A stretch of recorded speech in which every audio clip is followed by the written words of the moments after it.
Hello everybody, my name is Thamantine. I am back with a video, but this time, this video is going to be a lot more relaxed, a lot more analytical, a lot more, I guess, geeky, nerdy. I'm gonna nerd out about Dead by Daylight a little bit. I watched a video from Otstarva where he sat down and went in depth about every single perk in Dead by Daylight at this moment. And that was a 16-hour long video. I'm not going to do that. I'm going to talk in depth about every single, nope, not that one, every single killer perk and my thoughts on it.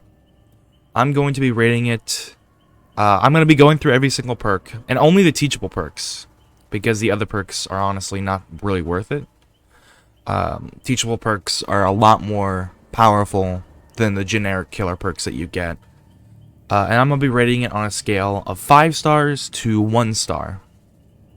In terms of power, right? How useful the perk is. With 5 stars being that this perk is obviously meta. You probably, if you are playing Survivor or even Killer, especially Killer I guess, you would know these perks by heart because they are played so often. Because they are the best, right? Those are 5-star perks. 4-star perks are good, but they're not as good as 5-star perks. They have like one flaw, or maybe they need a second perk to be really, really well done. But they're still good on their own. 4-star perks are good, but they're not perfect. 3-star perks are meh. That you can run them, and nobody will be mad that you ran them. Nobody would say that it's a terrible build or you're making a big mistake. But running a 3-star perk is meh, right? These 3-star perks are just kind of okay, shrug your shoulders kind of perk.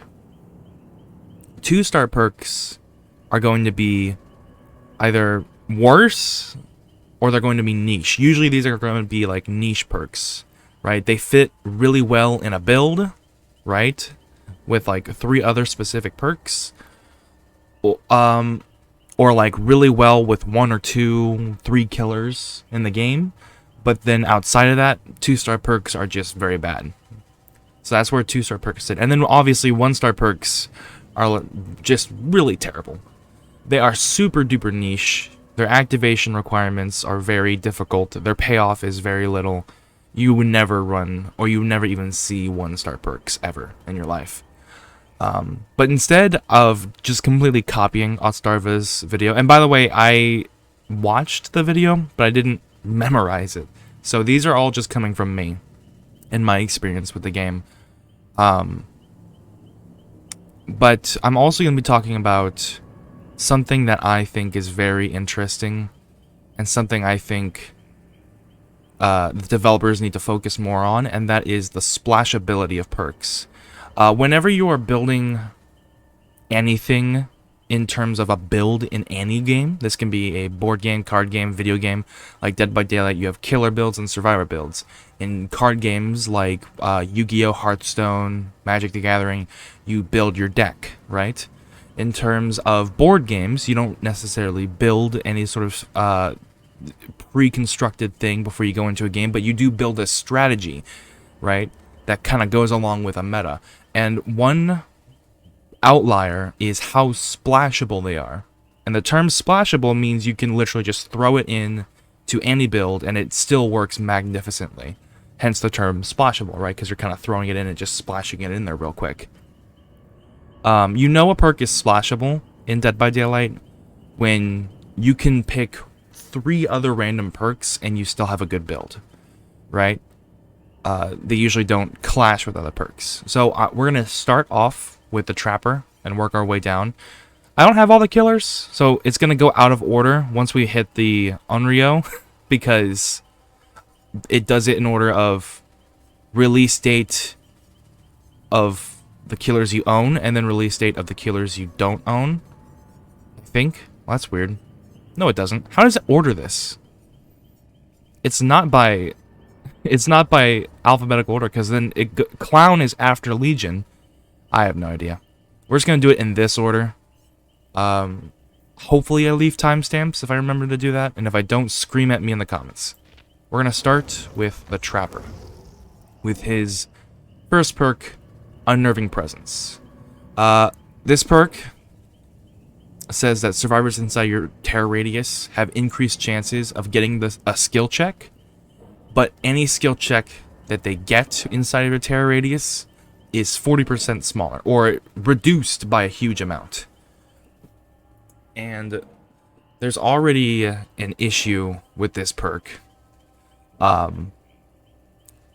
Before I continue, actually, maybe you guys could, as I'm explaining a perk and what it does and what I think about it, maybe you could make your own assumptions, just kind of practice.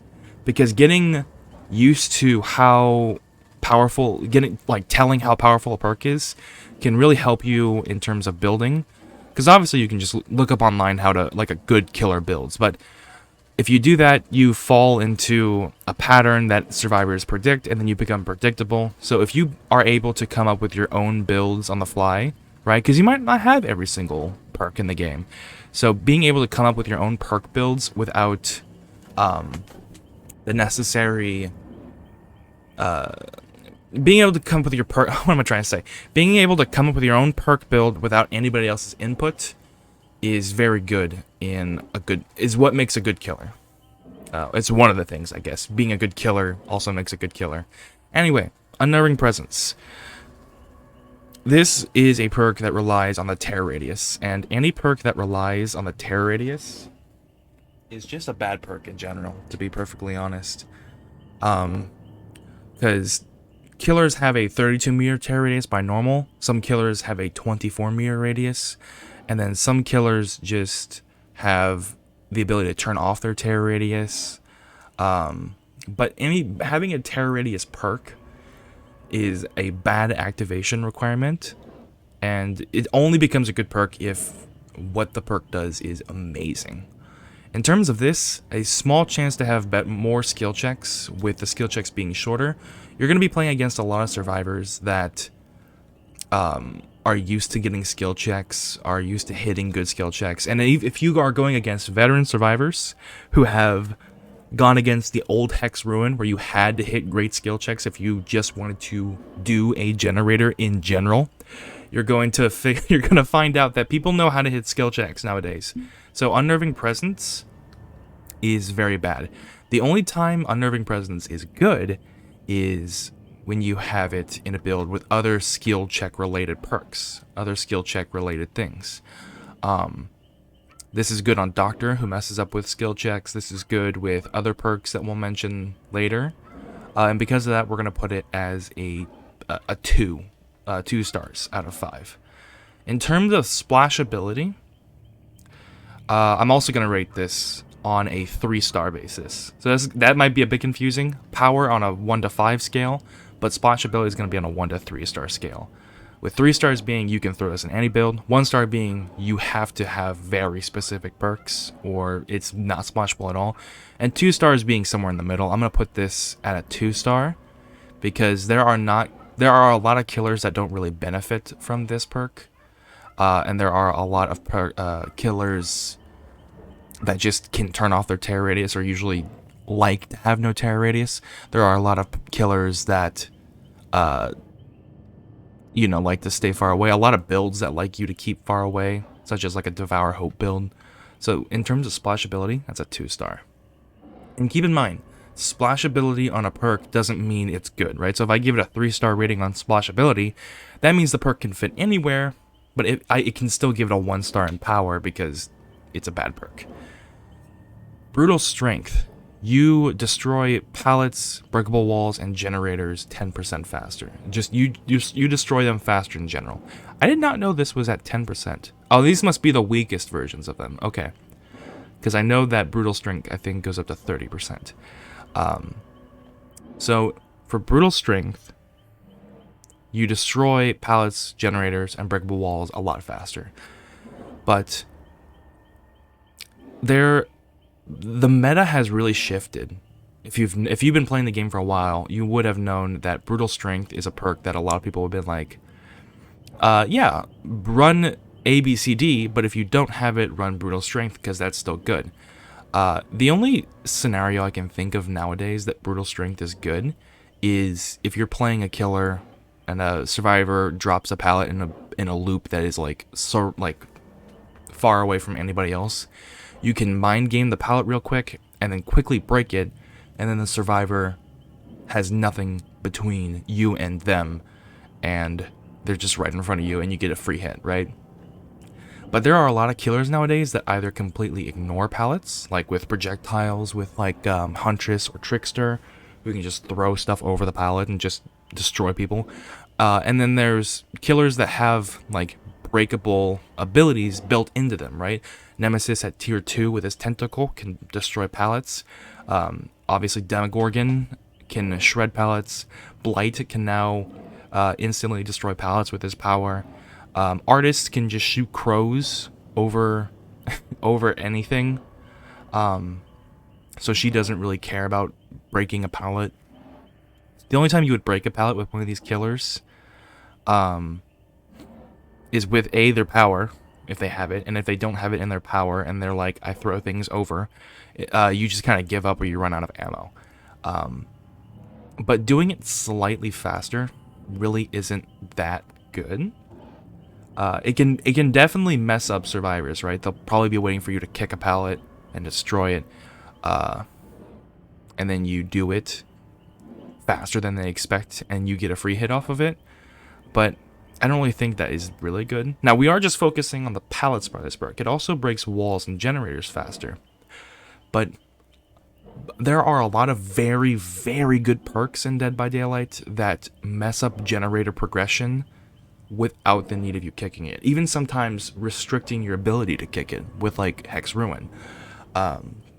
So I don't think people are... I haven't kicked a generator in so long in this game, just because I haven't had the time to do it, or I have had perks that have done it for me, right? In terms of breakable walls, it's the same thing as pallets. Breakable walls are just pallets that have already been dropped throughout the map, and are just kind of put inside of a loop. This perk is meh, but it's not bad. And so I can put it at a 3-star out of 5 in terms of power. But in terms of splashability, it's a 3-star. It's amazing at being splashable. You could throw Brutal Strength in any build and you would have it be very good. Actually, hang on a second. I'm taking that back. I'm going to put it at a 2 instead, because Brutal Strength can be thrown into any perk build. But in terms of killer, having Brutal Strength on a Huntress or having Brutal Strength on a Nemesis doesn't make any sense, because they come with Brutal Strength in their power, or they don't need to break a pallet. So in terms of splashability, I'm going to rate it as a 2. And moving on to Agitation. Agitation causes you to... It activates whenever you pick up a survivor off the ground and start carrying them. And while you're carrying them, you are 6%... Or you're just faster in general. I'm not going to talk about the numbers, because they do change with level. You are slightly faster at moving a survivor, and you have a bigger terror radius. Now, perks that only activate when you're carrying a survivor are similar to those that only activate inside of your terror radius. And that is, it's a difficult activation requirement, because you're not always picking up a survivor. When you are transporting a body, your terror radius is bigger. When you're transporting a body, you're also moving faster. This can help you in some scenarios to get to like hooks that you probably wouldn't reach. But having a bigger terror radius and moving slightly faster when carrying a survivor doesn't seem like something that I desperately need. I've never been like, oh man, I could have gotten there if I had Agitation, or oh my goodness, I really wish my terror radius was slightly bigger while I was carrying this survivor. In terms of power, this is like a... I would say a meh, but honestly, not even a meh. I wouldn't even say, wow, run this with Ruin, Undying, Corrupt, Agitation, and you would be set, because that's stupid. I'm going to put this at a 2-star. It works in builds which you are carrying a survivor. In terms of splashability, I would put this at a 1. Actually, no, because I'm still thinking on power and splashability. Remember, when I'm talking about splashability, it's not power. It's how well you can throw it into a build and it still works. Sure, it doesn't work well because it's a bad perk, but it works, right? It's like how well. Okay. As funny as this is gonna sound, I would say 3. It's a 3 out of 3 in terms of splashability. You could, in theory, put agitation on any killer on any build. Yes, some killers reduce their terror radius to 0, but I really can't think of a terror radius or a killer that has 0 terror radius while carrying a survivor, right? Ghostface, when he hits a survivor into the dying state and he picks them up and starts carrying them, the person he's carrying is going to reveal them anyway, so he's going to have a terror radius regardless. I don't think... Obviously, Wraith has to be uncloaked to carry a survivor, so he's going to have a terror radius. So in reality, you can put this on any killer. And there are some builds that even benefit from having agitation, which is why it's in the 2 and not the 1, obviously, in terms of power.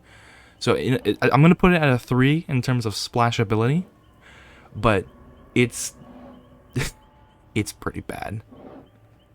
Alright, we got 1 killer down.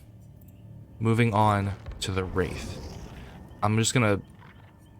I don't want to spoil anything for you, but I'm going to put all of these perks in the same category.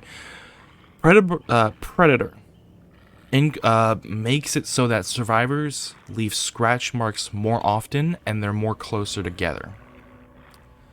I'm just going to skip right ahead over this. This is a terrible perk, and I'm going to put it at a 1 in terms of power. Tracking a survivor by their scratch marks is a lot easier now that scratch marks are naturally easier to track. It used to be that scratch marks were either bugged or intentionally designed to be misleading because scratch marks would just appear all over walls or to the left, to the right. When a survivor is just running around the corner, it'll look like they're running around the corner and also like like in forward behind them. They're just kind of... Scratch marks went everywhere and it was really hard. I would actually run Predator back when I first started playing this game around the time Clown was new, because I couldn't read scratch marks. But now scratch marks, I think, are just too easy to read for Predator to even be good. So I'm going to give it a 1. In terms of splashability, it's a 3. I mean, every survivor leaves scratch marks. Every killer looks at scratch marks. So if you need this, you don't have to change your build or change your killer. You can just run Predator in anything, but it's a 1 in power, regardless of being a 3 in splashability. You can put it anywhere, but I wouldn't, is basically what I'm saying. Next up, Bloodhound. I actually have to read these perks a little bit, because I completely forget what Wraith's perks do. So, first blood marks, okay, this one, it makes blood left by survivors turn a bright neon red, and it makes them glow. And it makes them actually stay for a little bit longer. This is terrible. It's a 1. Because I don't personally track blood. And if I am tracking blood, it's by 2 means. Either A, survivors injured and they're running away, in which case they're leaving scratch marks. Or B, survivors injured and they're walking or crouch walking away. And in those terms, they're leaving blood closer together, and it becomes very easy to see where the blood is, right? Because you have just like a pool of blood, and then another 2 inches away, another pool of blood. They don't need to be glowing. I can just definitely see them. So having the blood glow doesn't really do anything special. The only instance I would see this be useful is if you're just kind of walking around looking for survivors, and off in the distance you see Bloodhound make a blood on the ground glow, right? If you could read blood auras, that would be interesting, but you can't. So this is a 1. In terms of splashability, again, 3. You can put this on every killer. Every survivor bleeds, and every killer can see blood. This is especially good on killers like Spirit, who can't see survivors in their power, because you can now see blood, right, and track them that way. So, 3 in splashability, 1 in power. Again, you can put this on any killer, any build, but I wouldn't, because it's very bad. Shadowborn increases your field of view. This is terrible. 1. Increasing your field of view means that survivors can also get flashlight saves on you a lot easier, because that's how flashlight saves work. It also, let me see. Why would you want a bigger field of view? One thing is that it makes it easier to track a survivor that is really close to you, just kind of spinning around you. Or a survivor that does one of those jukes where they go into a doorway, you try chasing through the doorway, and they're just kind of crouching to the left of corner of the doorway you just walked through, to hopefully make sure you like pass them, thinking that you're just going to run through the doorway, and then they go back through the doorway. Shadowborn allows you to see that survivor, but a good killer would be able to round the corner, see that survivor, be like, the survivor is gone now. What could have they done? What could have they done? They probably are just in the corner, and then boom, you get the hit off. In terms of splashability, it's a 3 again, because you can put this perk everywhere. Every killer needs to see. Every killer has eyeballs. There is no instance where 9 degrees wider field of view would affect any other perk. Yeah, so again, you can put this perk anywhere, but it's a terrible perk. I wouldn't do it. And that's just kind of the whole mantra for Wraith's entire perk set. Nobody plays Wraith with his own perks. I don't think anybody has used Predator, Bloodhound, and Shadowborn. I have forgotten the names of these perks, and I will never talk about these perks ever again. Moving on to Hillbilly. Let me see if my software is still recording, because I don't want to... Okay, it is still recording, and we are good to continue. Enduring.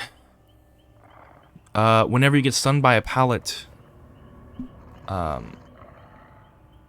sorry. Whenever you are stunned by a pallet, the stun is reduced by, I think, about half, really. And it has no other effects for any other stun. So, this means, like, survivors using head-on, survivors using other stun mechanics, survivors who stun you coming off of a shoulder. This doesn't work. Back in the day, this affected every single stun. So this was the counter to Decisive Strike, right? Because your survivor would hit you with Decisive Strike, and that would be bad. But the stun for Decisive Strike would go from 3 seconds to 1.5. So you would flinch, get back on your feet, turn right around, and then lunge at the very same survivor who just Decisive Striked you. And so, obviously, this was changed and nerfed so that it only affects pallet stuns. In terms of power, this is a 3-star. It's a meh. It's really good in terms of killers who can have killers who have powers to break pallets. I guess that's what I'm gonna call a power that can break a pallet from now on. It's a paller. Woof. I cannot speak. I'm sorry. Well, I lost my train of thought. So yeah, it's a 3-star perk. Good for killers who want to be aggressive. Try to swing through every single pallet. And then if you do get the hit, great. If you get stunned through the pallet and you don't get the hit, you recover quickly and then break the pallet, and then you move on to the next loop. This is for builds that want to just eat pallets. So it could be put into the 2-star if you think that this is a stupid idea, but I'm going to put it in the 3-star. In terms of splashability, I'm going to put this at a 2-star. Because not every killer in Dead by Daylight wants to be aggressive and hit every pallet. Some killers like to hit and run, like Wraith and Onryo. They like to just hit a survivor and run away. They don't really like to hang around pallet loops, because they don't really have abilities to deal with really good loops like this. So they just kind of hit a survivor and run away. Wraith is a lot less, I guess. Wraith can just go for a full chase, because he does get that speed boost when he comes out. And it does kind of hinder... I don't think it hinders any builds, actually. I'm still putting it at a 2 because it doesn't work for every single killer. Some killers benefit more to just baiting out a pallet and then hitting through it, like a Pyramid Head would like walk up to a pallet, walk backwards, use its power, and then try to hit through the pallet. Same with Huntress, same with like a Trickster. They could use this perk, but they would be better off using a different perk. So in terms of splashability, this is a 2. And in terms of power, it's a 3.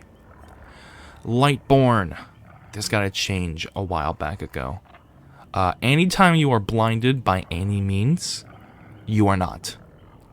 And it has a big list here because now there's a lot of things that can blind you. Flashlights, firecrackers, flash bangs, and a blast mine. So anybody who tries to blind you can't. You are immune to blinds. And then also, any survivor who tries to blind you has their aura revealed for 6 seconds to you. Which works really interestingly with Blast Mine, is something I've just figured out. If you apply a Blast Mine onto a generator and then run to the other side of the map and the killer kicks your gen and gets Blast Mined by Lightborn, I don't think they get the stun. Do they get the stun? They probably get the stun. They get the stun, but they don't get the blind. And then they can look around afterwards really quickly to see where you are, because their aura is revealed to you. That's interesting.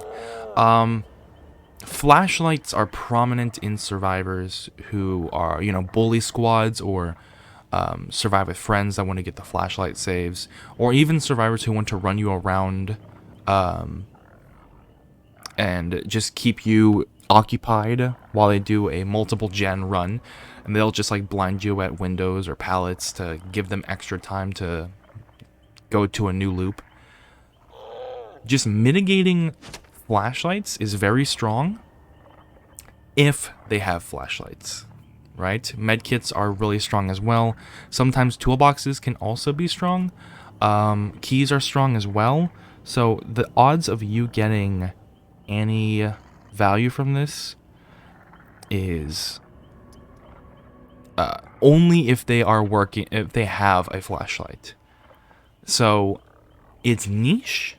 And because of that, I'm going to put it at a 2-star. In terms of splashability, this is a...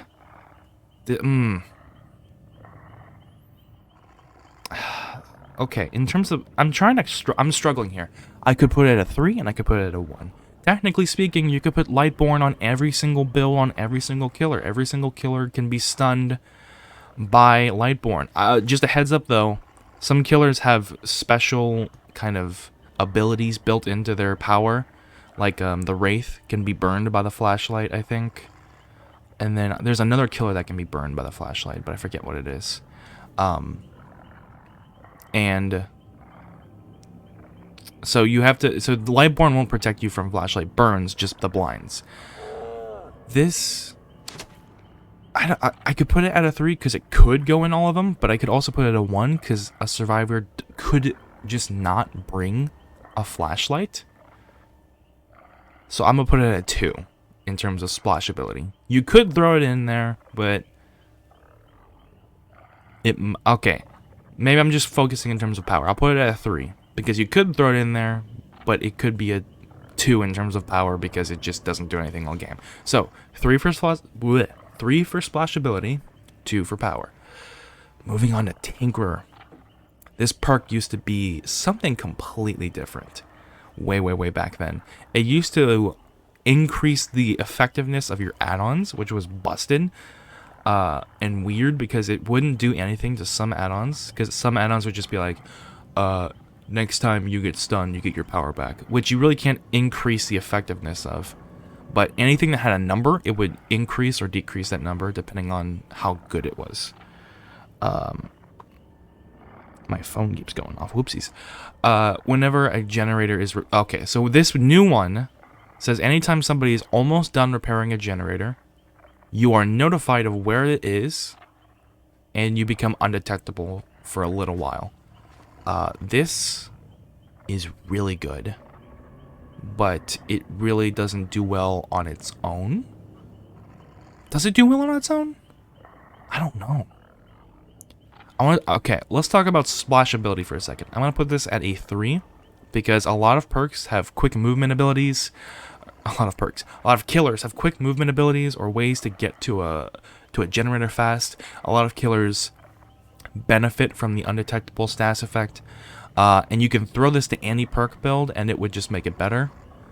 Except, actually, perk builds... I'm going to put this at a 2 instead. 2 in terms of splashability. Because some killers don't benefit from the undetectable. Some builds are also bad in the terms of undetectable. Because some perks rely on your terror radius. And if you have no terror radius, that just kind of turns off all those perks. So 2 in terms of splashability. Now let's go back to power. I'm debating between 4 and 5. I think I'm just going to put it at 4.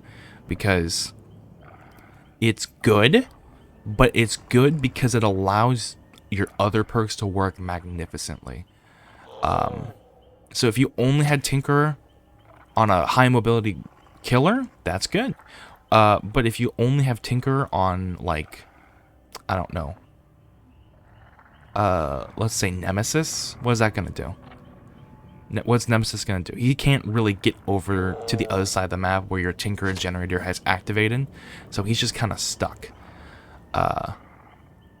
So I'm going to put him at a 4 in terms of power. And I think, what did I say? 2 in terms of splashability, 4 in terms of power? That sounds about right. Okay. We have now finished the 3rd killer. Let's move on. I'm going to cut the recording here and start again so that my CPU can take a breather. So we will start over with the next killer.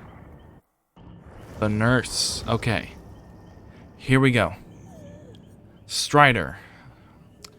Survivors in pain are louder, and regular breathing is also louder. So survivors making a lot more noise. In terms of splashability, this is a 3. Survivors make noise, regardless of what killer or build you're running. You can put this on anything. In terms of power, I don't know. Because hearing a survivor is very helpful, but I don't know how helpful it is to every killer. For killers like, this is especially good on the Spirit and the Nurse, because you can hear survivors through walls. Even killers that can hit through walls like Pyramid Head is really good on. But I don't think it's spectacular on every other killer, and it doesn't really synergize with any other perks. It has niche scenarios, and I think like 3 killers benefit from it. So I'm going to put it at a 2 in terms of power. So you can put it anywhere, but you better put it in a good place. Otherwise, it's just going to do nothing for you. Thanatophobia. For each injured, dying, or hooked survivors, all survivors receive a small penalty to repair, sabotaging, and cleansing speeds. This isn't interesting, because Thanatophobia actually used to be a really, really good perk, and I probably would have put it at like a 5-star back then, because it also reduced healing speeds. And if you have all survivors injured and you have max Thanatophobia, that means that you have everybody healing 16% slower, or whatever it was back then, I guess. And then when survivors are healing that slow, the chances of them getting rid of the injured status effect and being healthy again was very, very low, right? Because it's weird, because Thanatophobia used to be better the more survivors that were injured, and it was also good at keeping survivors injured. Am I making sense here? It kind of fueled itself. But now it doesn't affect healing at all. So now it only relies on how well you can keep survivors injured. This is still a good slowdown perk, and I'm surprised nobody is still running it. Especially on like killers that love to just keep survivors injured, and that's their entire power. Like Legion, for example. Legion just injures survivors left and right. That's its power, right? Are there other killers that do that? I don't remember, actually. Plague. This is also amazing on Plague, you know? This is amazing on hit and run killers because it benefits you for hitting a healthy survivor and then running away. Because if they heal, they're wasting time, and they're going to have to heal and waste time. Otherwise, thanatophobia is going to be an issue. And it also applies pressure to all survivors, right? It applies pressures to all survivors when you begin your first chase and hit your first survivor, right? It provides a small penalty to everybody else, including the injured survivor as well. So I'm going to put this at a 4 in terms of power, and a 3 in terms of splashability, because you can really throw thanatophobia anywhere. I couldn't think of a scenario where killers would be like, oh my god, no, don't. I can't injure or put a survivor on the dying state or put a survivor in the hooked state. Oh my goodness. Except maybe Pyramid Head, because I don't know if thanatophobia counts being in a cage as being on a hook. But that's a rare case. Right? And I think if somebody is in a cage, you're not really worried about getting your 4%. So, thanatophobia, he's pretty good. 4 in power, 3 in splash. Nurse is Calling. This used to be such a good perk. I remember having this and like really needing it and being like, man, I gotta get me some Nurse is Calling. And now nobody uses it. I've never seen a killer with Nurse is Calling in so long. What this does is within a really close range of you, it's like a medium range of you. Survivors who are healing have their aura revealed to you, and then the aura kind of like, Starvis said this. I did watch this part because I was very interested in Nurse's Calling. It kind of lingers after the healing action is finished or interrupted, so you can see which way the survivor's model turns to run, and you can kind of anticipate where they're going. So survivors perform healing actions. Now keep in mind this doesn't do anything for like the mending action, or the pick yourself off the ground action. It only activates when another survivor is healing another survivor, or when a survivor is healing themselves. And it doesn't actually bind itself to a terror radius, which is the reason this perk is good. Is because you can turn off your terror radius, find somebody through a wall, and hit them. Right, really good on Ghostface, really good on Myers. Myers who keeps his terror radius at like a tier 1. Is it tier 5 though? Or is it a 5-star perk though? That's the question. Splash ability, I'd say you could throw this on any perk, any build. Maybe except the people who, except like a was it a Plague? Because Plague doesn't have healing. Her fountains don't count as healing, so I think Plague, rare case, you can't throw it on her. But one killer out of all the killers and all the builds, I think is going to be okay to have it as a 3 in terms of splash ability. In terms of power, I'm going to put it at a 4. Because there are better tracking perks now. There are more ways to heal, which is scary. And if you have a survivor healing instead of like a boon circle of healing, right? There's going to be more healing done throughout the entire map.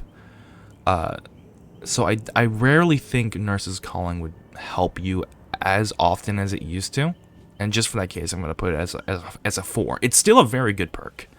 It's just not the perk it used to be. Because back then it was just medkits, self-care, or other survivors healing you. But now there's way more ways to heal yourself. Or to increase your health states without healing, which is an issue. So, Nurse's Calling, 4 power, 3 splash ability. Next up is the Huntress. She is an interesting character. Let's talk about Beast of Prey for a second. I actually have to read Beast of Prey. Let me read it out loud because I forget what it does. You gain the undetectable status effect whenever you have Bloodlust, and it's removed when you lose Bloodlust, and then you just gain more blood points. Okay, so whenever you gain, if you don't know, if you don't know for some reason, oopsies, hit the mic. Bloodlust is a mechanic where when you hit a survivor, when you're in a chase with a survivor, but you're not hitting the survivor or breaking any pallets or breaking any breakable walls or making progress to make the chase easier, you will gain bloodlust over time. Tier 1, Tier 2, Tier 3. I forget if it's like 5% increase in speed per tier, but you go faster and faster and faster with each tier up to Tier 3. This perk says when you hit Tier 1, as long as you have any sort of bloodlust, you are undetectable, meaning you have no tear radius. I personally tried this perk out thinking that it was a good perk idea, right? Like, oh wow, whenever I'm chasing a survivor, bam, I just have instant undetectable in my pocket. Also, 30% more blood points on the hunter category. That doesn't sound too bad. The thing about the blood points, though, is it doesn't go over the maximum cap of the 8,000 you usually get in a game. It's not like barbecue and chili. It's like Thrill the Hunt, where you get it up, you get this, and then once you hit 8,000 blood points cap, you don't get any more, which is stupid. I think it should be like, at the end of the game, get 30% more blood points for the hunter category, in addition to what you've already gotten in this game. The undetectable status effect is a really good status effect because it makes it so survivors can't see your red stain, so mind games are easier. Survivors can't hear where you're coming from unless your killer is loud. But even if your killer is loud footsteps, loud scraping like Nemesis or Pyramid Head, undetectable status effect is still really good because it makes everybody oblivious to, not the status effect, it makes them literally oblivious to where you are. The issue with this perk is the bloodlust tier 1 thing. When getting bloodlust takes a while. I forget how long it takes to actually get bloodlust, but it's something, I believe it's something from around 15 seconds, 12 seconds. That doesn't feel right. It feels like 15 seconds to 20 seconds. You're given a really long time, and I think you lose bloodlust if you hit a survivor or you break a pallet or a breakable wall or anything like that. Or if you lose chase too. So if a survivor loses the chase with you and then restarts the chase within the span of half a second, you lose the chance of getting bloodlust because the chase restarted in the game's opinion. So unless they change bloodlust, I say this is a tier 1, a 1-star terrible perk. Do not run this perk. The blood point gain is not worth it. Getting undetectable is very difficult. And by the time you gain undetectable, you also have bloodlust, so you don't really need both. Run a different perk. In terms of splashability, this is a 2, actually, because undetectable does hinder some perks. And some killers don't even get bloodlust, actually. Some killers like to break pallets. So this would actually just be a 1. Yeah, this is our very first, note, write this down, very first 1/1 perk. I think I'm still going to try to run it, though, just to see it. But I don't think this perk is really good at all in terms of power or in terms of running it. Territorial Imperative. Whenever a survivor walks into the basement, you have to be far away from the basement. But whenever they do, you get a notification, and you can see their aura. Do you get a notification? You don't. You only see their aura, and it has a cooldown for some reason. This is good in basement builds because you can put it up if you have a killer that can teleport there really quickly, like the Onryo for some reason, or even better, the Demogorgon. Territorial Imperative is a lot better because you can throw a survivor in the basement, put a portal near the shack, and then just go away.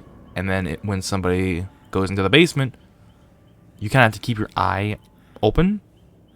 I'm assuming the perk in the bottom right-hand corner itself activates, so it kind of tells you when it happens. You don't have to always be looking at the shack, but that's what happens. So in terms of basement builds, allowing you to kind of camp the basement from a really far distance is pretty good, but only on a select few survivors. Having a cooldown on a perk that lets you see a survivor's aura when they go into the basement is such a bad thing, though. Putting a restriction on a perk that isn't even good is so bad, man. It's just so bad. So in terms of this, I'm gonna put it at 1. It's not even like, okay, I'll put it at 2 because there are some basement builds and there are some basement killers. So I will put it at 2, just for the sake of not having another 1-1. In terms of splash ability, I will put it at a 3 though, because you can put this in any build. No, I'll put it at 2, because not a lot of killers can benefit from this. Because you could be on the other side of the map and then get this notification as Bubba. What do? Do you run over there real quick? Let's say you're chasing a survivor and this triggers. Do you go over to the other side of the map just to find them? No, you don't do that. But if you are like the nurse, you can quickly get over there. So 2 in splash ability, 2 in power. It's just it's a meh perk all around. It's just kind of a toss-up. Situational. Hex Huntress Lullaby. Our first Hex perk, actually. That's interesting. So every time you hook a survivor, Hex Huntress Lullaby will receive 1 token, up to a maximum of 5 tokens. And it has a natural benefit, unrelated to tokens whatsoever, that anytime they miss a skill check, the generator will regress some additional percentages. But with each token that you accumulate, this hex reduces and reduces and reduces the time between the skill check chime sound effect that you hear right before you get a skill check and the actual skill check itself. More tokens means less time between the chime and the actual skill check, up until 5 tokens, where survivors get no notification that a skill check is actually coming, and it just arrives and surprises them.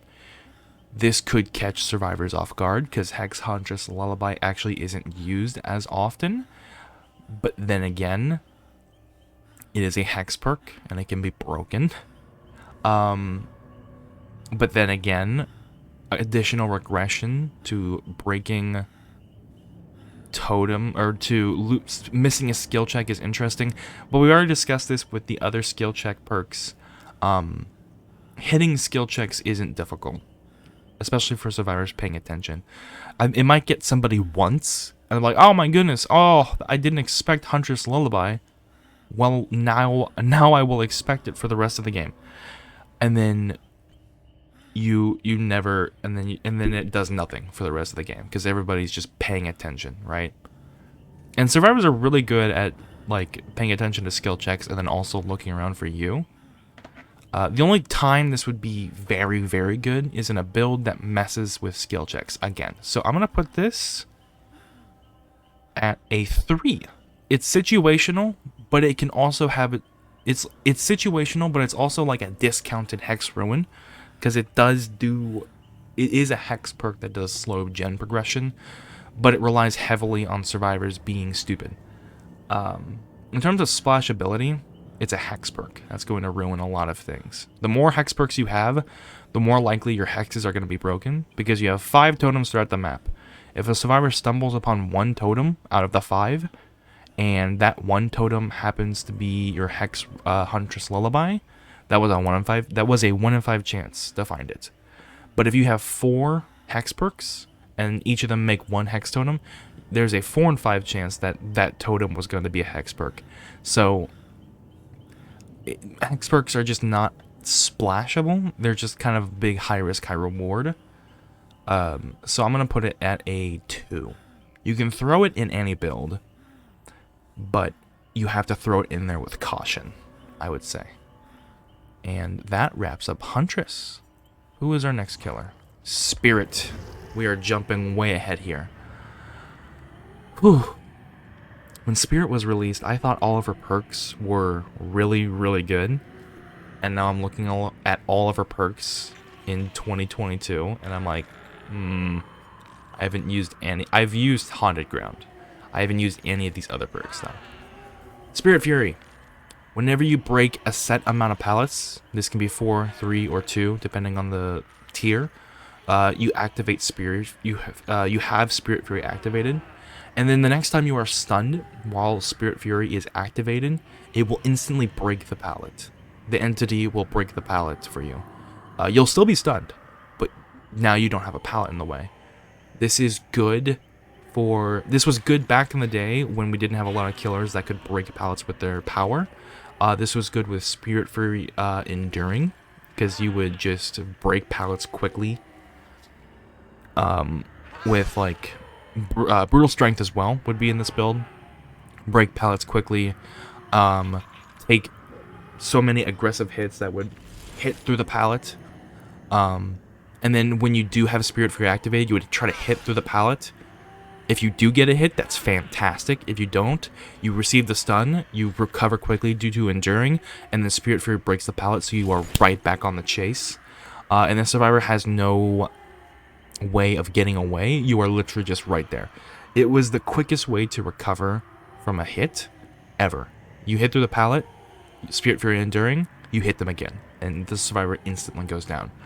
But nowadays, again, pallet breaking perks, meh, because not a lot of killers. This one's interesting because you could put Spirit Fury on a Demogorgon who has the power to break pallets with his power, right? Or like a Nemesis who has the power to break pallets with his power, right? And people could see it as one of two things. A, why are you putting Spirit Fury on Nemesis? His power breaks pallets automatically. Why do you need this perk to do it for you?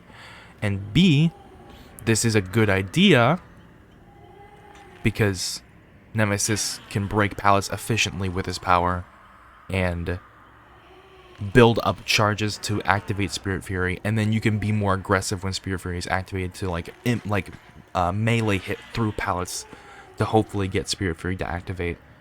So I'm gonna put this at a 3-star just because it's both a good and bad idea. It's weird. It's really, really weird.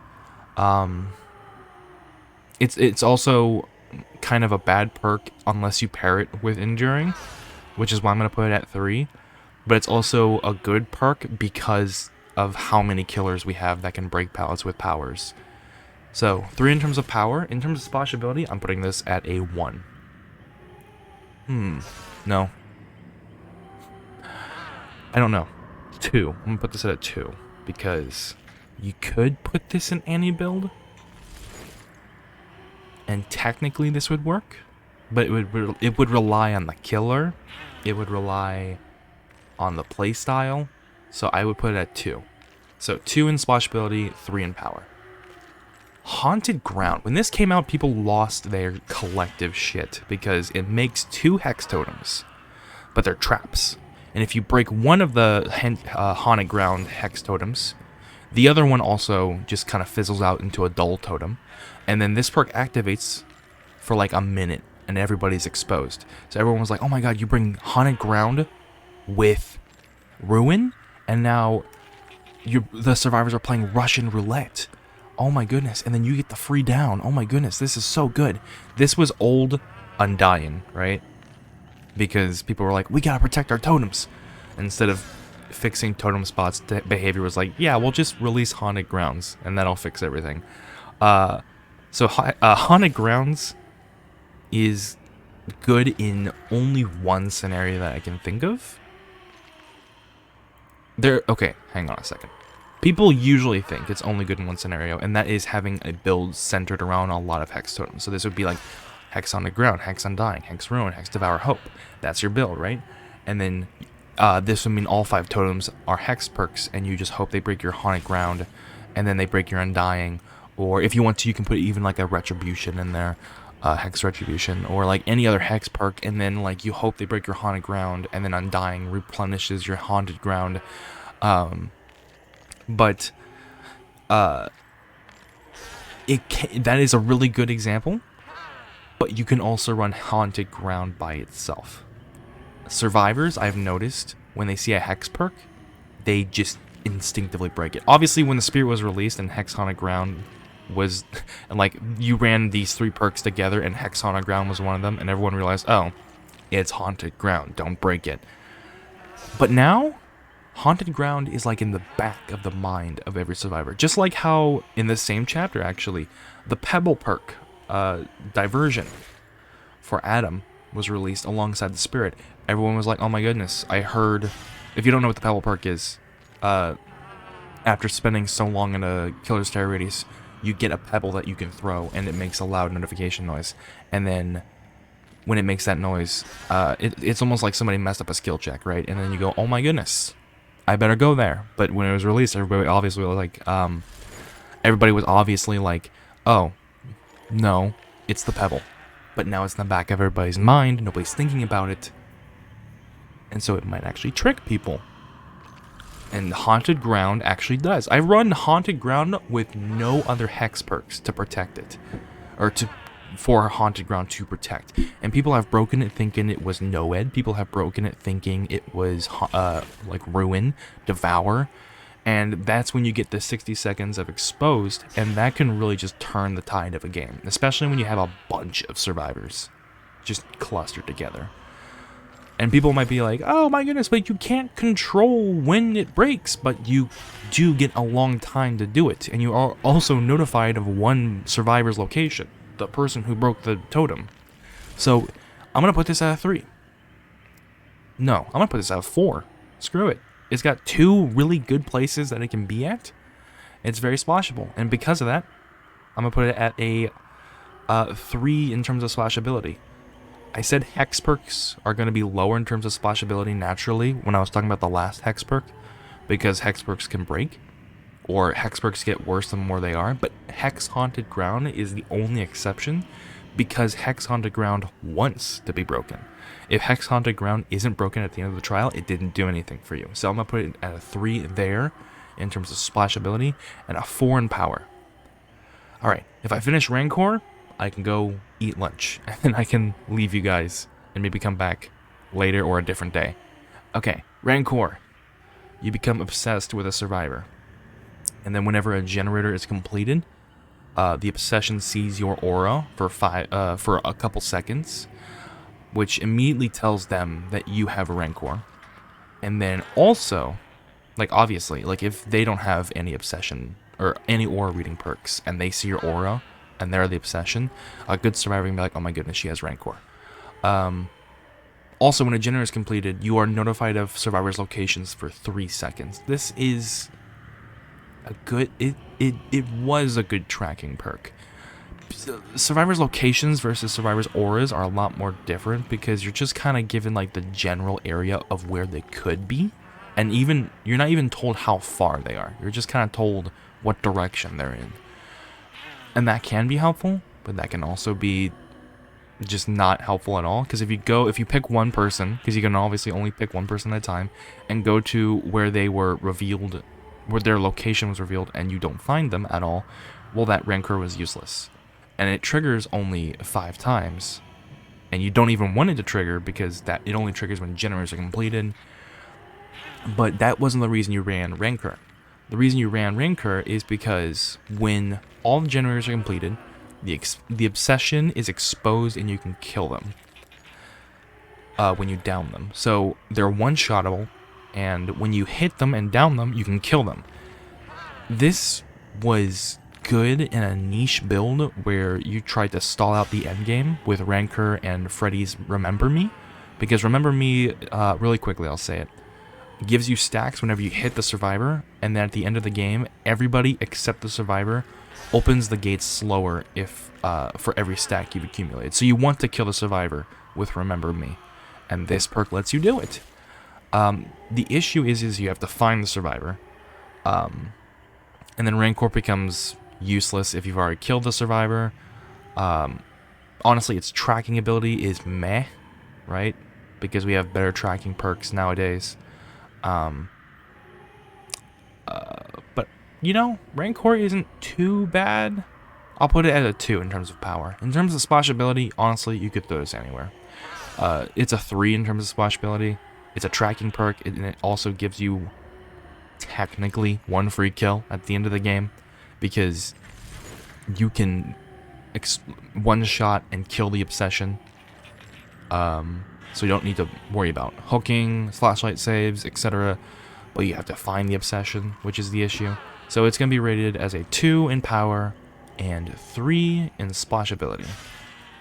And with that, I'm gonna go get lunch. Okay, so I am back from dinner.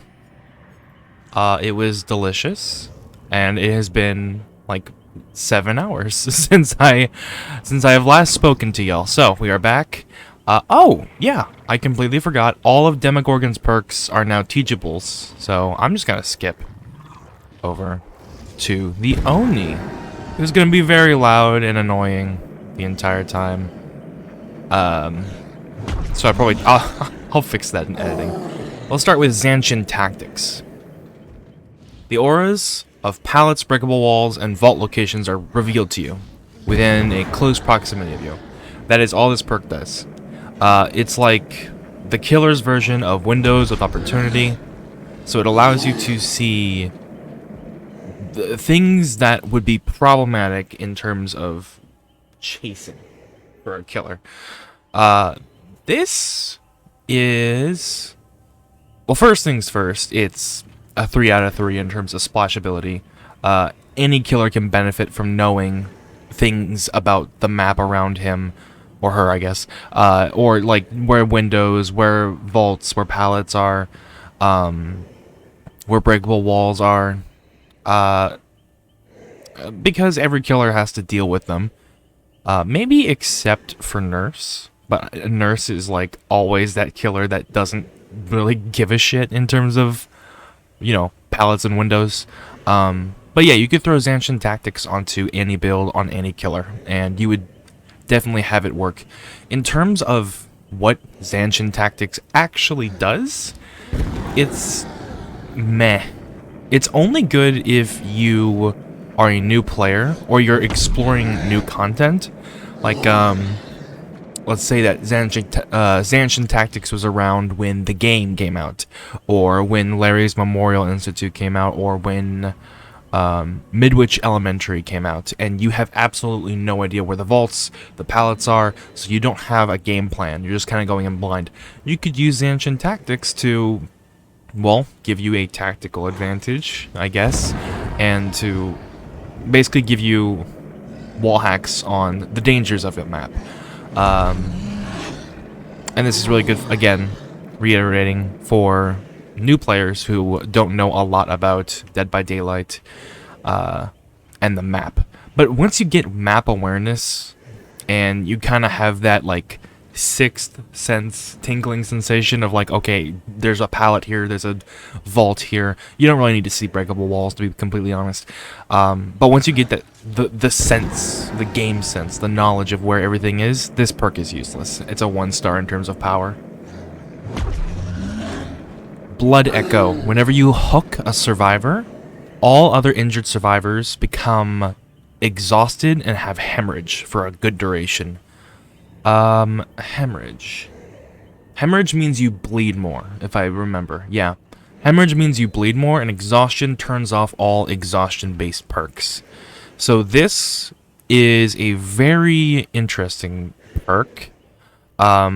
Okay, so in this example, it says it gives it for exhaustion. It gives exhaustion for 4 to 5 seconds and hemorrhage for 4 to 5 seconds, with the cooldown being 80 seconds. But I think in Tier 3, the cooldown and the application of exhaustion and hemorrhage and the duration of those are both 60.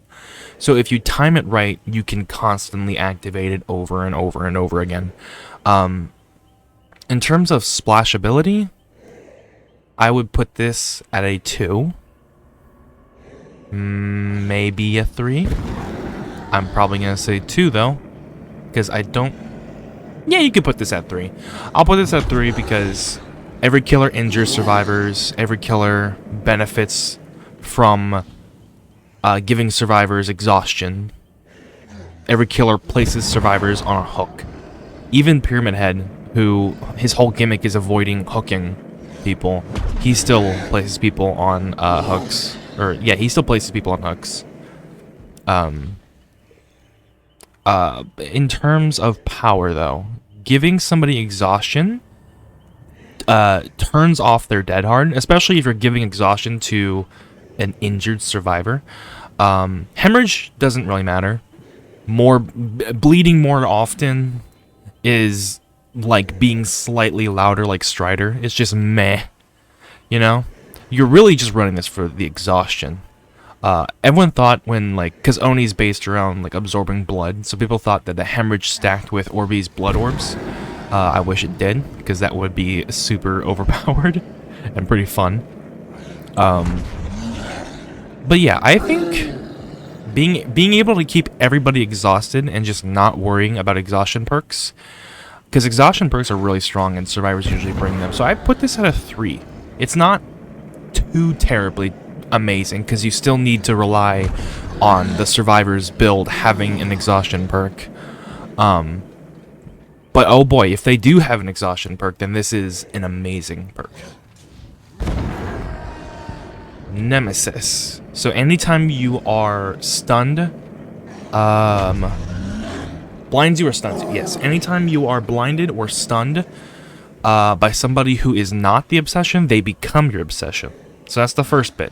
And then completely separate to that, anytime a new survivor becomes an obsession, they are oblivious for a really long time, and you get to see their aura for a couple seconds. So this relies heavily on, or this perk doesn't rely heavily. It is a perk that you bring when you want to be extremely aggressive, when you're doing something that requires constantly swinging through pallets, constantly picking up survivors, even though you know somebody is close by for a flashlight save. It's an interesting idea, but with the inconsistency of survivors not always having a flashlight or flashbang or anything like that, really you use Nemesis for locker plays, or not locker plays. You use Nemesis is a perk for pallet plays. I said locker because I'm looking at the word locker. So I guess head on could also work with this perk, but really you're just using it for like aggressive, kind of like Spirit Fury enduring builds. And even then, applying the Oblivious Status effect to a survivor that has recently stunned you with a pallet isn't too good. And like when you think about it, right? You think, okay, in theory, I'm going to get stunned by a pallet. They're not going to be oblivious, and then we're going to continue chasing around a loop. They're not going to know where I am. They're not going to be able to hear my terror radius, and then I'll be able to sneak up on them and catch them by surprise. And then I'll see their aura for like 4 seconds, so I'll be able to see them through walls, and I will have the advantage. In reality, that is not how this plays out. When you use Nemesis, this perk here, you get stunned, and then for like the 3-second stun that you have at a pallet, that wastes all 4 seconds of the aura being shown to you. I know the pallet stun is like 2 seconds, but it feels way longer, right? You're gonna get nothing from the aura reading. And then the Oblivious Status effect, most pallets in the game are in loops that you can see the killer, or if a survivor successfully pallet stuns you, they're not going to stick around for long. They're going to run away, and then if they run away from a loop, they're going to have line of sight on you. This is a very rare case, and it works really well in a rare scenario, so I'm going to put it at a 2 in terms of power. Did I give it a splash ability? I think I gave it a splash ability of 3, didn't I? I completely forgot. I'm very tired. It's been a long day. Yeah, everybody deals with, again, pallets being stunned. But not everybody wants to be stunned by them. So just because getting stunned by a pallet or forcing a pallet stun can be very rare, because good survivors will realize that you want to be pallet stunned, and they'll just run through the pallet and not take a hit. So I'll put this at a 2 instead of a 3 in terms of splash ability. So this is a 2-2 in splash ability and power. And that is the Nemesis. Moving on to my boy, the Deathslinger. His perks are interesting in terms of power level-ish. Gearhead was good, and then Dead Man's Switch was bad, and then due to some changes, they swapped. So Gearhead says that anytime a survivor loses a health state, Gearhead activates. Well, hang on. Oh, okay. Interesting. I thought Gearhead activated for 6 seconds, but I guess... Okay, so Gearhead activates for the remainder of the trial. All you have to do to activate it is hurt a survivor. So start a chase and hit somebody. Or I guess in Deathslinger's case, shoot somebody, reel them in, and hit them. Huntress, you gotta throw a hatchet, etc., etc. Even if you're playing Nemesis and somebody messes around with a zombie and gets hit twice by the zombie and takes a damage state, this perk will activate. And then for the rest of the match, anytime somebody hits a great skill check, you'll see their aura for 6 seconds. In terms of splashability, yeah, you can throw this into any killer, build, perk, etc., right? Because every killer is going to deal a health state of damage, right? That's just something killers do. And then killers seeing the auras of people working on generators is always a good thing. In terms of power, I'm gonna rate this very low. As I said, Gearhead is a very bad perk now. It used to be pretty good, and now it's now it's pretty bad. So with Gearhead, you get to see the survivor's aura for 6 seconds, but you're not told that it's happening. So if you're not paying attention, you can totally miss this. If it showed aura and then also reduced their repair speed, or it made it so the skill checks they received were like altered in some sort of way, or the generator became, I don't know, progressively lost. I have no idea how to make Gearhead better, to be honest. But just seeing a survivor's aura for 6 seconds, but not being told that Gearhead is activated, because I think Gearhead just lights up when you cause a health state damage and then stays lit up for the rest of the game. I don't think it like does a cooldown timer thing. I think it just shows aura. And the worst part about that is that it's a bad ability, but it has also a bad activation requirement. Yes, you gotta do a health state of damage, and then it's active for the rest of the game. That's okay. Honestly, that's fine, right? You're gonna do that anyway. I think that's just in there so that you don't find somebody immediately as soon as the game starts and they hit a great skill check, which is rare in of itself. But each time a survivor completes a great skill check. This used to be good skill check. Anytime somebody does a great skill check now, survivors don't really hit great skill checks. They'll try, but a lot of people just do normal skill checks, normal good skill checks, and that is bad. Also, skill checks can be very rare. I have had generators where I have hit 20 skill checks when there's like 20% of the gen left to do. I've had generators where I've done the entire thing with no skill checks appearing. Skill checks are inconsistent. You rely on survivors hitting great skill checks. And then even with all of those stars lining up, you only see their aura for 6 seconds and you're not notified that you are seeing the aura. So it's something you basically have to luckily get a glimpse of. It's luck upon luck upon luck. There are better perks than this. Gearhead is a 1 in terms of power. Now let's talk about Dead Man's Switch. Oh my goodness, this perk. This used to be terrible because it only linked to hooking the obsession, but now it links to everybody, which is busted. So anytime you hook a survivor, Dead Man's Switch activates for a good duration, and then anytime a survivor stops repairing a generator at all, maybe they get hit or they just get off it themselves, Dead Man's Switch will block that generator. And I think if 3 survivors, for example, are working on the same generator and one person hops off of it, I think everybody is kicked off of the generator and the generator is blocked. And it stays blocked for the rest of the duration of Dead Man's Switch. This is combined really well with another perk I think we'll see soon called Scourge Hook.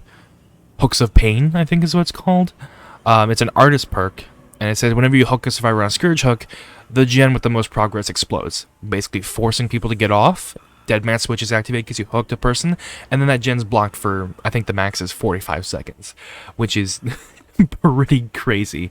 But this perk on its own is good, because you can pressure people off of gens with a bunch of different killers, especially ones that can move through the map, fast traverse, teleport, apply pressure here and there with like zombies, like Nemesis is zombies. I keep saying Nemesis, but Nemesis's zombies, in theory, can do a lot, but because they're programmed like shit, they don't do anything. But yeah, blocking a generator for 45 seconds maximum, in reality like 20 seconds, every time you hook a survivor, that is a great ability with with a very easy to perform cost, right? It's a 3 in splash ability. You can put this on any build. It's just like Ruin. It's a 4 in terms of power. It's not amazing because it doesn't do it on its own. You have to proactively pressure people off gens, or combo it with other perks, but it's still an amazing perk. And then finally, Hex Retribution. Hex Retribution spawns its own Hex totem, but anytime somebody breaks a... oh, they changed it. 1 second. Ooh. Okay, so if anybody touches any sort of totem, they will become oblivious for a medium duration, it seems. It looks like 35, 40, 45 seconds with the levels. And then anytime somebody breaks a Hex perk, you see everybody's aura for a good duration. Hex Retribution on its own is a terrible perk, right? So you don't really want to run it alone. And for that reason, I'm going to give it a splash ability of 1. Because you really can't splash it into places. You kind of need to build around it. One build I had that I like to run with Deathslinger a lot is just an all-Hex build with Retribution, Haunted Ground we talked about earlier, Hex on Dying, and then I think the last one was Devour Hope, and then just having them all be bait for survivors to break so that I can see them with Retribution, maybe get some people with Haunted Ground. But just Hex Retribution by itself, it does have the same effect as Haunted Grounds, and the fact that if a survivor sees a lit Hex totem, they're gonna be like, interesting, I must cleanse that. But I'm confused. It says interact. Oops, I can't move my mouse. It says interacting, but I don't know if that means they finish the totem or they begin the totem. I'm assuming that means begin the totem. And if that's the case, if somebody touches it, and they immediately know that you have Hex Retribution when they begin to cleanse. So they might begin to touch that and be like, oh, it's just Hex Retribution, I'm not going to break it, and then they move away. In terms of power, it's a 2. It's really good in Hex protecting builds, but on its own, or like with one other Hex perk, it's just kind of meh. Run Haunted Ground instead. And that is Deathslinger. What's our next killer? Pyramid Head. Okay. His perks, I really love the design and thought of all of his perks. They're just all lacking. They all feel like if you went to the grocery store and you saw a bunch of neon, beautiful looking boxes of cereal, and you bought them and you took them home and you began to eat them. You eat the boxes of cereal, not the boxes, obviously, just the cereal inside, and you realize that name brand is 100% better because the cereal you're eating is just sugar and like pencil shavings. So let's begin. Forced penance. Whenever a survivor takes a protection hit, they are broken for a very long time. Broken means they cannot heal. This sounds amazing, right? You read this and you're like, oh my god! Somebody takes a protection hit, and now they can't heal for, I think the maximum is 90 seconds. That's a minute and a half that they have to be injured, which is a lot of pressure on that survivor. They're not going to want to do generators out in the open. They're not going to want to be, saving their teammates off of hooks or flashlight saving just in case because they're injured, It might ruin their plays. But the issue here is, what is a protection hit? A protection hit is when I think a healthy survivor or a survivor in a higher health state takes a hit while a survivor in a lower health state is in a chase or being escorted to a hook on the killer's back. So if a survivor is on the killer's back and anybody steps in front of the killer and the killer hits him, that's a protection hit. If a healthy survivor gets between the killer and the injured survivor they're chasing, and then that healthy survivor gets hit, that's a protection hit. The issue is this perk only works well if you are facing very empathetic survivors, very I'm gonna help my team survivors. If everybody's just effing off and doing their own generators, this doesn't do anything, because you get one guy, you pick him up, you carry him to a hook. You get another guy, you pick him up, you carry him to a hook. You know what I'm saying? It just kind of lacks. So in terms of power, it's iffy. The only place that I can see this being good is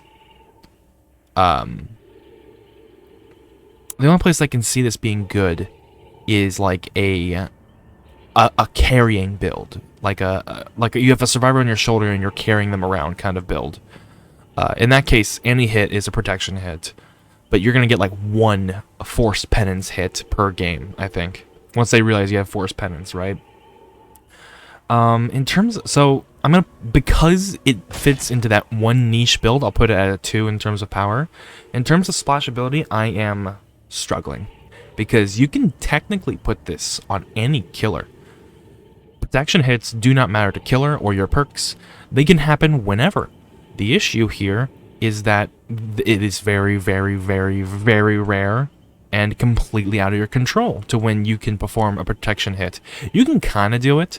Like if you're chasing a survivor and you see a very healthy survivor nearby, you can quickly turn and hit them, and the game will count it as a protection hit, I think is how that works. As long as you don't lose chase with the first injured survivor, right? I think is how it works. Correct me if I'm wrong. But I think I want to put it at a 1 in terms of splashability. I'm going to put it at a 1 in terms of splashability. You really can't throw force penance onto anybody. Okay, I'm kind of going against my own rules here. It's technically a 3 in terms of splashability, because you can throw this on any killer, any build, and it would work. It just might not work. Yeah, okay, it's a 3 in terms of splashability. Again, with the high splashability, low power rankings, you can technically use this perk on any killer, any build, but I wouldn't, because it's so bad. Okay, moving on, which just sucks, because I love the art and idea of this perk. Trails of Torment. Anytime you kick a generator, like physically kick it, not damage a generator with like a generator with like a perk or a power, you become undetectable, which means your terror radius disappears and your red stain disappears. And this continues. You have that undetectable as long as the generator is regressing, or you put a survivor, you hurt a survivor, right? During this time, obviously, survivors can't hear your aura, and then this perk deactivates, and you lose your undetectable status effect when survivors touch the generator and it begins to stop regressing, or if it stops regressing on its own because it's reached 0. And survivors can see the aura of this generator in yellow, and it's got a pretty lengthy cooldown. Okay, that was hard to explain. I'll try to do it quickly one more time. You kick a generator, you become undetectable, and you stay undetectable until the generator stops regressing by any means. Either it hits 0 or a survivor touches it. Survivors see its aura in yellow, and also you can lose undetectable, and this perk deactivates if you injure a survivor. Okay, a little bit better. In terms of splashability, I do not know. I'll put it at a 2 because there are a lot of perks that stop you or don't want you to kick generators. And there are also a lot of killers that already have undetectable or don't want undetectable. Such as Doctor, he wants a large terror radius for his power. Ghostface and Myers really won't want this. The only person I could see using this, like a Wraith wouldn't want Trails of Torment. That makes no sense, right? Pyramid Head is a good example, which is why it's on Pyramid Head, obviously, of a killer that would like Trails of Torment. So I'll put it at a 2 in terms of splash ability. There are some perks and some killers that this just does not mix with. In terms of power, it's got a lengthy cooldown. You kick a generator, you become undetectable, which is a good status effect because it allows you to be sneaky. But the issue with gaining undetectable this way is you have to kick a generator that has progress. Meaning the only way you can effectively be undetectable without a survivor knowing you're becoming undetectable is if you kick a generator that has a lot of progress and is far away from a lot of survivors, which is not going to happen a lot, because why would survivors do a generator halfway done and then leave it?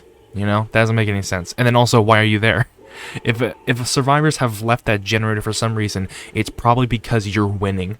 And so, why have they left this generator? This perk is a good example of a good thought, not thought out enough. You know what I'm saying? Also, if a survivor touches the... I like the interaction here of a survivor touching the generator. It turns off undetectable. But it also means that you're going to have to defend this generator if you want to keep your undetectable for some reason. Or you could just improperly be timed for it to turn off whenever you want. Or, sorry, I worded that so bad. That was not even the English I was trying to speak. You could be in the middle of a chase and undetectable would turn off because the survivor touched it across the map, right? And they're gonna know where your generator is once they caught on that you have Trails of Torment. When they see a yellow generator, they're gonna be like, oh, okay, I gotta go and touch that gen for just like 1/2 second. And that will stop his perk, and he can't use it for like a minute. But then again, it is the undetectable status effect. I'm very debated here. The time... I don't know, man.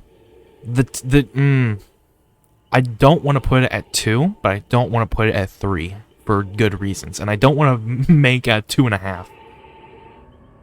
It's not niche, but it is kind of weak. But then again, giving Anti-Killer undetectable for a really long time could be really good. Okay, I'm gonna put it at a 3.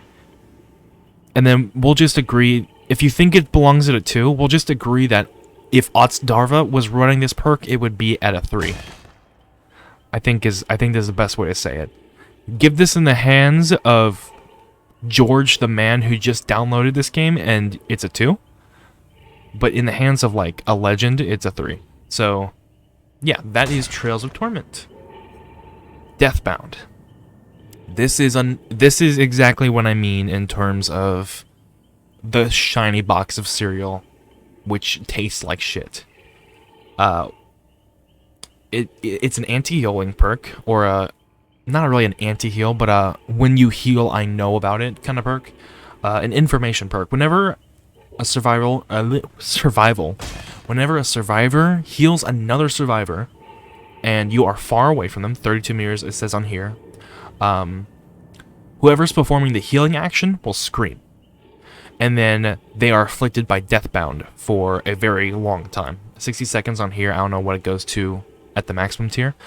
And then during this time, whoever screamed, if they get too far from the person that they healed, they become oblivious. And that means that they cannot hear your terror radius. So, in terms of splash ability, it's the same as Nurse's Calling. Survivors heal all the time. You can throw this in a lot of builds.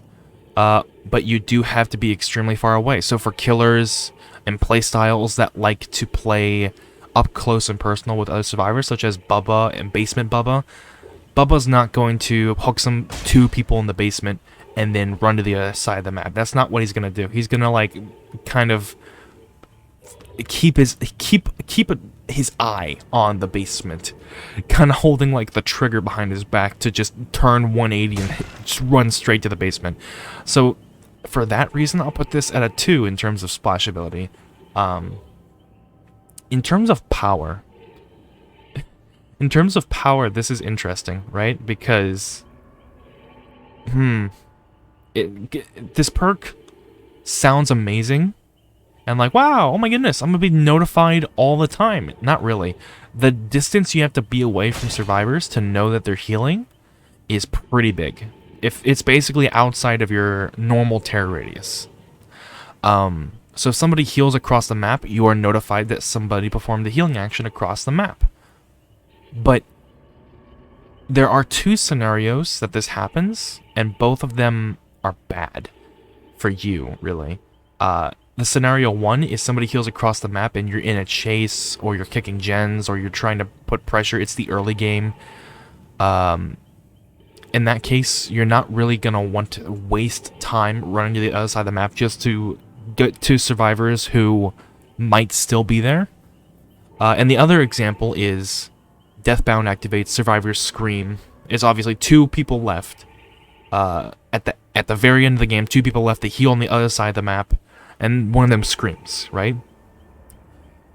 At that point, you've already really won the game, unless there's only 1 generator left. In that case, I guess Deathbound could be useful. But it doesn't show auras, it just costs somebody to scream. So you only get like a approximation as to where they are.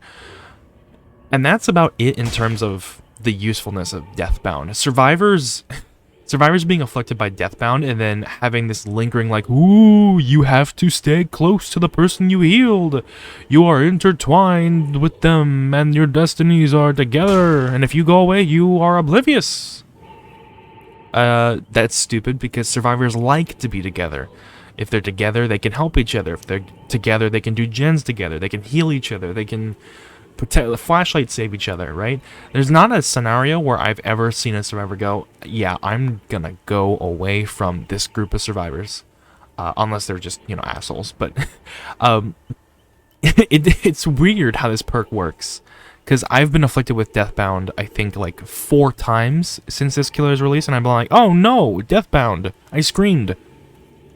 Okay, well, this guy is the person I healed is my best friend for the next minute and a half. I'm just gonna go where he goes, or they go, or she, and I'm just gonna do the gen that they're doing, and we're just gonna be best buds. That's the best thing this perk does, honestly. It's a 2 in terms of power. Is it a 2 or is it a 1? It's not a 1. It's not terrible. This is a good perk, so I'll put it at a 2. It doesn't activate often, and when it does, it's just an approximation, and its oblivious effect rarely does anything. And that is Executioner, a bunch of lackluster perks that looked amazing and are just kind of meh. Next up is Blight. Oh my god, Blight. First off, I've got the drip. Second off, I have a cold. I apologize if my voice sounds weird. Third off, I lost my train of thought because somebody walked in my room. Fourth off, all of Blight's perks are like the opposite of Pyramid Head, which we just covered. You read all these perks and you're like, I mean, it's okay. I don't think it's going to be that useful. Maybe except for Undying, which I've mentioned a couple times. But you read them and you're like, okay, cool. This could be useful. And then you get in a game with them and you're like, wow, this makes life so much easier. Why is nobody running any of these perks? So let's begin with Dragon's Grip. Dragon's Grip says after kicking a generator, Dragon's Grip kind of remembers that generator for the next 30-45 seconds-ish. And then if anybody touches the generator that Dragon's Grip is remembering, they will scream and then become exposed for like a minute and a half. And it has a lengthy cooldown, Dragon's Grip, but that really doesn't matter. This perk is fantastic combined with other perks, and on its own. A lot of killers can kick generators. There are perks that do limit you in terms of kicking a generator. So for that, splash ability is at a 2. In terms of power, I would put this at a 4. The ability to kick a generator, and then for the next 30, I think it's even a maximum power tier 3 Dragon's Grip is 60 seconds. Once somebody knows that you have Dragon Grip, they have a decision to make. A, touch the generator and be exposed for a really long time, which means you are one-shottable. Or B, don't touch the generator for 60 seconds, and then that means you, that means the generator gets to absolutely regress for free. The only time Dragon's Grip backfires, I think, is when a survivor, which is injured, touches the generator. Because an injured survivor with the exposed status effect is not scary, right? Because they're going to go down anyway in one hit because they're injured. So having the exposed is like double oh no's, and they really don't care. But even in that scenario, they scream, and you know that they are working on the generator again. So if that happens, super mobile killers like the Blight can run over there really quickly and interrupt that. It's got a lengthy cooldown, so you can't spam it. But aside from that, the cooldown is perfectly normal. I think at tier 3 it's just a minute, or 100 seconds. But it like passes by, especially when you're using your other perks and abilities and stuff. Dragon's Grip is just like an ace in the hole that you have in your pocket. It's a 4 in my book in terms of power. Let's talk about Hex Blood Favor. Hex Blood Favor. Whew, okay, it's a Hex perk, so it can break. Anytime you are, I'm losing my train of thought. It's really late. Sorry about that. Anytime you hit a survivor, anytime you injure a survivor, so I think this is with any means necessary. So if you hit somebody with a hatchet with the Huntress, if you hit somebody with your Blight stick, if you whip out your tentacle and you smash somebody with your super cool tentacle as the Nemesis, and it hurts them, Blood Favor activates. And any survivor, or the survivor, okay, woof. When you injure that survivor, the radius around them, which is, I think, 32 at maximum, every pallet in that radius gets blocked for, like, a long time. Have you ever used this perk? And anybody who has used this perk at Killer Shack on, like, Yamaoka's estate knows what I'm talking about. Because when you hit a survivor at the Killer Shack, they probably want to either stay at the Killer Shack or go to a nearby loop. Both of those have their pallets blocked. So knowing for a fact that you're just taking away a survivor's ability to to extend the chase with this perk is amazing. It is a Hex perk, so it can be broken, which is why I think I'm only going to put it at power level 4. Obviously, splash ability too. It's a Hex perk. It can break, and the more Hex perks you have, the more likely it is to break. But it is an amazing perk, so for that I'm putting it at a 4, and I think it's underrated. I really think more people should run Blood Favor.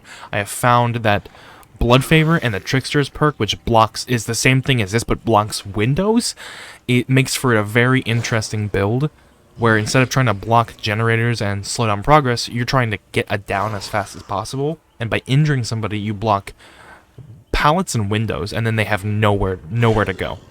And that is such an interesting concept and really oppressive. This perk is really oppressive. So that's my rating for that. Hex Undying. Oh my god, dude.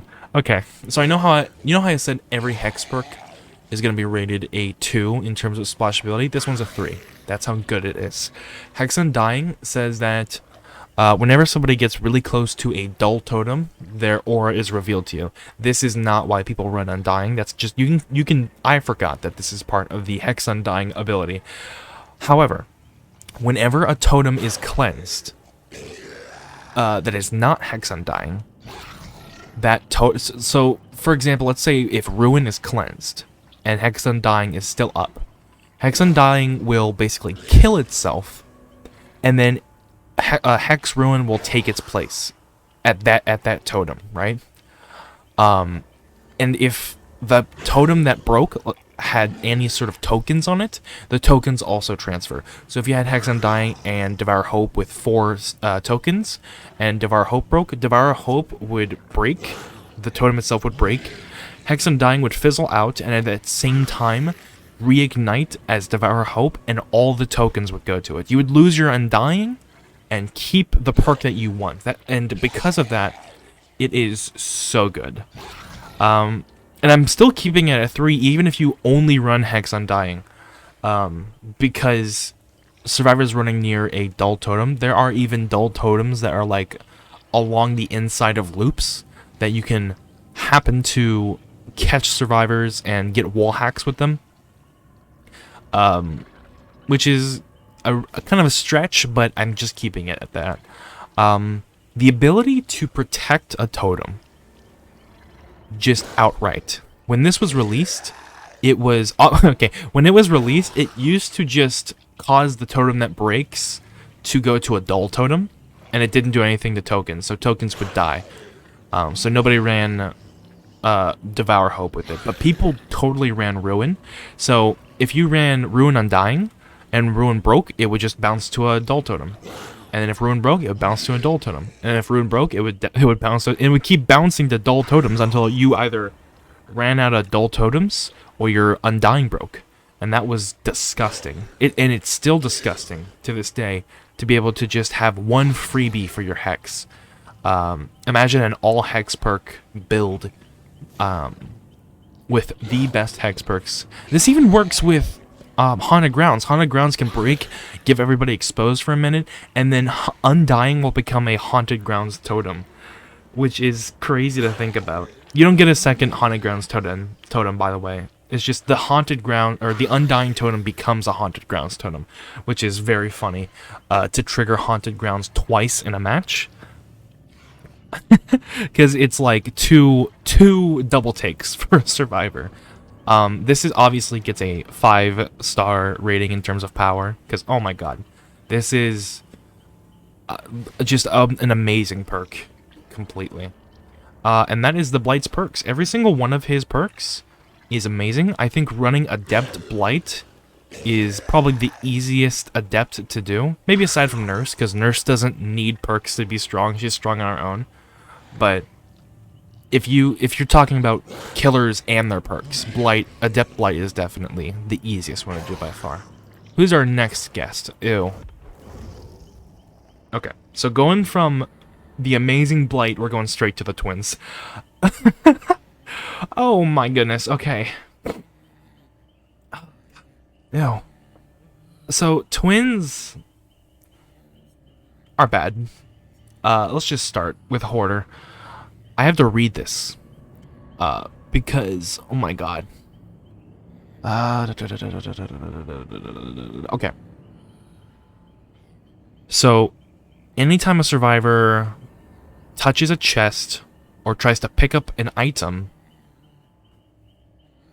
and they are within a close proximity to you, kind of like a terror radius, the normal terror radius, 32 meters ish, maybe bigger. Their location is revealed to you, not their aura, their location. It does spawn 2 additional chests throughout the match, so there's more of a chance survivors might look at chests and be like, "Hey, I got nothing else to do." But this gets a 3 in terms of splash ability. You can throw Hoarder into anything. It really has nothing to do with killers. It really has nothing to do with your build. So technically speaking, you can throw this into anything and it will work. On the flip side of that, it's a 1 in terms of power. If you know Dead by Daylight, you know this is a trash perk. And it's a joke. If somebody, you know, if somebody has Hoarder in their build, they're not really being serious, or they're running a build completely around items with like Franklin's Demise, which we'll probably see later. Just knowing the location of somebody nearby that touches an item, there's so many things wrong with that sentence. A, nearby, so it's not map wide. an item or a chest. Nobody messes with items or chests. Nobody drops items or drops chests.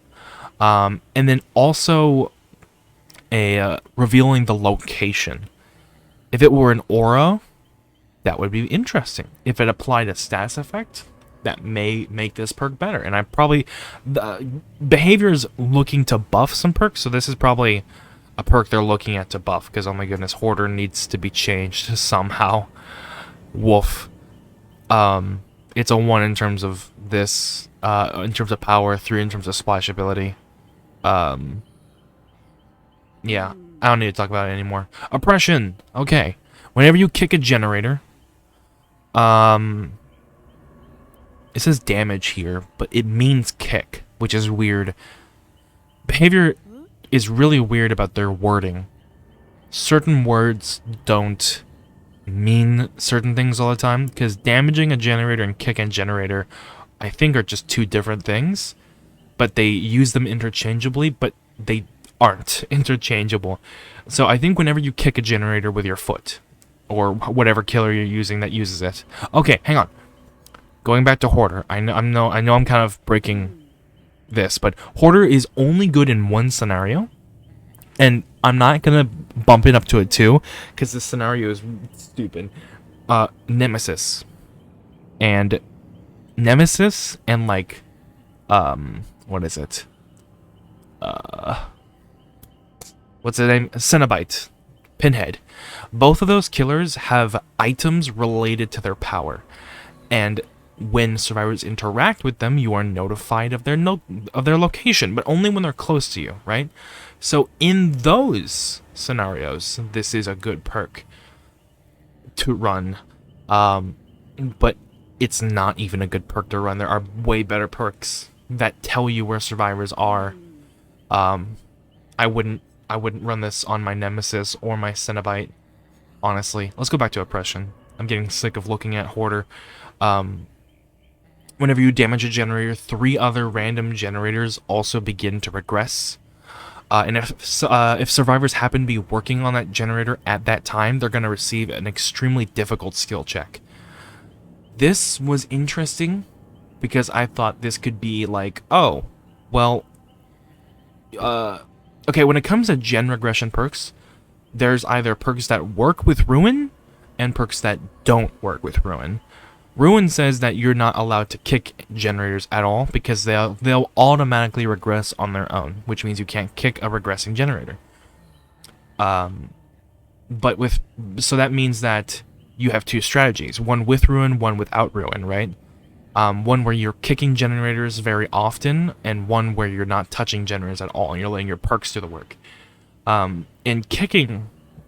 The kicking strategy was just kind of thrown out the window because the ones that do it automatically is just so much better, right? We're going to see a lot of these perks coming up here, but I thought this one was going to allow the I'm going to kick generators a lot strategy to skyrocket because it would also just make all other generators begin to regress. Like if you got a 3 gen, this one would allow you to kick every generator on the map essentially, but it doesn't. If survivors are working on a generator and they receive this difficult skill check, it's not difficult. I've seen it. It's like an old decisive strike skill check, really.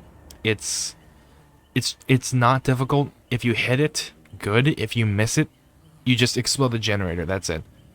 Worst case scenario with this perk, you kick the generator and all of them begin to regress. And you aren't told anything. This perk is really good when a survivor messes up the skill check and you know somebody's working on a generator. It tells you that. But it just doesn't feel... It's missing something. I don't know what it's missing. It also has a stupidly long cooldown for no reason at all. If the cooldown was 30 seconds, see, I say that, but Oppression with a 30-second cooldown would be terrible, I think, for the game's balance. So, maybe like a 60-second cooldown? Because 100 seconds is disgusting. But I'm going to put this at a 2 in terms of In terms of splashability, it's a 3 because any killer can kick a generator, and any killer would like to know if a survivor is on a generator across the map. But in terms of power, it's a 2 because the only reason this perk would be good if you center around your build around kicking things, right? So, it's a 2 for me. Coup de grace. Each time a generator is completed, coup de grace will get a token. And I think at the end of the game, when the last generator is finished, the 2 other generators that also, because at the end of the game, when there's one generator left to be done, there's also 3 generators on the map that you can work on. And I think at the very end of the game, all 3 of those generators are counted as quote-unquote finished, so the game registers at finished. And because of that, it gives you 3 coup de grace stacks at the very end. That's a rumor I've heard. I haven't used coup enough, or near an end game, because I'm just so good at the game that whenever I use coup de grace, I always win the game. But anyway, next time you lunge with this perk, it will consume a token, and if it does consume a token, and you have tokens to consume, it'll consume it and make that lunge 70% farther.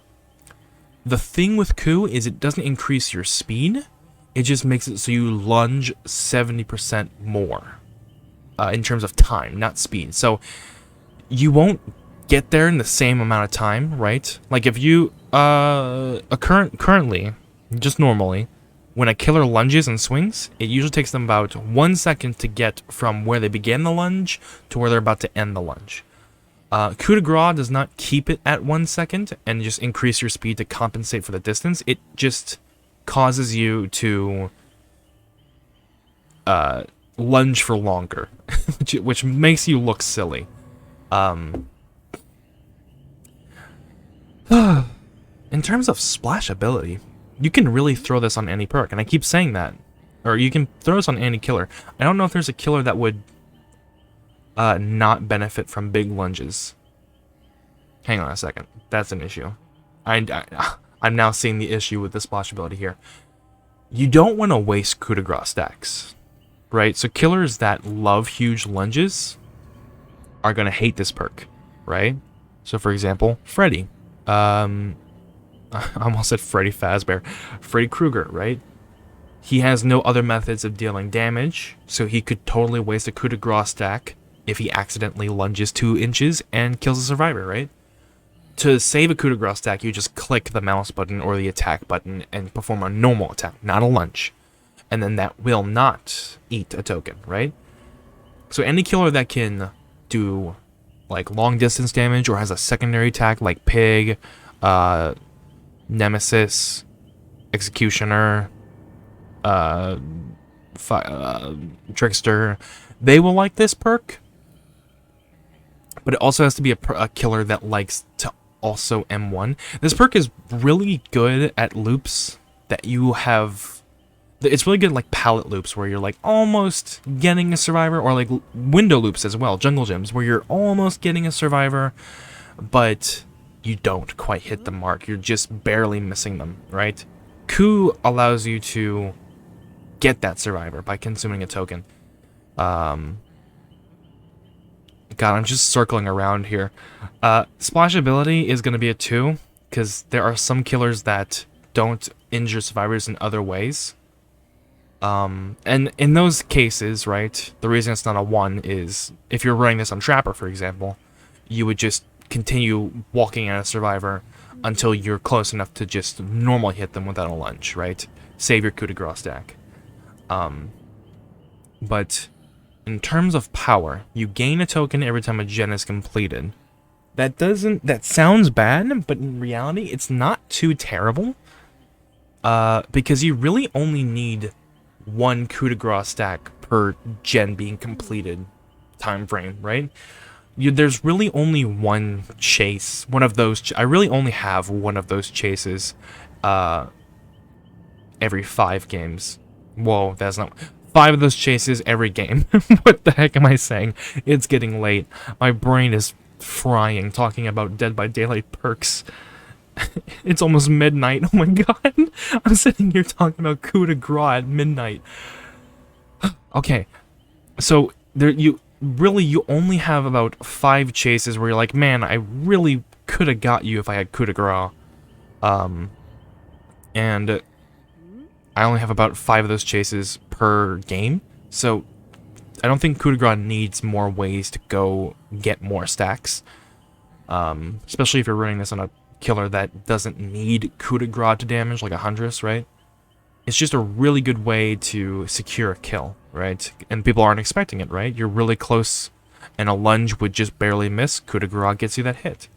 I'm very tempted to put coup de grace at a 3, just because coup de grace, if used wisely, can get you some crazy hits. I'm putting it at 3. It's at 3 now. So it's a 2, I think is what I said. Yeah, it's a 2 in terms of splashability, and a 3 in terms of power. Okay. Oof, moving on. Get the twins out of my face. Let's look at my boy Trickster. Okay. So, Trickster's perks. I don't really know how to sum these up. They're just kind of all around good perks. Maybe except for this one, Starstruck. This is an interesting perk. It's a carry perk, okay? So when you are carrying a survivor, this perk activates, and it stays active until you stop carrying that survivor for any reason. Maybe you drop the survivor, maybe you hook the survivor, maybe the survivor gets off your shoulder and escapes. Doesn't matter. This perk will stay active until then, and then any survivor inside of your terror radius, while you're carrying that survivor, will become exposed. So big terror radius killers will like this perk.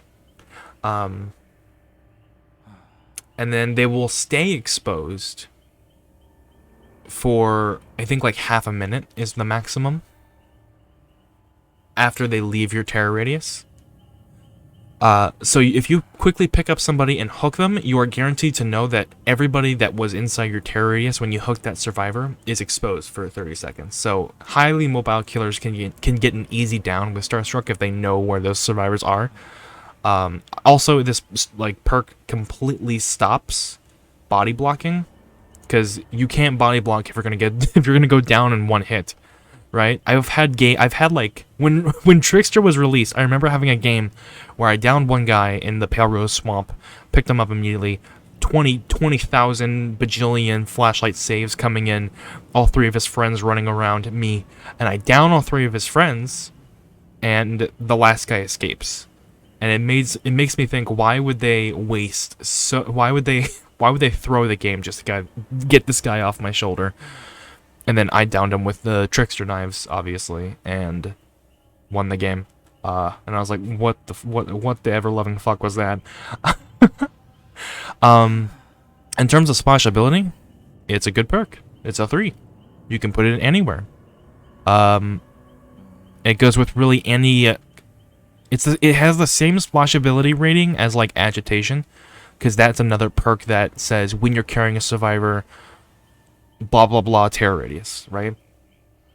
Any killer that's carrying a survivor has a terror radius, and I don't think there's a killer, maybe except Myers. Myers is a rare case, but besides Myers, right? Starstruck can be thrown into any build, except builds that have undetectable things like Tinkerer. Like if you have Starstruck and then you pick up a survivor, and then Tinkerer immediately activates when you pick up somebody, that's just super unfortunate, because nobody is inside your terror radius anymore because you have no terror radius. Yeah, I think I'm gonna keep it at 3, because I think that's the only reason. I think the only reason for doing that is because I put Agitation at 3, so it would feel weird to put this one at 2. In terms of power, honestly, I'm not gonna put this at 2, because it's a lot better than Agitation, and it's a lot less.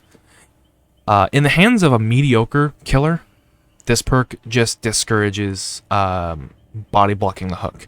In the hands of a great killer, in terms of, you know, just the killer being good in general, and you're like a noob, but you're playing Blight, or you're playing Trapper, but you have the brain capacity of Megamind by DreamWorks Animations. Like, there's so much potential for this perk, and I think for that reason, I'm gonna put it at a 3. It's not 4 worthy. I do not think it's up there with like Blood Favor. I don't think it gets you as many downs as Hex Blood Favor. No, sir. But talking about Hex Blood Favor, hey, I'm about to segue into Hex Crowd Control.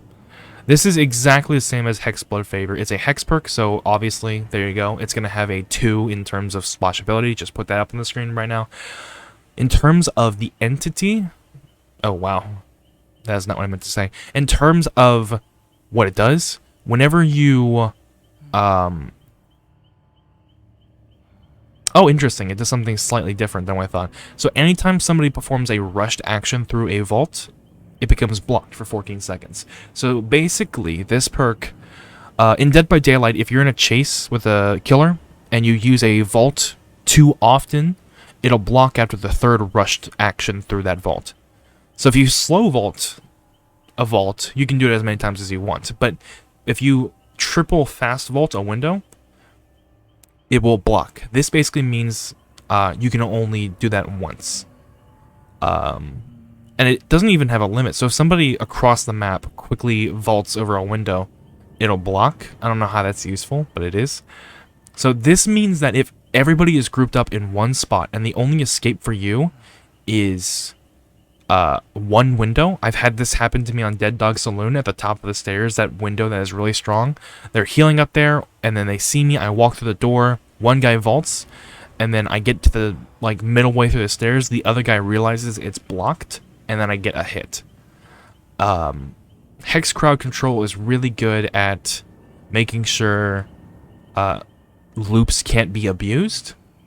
And for that reason, I'm going to put it at 3.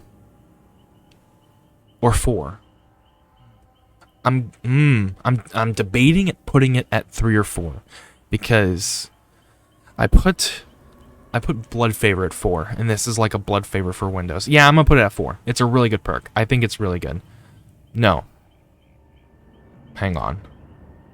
I'm gonna put it at 3 instead. I've decided.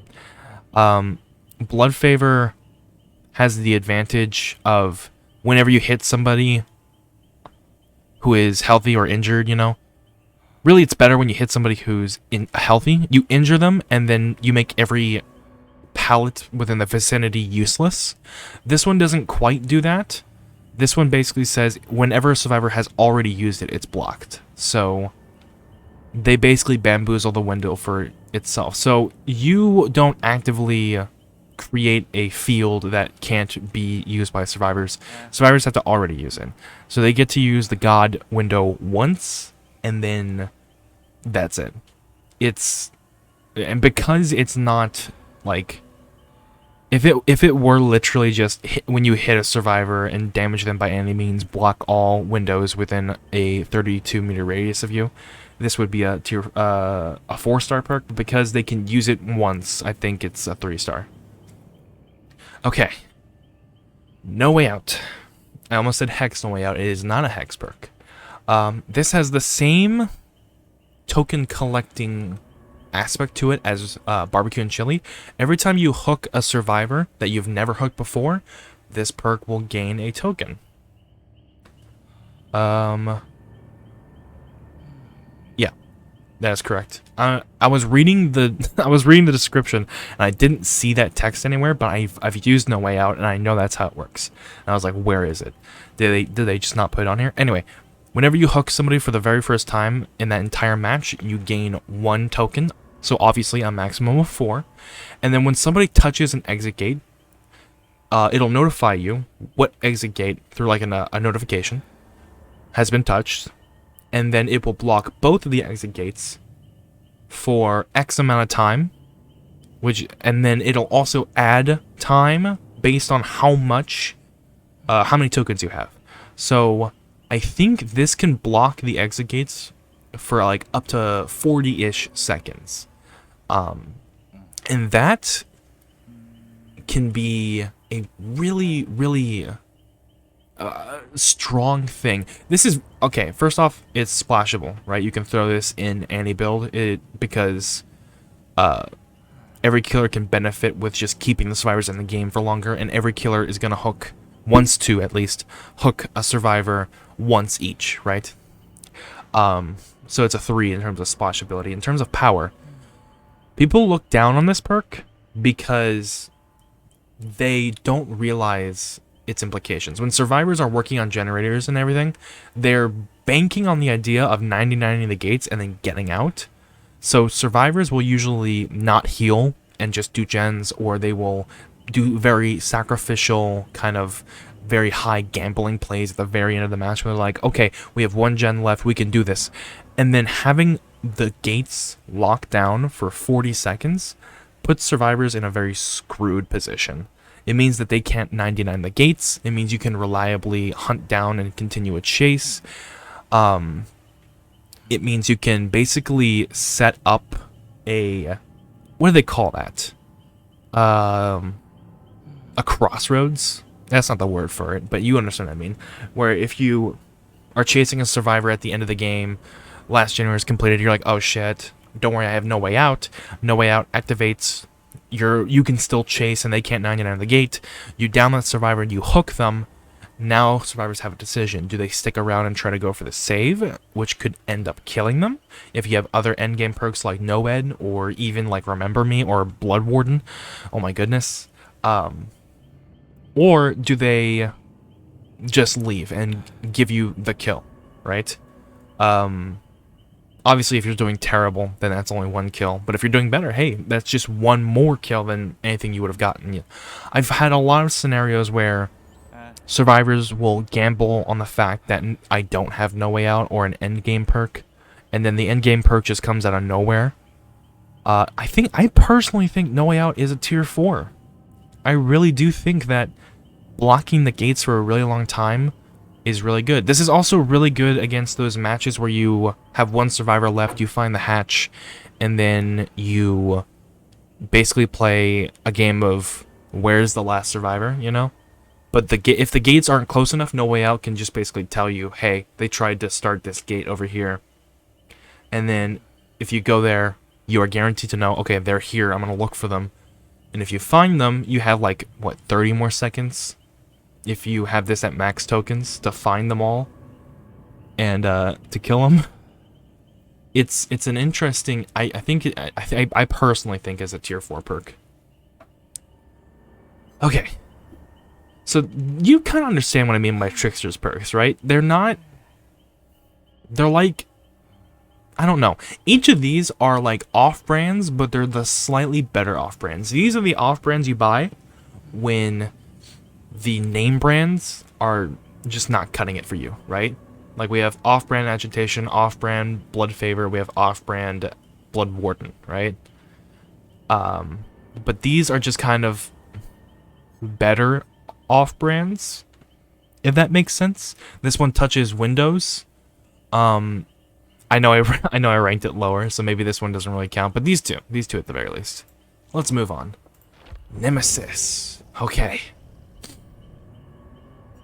Lethal Pursuer. Here's how this is gonna go. Amazing. I don't know if my mic picked that up, but ew is basically what I tried to say. Let's talk about Lethal Pursuer. At the very beginning of the game, all survivors have their auras revealed to you for like a couple seconds. That's all this perk does. And then it doesn't do anything for the rest of the game. People have told me that this is a waste of a perk slot and nobody should run this. People have told me, why would you even use this? This is stupid. In terms of splashability, it's a 3. In terms of power, it's a 5. Sit down and let me tell you why Lethal Pursuer changed everything in terms of perk builds, right? When Lethal Pursuer was announced, everybody was like, wow, oh my god.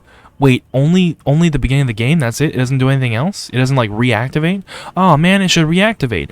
But the big brain people, like Otsdarva and me, we knew. right? We had it in our brains. That's all it needed to do. That's all it has to do, to tell us where survivors are at the beginning of the game. Have you ever had those games where you're not running Lethal Pursuer like an idiot, and you just kind of are like wandering around the beginning of the game, and you're like looking at a generator? Oh, this has no progress. Okay, let's go to the main building. Oh, is somebody here? Oh no, nobody's here. Okay. What about the same generator? I just checked. Maybe they're back. No. Do I see anybody in the distance? And then, bam, a generator pops in the distance.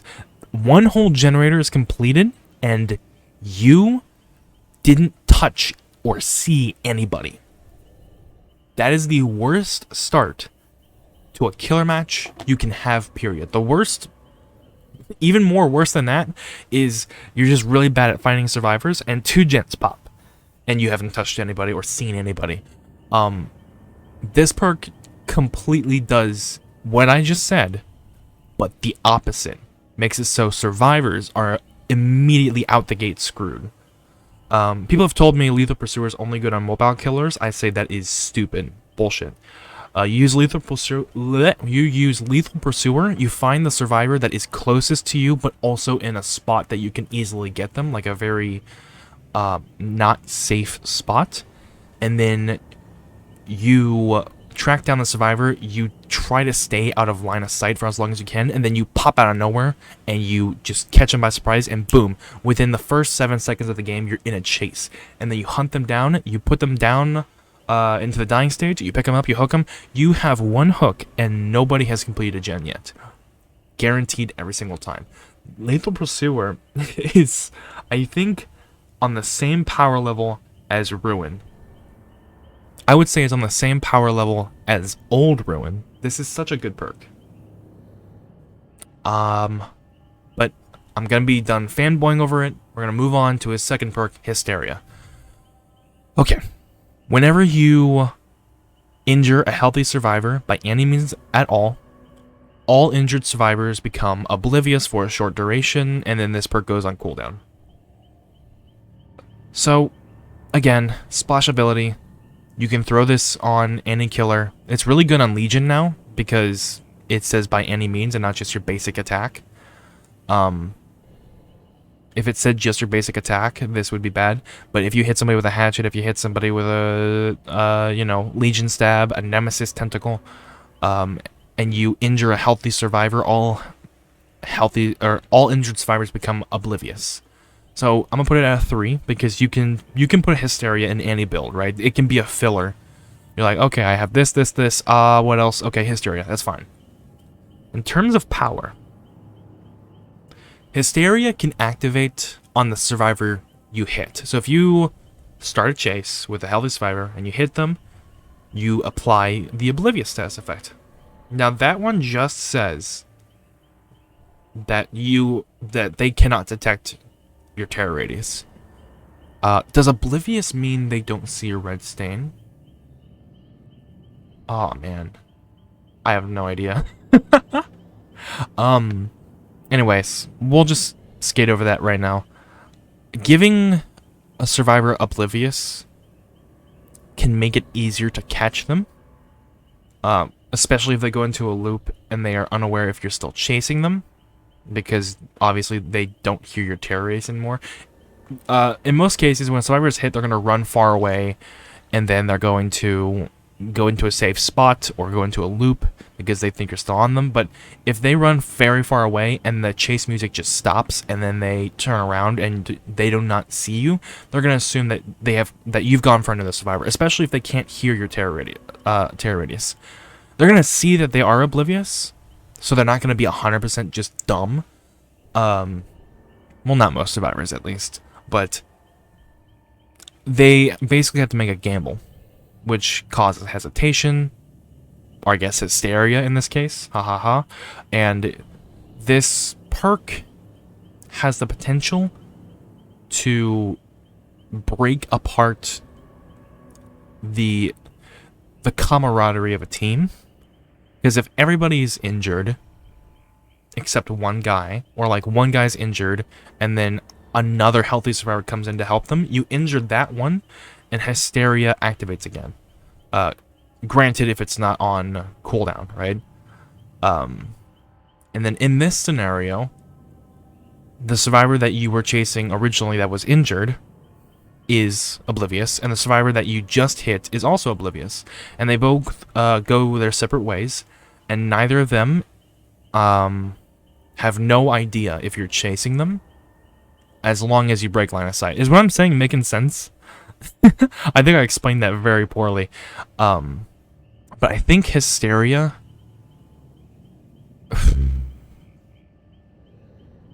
It's very splashable, but I don't know if it's good. I think it's just kind of eh. So I'm gonna put I'm gonna put it at 3, because I've noticed a difference in my games between using Hysteria and not using Hysteria. Hysteria is in my Nemesis build because it's just, you know, a splashable perk I can throw in there. And I've noticed that when I'm playing Nemesis, and it might just be Nemesis, honestly. But I have used it on other killers. I've realized that survivors are more likely to run into me. They're less likely to stay distant or strategically place themselves, and they're just kind of running around. And I think that is because Hysteria is doing work. So I'm going to put it at 3. I'll put it at 3, final answer. Moving on to Eruption. Remember how I said kicking generators was... not as optimal as running perks that just do it for you? This is a great example of that. So, in terms of splashability at 2, because it's a generator kicking perk, what this perk does is whenever you put a survivor into the... let's put from the beginning. Whenever you kick a generator, Eruption highlights it in yellow, but it also kind of like tags it. It remembers that generator. And then when you put somebody into the dying state, all of the generators that Eruption has tagged and remembered explode and regress for a small percentage additionally. Also, if any survivors happen to be on that generator, they become incapacitated for a duration, meaning that they can't do anything. They can't use... I don't know if I think incapacitated means they can't perform channeled actions, which also includes items. So anything that you do that causes a bar to appear below you, which I think is like, you know, I don't know if kicking Victor causes a bar to appear below you, but I think it is a channeled action that you can't do. You can't repair generators, you can't heal, you can't sabotage, you can't item, I don't think. In terms of power, this is a 2. It's the same issue as Oppression. Yes, it's really cool to kick all the generators, and as you're kicking them and applying your Pop Goes the Weasel and your Oppression and all that, you're also marking them, and then when you get the big down, all the generators explode and everybody who was working on them become incapacitated, and it's super cool. But in reality, how this perk really works, because it has such a small cooldown, and the time between, the cadence really between when you down a survivor and when you're kicking generators, you're really only going to cause 1 or 2 generators to explode with this perk at a time. Most likely 1, because you're going to kick a generator, chase a survivor, down them, Eruption activates. And then you're going to hook that survivor. Then you're going to kick a generator, chase a survivor, down somebody, Eruption explodes that generator, and then you're going to hook them. It's just, I don't know. On paper, sounds fantastic, but in reality, it's a tier 2 perk. It only works well with the kicking builds, and that works well only works when you're going out of your way to kick every generator on the map, so Eruption does something amazing. So I think Nemesis is funny, because he has Lethal Pursuer, which so far has gotten the highest rating in both categories for me, and then Eruption, which is a very disgusting perk that I don't want to use, because it's just kind of any perk that you have to go out of your way to use, and it's the rewards you're reaping are just kind of meh, is not worth it. I do like Nemesis though. moving on. We've got the Cenobite, Pinhead, my boy Pinhead. Okay. All of his perks seem to be perks that you would use in junction with other perks. Right? All of them are like, oh, this perk is cool, but it would be so good with this perk. Right? It's like every single one of his perks is a sauce. Every single one of them. You don't eat mustard or ketchup or sweet onion teriyaki sauce by itself, right? You don't just shoot that straight into your mouth and just yum yum. But you put it on your sandwich, you put it on your hot dogs, you put it on your, you know, your like your steaks or whatever. You dip your whatever's into it, and it makes it so much better. I think that's what his perks are all about. Let's start with Deadlock. When a generator is finished, the generator with the most amount of progress is blocked for a decent duration. That's all this does. You can also see which one it is, and it's highlighted in white. In terms of splashability, this is the biggest 3 I could ever give. This perk works by itself. You don't do anything, which is the most splashable a perk can get, when it does everything by itself, and it doesn't need other perks or you to do something. When a gen is finished, it blocks another gen. That's it. And it blocks the one with the most progress, and it shows you which one it is. It's like your mom holding your hand and just kind of pointing out, like, okay, well, you messed up here. You let them do this generator, okay? But this one's almost done, baby, okay? Baby, this one's almost done. Yeah. Don't let them do this one. Come on, don't let them do this one, okay? Okay, I'll block it for 30 seconds, okay? Just to let you know. So in terms of that, it's a 3. In terms of power, I would put it as a 4. When you combine this with other perks, you can even run this by itself. The ability to stop a survivor, and when it blocks a generator, by the way, and survivors are working on it, I think they are kicked off. It lets you know which generator has the most progress. I'm gonna check to see if I'm still recording, by the way. Okay, good. I've been recording for 1 hour and 22 minutes. Woof. Okay, there we go. I think after the Cenobite, I think I'm just gonna cut the recording and take off again, because I'm afraid this is gonna... you know what? I'm gonna do it right now. I'm gonna cut the recording right now, and we will continue talking about Deadlock. I'll be back 1 second, please. Okay, there we go. I was never gone. Sometimes my computer records a lot, and then in the middle of recording, it'll just be like, hey, there's an error. You ran out of space.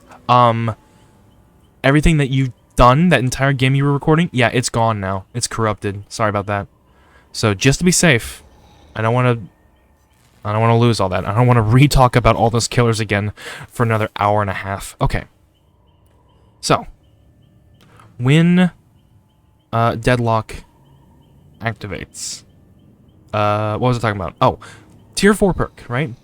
Because you can use it by itself, and it immediately tells you which gen's about to be finished, and it tells you which gen, and it blocks the gen that's about to be finished. So it stops gen rushing, right? Stops generators from being completed quickly.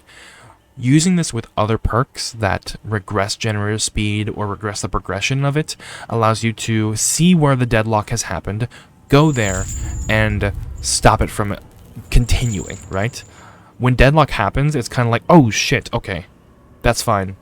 Time to just destroy the ever-loving hell out of that generator, and then go about my day chasing survivors. So in that term of being able to just hold your hand and point you in good directions with information and just kind of being its own perk, it's a 4 in terms of power. Hex Plaything. Okay, it's a hex perk, but it has the same... No, it's a hex perk. Okay, it's not like Haunted Ground. So it's a 2 in terms of splashability, I think. So we can just skip past that. Whenever you hook a survivor for the very first time, Hex Plaything will... so this one's weird, okay? Usually hex perks make their hex at the beginning of the match, and then just stay there until a survivor breaks it. This one doesn't do that. Hex Plaything makes its hexes anytime you hook a survivor for the first time. So let's say I hook Kate for the very first time in this match. She will get her very own Hex Plaything totem to ignite on a dull totem. If I hook her a second time, regardless of whether or not the hex is up or down or broken or alive or, you know, wherever it is, she will not get a second one. Basically, you become specifically cursed to hex plaything. And what's special about that is as long as you are cursed by your specific hex plaything, you will be... What is it? Is it oblivious? Yes, you are oblivious. Now, you can see the aura of your curse totem, right? Of your own personal hex plaything within 24 meters. But for the first... Like, for a really long time, like, it says 90 seconds here, I'm assuming that's longer in different tiers of this perk. Only you can cleanse that, and it's blocked for other survivors. So, if you want this thing gone, you're going to have to go out there and find it yourself. Otherwise, you're going to have to wait for a really long time for another survivor to happen upon it and cleanse it, right? So, this perk, we already talked about it being a tier 2 splashable. In terms of power, this is like a way better Hysteria, because is it? I don't know. Hang on. Okay, so really, nobody uses Hex Plaything for its ability to give people oblivion. They use it because it makes Hex totems and then reveals the Hex totem to survivors, right? It just fills the entire trial with Hex totems. So they use Hex Plaything with something like Hex Pentimento, Hex... oh shoot, I had it in my... I want to say house. That's not true. That's not it. Hex Haunted Grounds. They want to use it with like Hex Retribution, right? This with Hex Retribution would be really good because people are constantly cleansing their totem, meaning Retribution's constantly triggering. This is basically used in conjunction with other perks that like to be, that like for survivors to cleanse, right? And because of this, it's interesting how to make this a power. On its own, it's not that cool. I wouldn't run Hex Plaything by itself. I might, just because like, hey, this is okay, but I would rather run Hysteria than Hex Plaything. But in terms of like Hex Plaything and Pentimento or Hex Plaything and Retribution, that's a good combo. So I think a comfortable 3. I think a comfortable 3 in terms of power is in order. And moving on to Scourge Hook's Gift of Pain. Scourge Hook, Gift of Pain. Woof, that's a mouthful. Okay, it's a Scourge Hook perk. So 4 hooks throughout the map are going to become Scourge Hooks. That's how Scourge Hooks work. And they become... Well, they have a white aura instead of a red one. And they like glow and sparkle. And if you have more Scourge Hooks, it doesn't matter how many Scourge Hook perks you have. 1, 4, 2, 3. Doesn't matter. You're always just going to have 4 hooks. Scourge Hooks. And then they're all going to be linked to these perks. This one says anytime you hook a survivor on here, they... On a Scourge Hook, right? Anytime you hook a survivor on a Scourge Hook, they're going to basically receive the afflictions that Sloppy Butcher gives, which is Hemorrhage and Mangled. It makes them so that they bleed more frequently while injured, and they are healed a lot slower. And they keep these until they are healed. If it was just that, this would be bad. Just run Sloppy Butcher. But the reason why this is good is because if that survivor is healed, they heal and repair 7%, 10% slower until they are injured again. So if somebody heals from across the map, they're going to have their actions reduced. And because of that, this makes it almost worth it. But you use this in conjunction with other Scourge Hook perks and make it so that when you hook somebody on a Scourge Hook, just a ton of things happen. You get immense value. That's the reason you use so many Scourge Hooks. It's interesting Oh! I just realized at the bottom it tells you, Mangled increases time required to heal by 25% and lasts until fully healed. I didn't realize Mangled is so oppressive. Oh my goodness. I thought it was like 12%, but it's 25%. That's nuts. Okay. Anyway. In terms of splash ability, I'd say it's a 3. Unlike Hex perk, you can't break a Scourge Hook. The only time a Scourge Hook disappears is if you place a survivor on it and they die, in which case that hook is just broken for the rest of the match because the survivor died on that hook. But then again, if a survivor dies on a Scourge Hook, that means you're winning, right? So it doesn't really make any sense for that to be a bad thing. Whenever you hook a survivor on a Scourge Hook, you get benefits, and if you don't hook somebody on a Scourge Hook, that's bad. The only issue is you can't pick where the hooks are, so sometimes you're just kind of screwed RNG-wise where, like, her Scourge Hooks spawn, right? So I'm going to put it at a 3 in terms of splash ability, because you can just kind of throw Scourge Hooks into anything, because every killer hooks on hooks, even Pyramid Head, right? And let's see. Gift of Pain, in terms of power, it reduces healing, and it also says that when you do the healing action, it punishes you based on repairs. Now, I've noticed that the reduction to healing and repairing after you're healed, which lingers forever until they're injured again, isn't really a big issue for survivors, because that's not a really big penalty, really.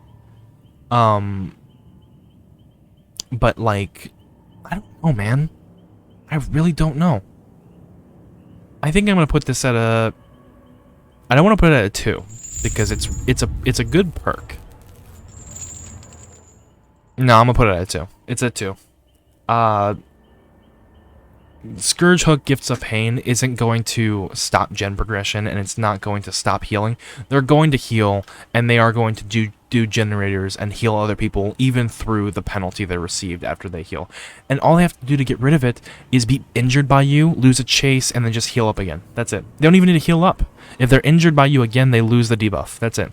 So I think Scourge Hooks of Pain is a 2 in terms of power. Okay. That's Pinhead.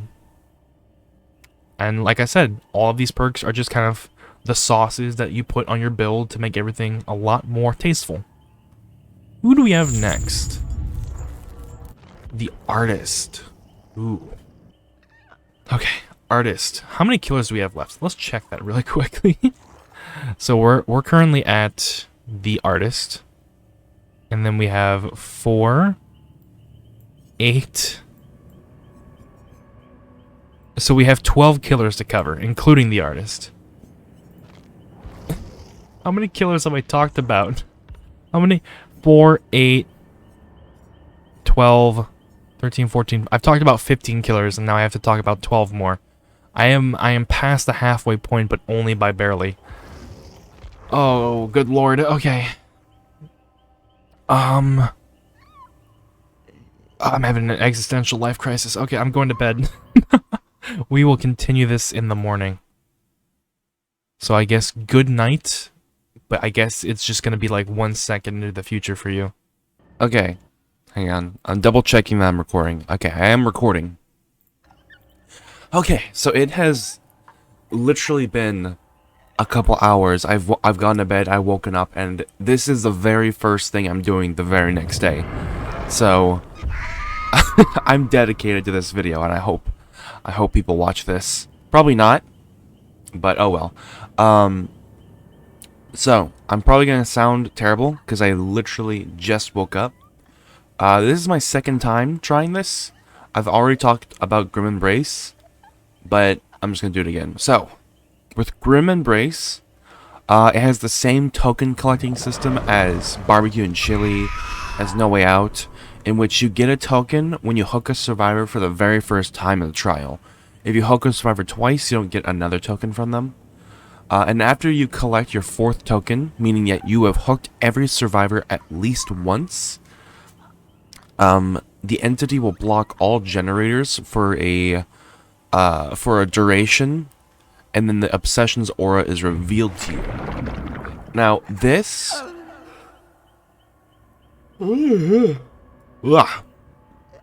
this is extremely splashable, obviously. It receives a 3 in terms of splashability because every killer hooks a survivor. And every killer can benefit from seeing the obsession and blocking generators. In terms of power, this perk is a good example of cost and effect. Every perk in this game has some sort of cost, and every perk in this game has some sort of effect. The cost is what it takes to get to the effect, and the effect is what happens, what the perk does, right? This is a good example of a perk that has too big of a cost, but a lackluster effect, right? Hooking 4 survivors just to block generator progress for, it says here 30 seconds. I don't know. I think it goes up to, I think it's 40 seconds at max. And then you also just see the obsession's aura.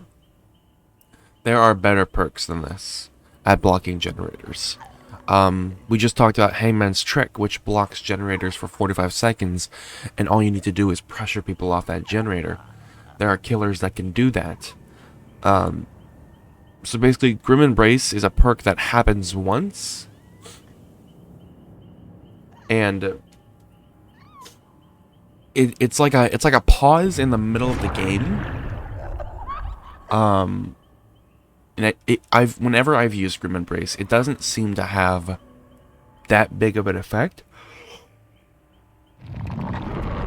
Apologies, wow. And so, in terms of power, I think I'm going to put this at a 1, really. Grim Embrace, no. I'm hesitant to put it at 1 because the other perks I'm about to put at 1 as well, they're really bad. But I do think Grim Embrace is also a really bad perk. It's like Fool's Gold, right? Like you see block every generator on the map and then have an obsession's aura revealed to you. But I see I've got to hook a survivor 4 times. Hook 4 different survivors 1 time. So then when this perk activates, somebody's on the hook, you see the obsession of, or the aura's obsession, so you see where somebody else is. But by the time you do this, there's going to be like 2 generators completed.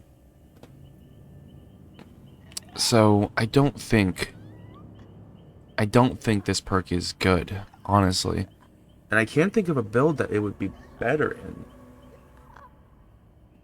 I can't really think of a build Grim Embrace would be like, oh man, this really ties everything together. So I think for now I'm gonna put it at a 1. Yeah. Moving on to Scourge Hook Pain Resonance. It's a Scourge Hook perk. You get 4 Scourge Hooks. And these are randomly placed hooks around the map. You don't get more Scourge Hooks the more Scourge Hook perks you use. If you have multiple Scourge Hook perks, they just all are tied to those 4 hooks. And this one says, anytime you hook a survivor on the a Scourge Hook... Sorry, literally just woke up. Anytime you hook a survivor on a Scourge Hook, the generator with the most amount of progress will explode and regress an additional %. And it seems to be a big chunk. In addition to that, anybody who is on that generator will scream. Now, in terms of splashiness, it's a Scourge Hook, so I'm going to make it a 3. Because Scourge Hooks basically work on their own. And there's not really any sort of killer or perk that doesn't want you to hook. Really, a lot of perks kind of hope that you hook. In terms of power, this perk is very strong. Hooking a survivor, or hooking a survivor in a hook, and then immediately doing damage to a generator across the map, and having everybody scream on that generator, is a really powerful effect. Mostly because, it's like you're going over there, kicking a generator real quick, and then coming back. In a sense, really. It's just pressure where it needs to be applied, and you don't really have to do anything except put a survivor on a hook, which is what you're going to be doing anyway, right? It's like adding to your power instead of an additional ability that you can do, right?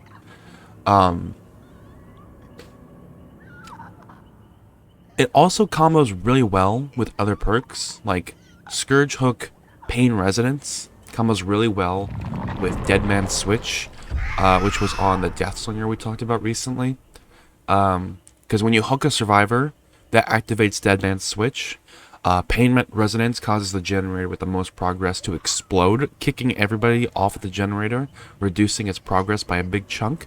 And then, because you've activated Dead Man's Switch, and everybody was kicked off of the generator, Dead Man's Switch will block it for 45 seconds. So this perk is very, very good.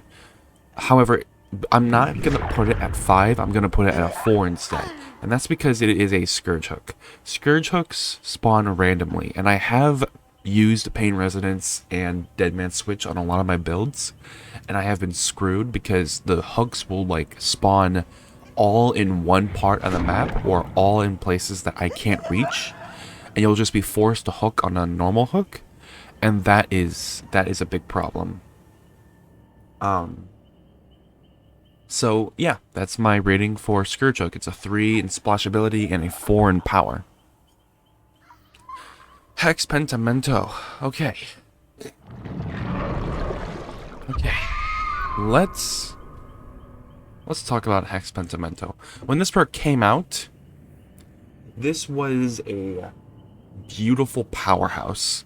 And everybody saw this, and they started freaking out. And they're like, oh my god, we're all gonna die. And honestly, I still think this perk is gonna be an issue with the newest perk coming out. It's a generic perk that's coming out with the Dredge. I forget the name of it, but it lets you break boon totems instead of snuffing them. Basically what Pentimento does is after a hex totem is destroyed, you see the aura of where that hex totem was. Or not even a hex totem, just any totem at all, right? Hex Pentimento does make a hex, but that hex doesn't do anything. Hex Pentimento's hex is just there to kind of be bait, so somebody breaks the Hex Pentimento. On top of that, if a survivor breaks a totem, not only do you see the aura, but you are allowed to reignite and remake a new totem. I think, yeah, Hex Pentimento does make a hex in the beginning. Yeah. So and then that makes a new rekindled totem for Hex Pentimento. And for each Hex Pentimento rekindled totem you have in the map, you gain the following effects. So if you have one remade totem, survivors' repair speeds are reduced by a lot. 2 remade totems, survivors' heal speed is reduced by a lot. 3 remade totems, survivors' recovering off the ground speed is reduced by a lot. 4 remade totems, survivors' exit gate opening times are made by a lot. And the most groundbreaking one that really shocked everyone at all, when you have all 5 totems on the map remade, the totems are blocked by the entity, meaning that nobody is allowed to break them, and all of these effects that I listed are permanent. The catch is when a rekindled totem that you have remade is broken, it cannot be remade again. So it's a one-time thing. In terms of splashability, it's a 1. Hex Pentimento works really well in an all-hex build, but it also doesn't because of the fact that boon totems exist. This might bump up to a 2 when that new perk I just talked about, coming with the dredge that lets you break boon totems, comes out, but for right now, it's a 1, and upon the release of that perk, it'll become a 2. So, the reason it's a 1 is because with boon totems, you can't turn a boon totem into a Pentimento rekindled totem. So you're kind of stuck if everyone just keeps booning your totems. And the only thing you can do to a boon totem as of right now is just snuff it, which will turn it back into a dull totem. And you can't turn a dull totem or a boon totem into a rekindled Pentimento totem. So boon totems just completely shut down this perk, and a lot of people run boon totems. So this just turns it off. So in terms of splashability, it's a 1 right now. In terms of power, it's kind of funny because although people run a lot of boon totems, if you pair this with a hex totem, there are games that you're going to get where people would rather break it.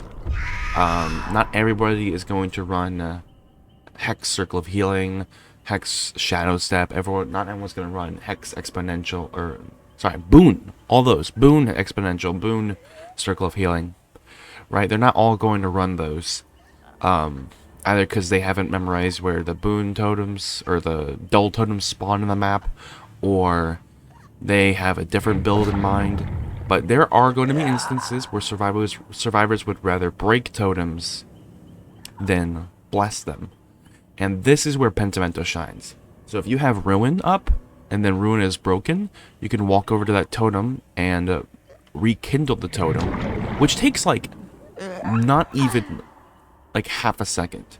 You could do it mid-chase and not lose any distance, honestly.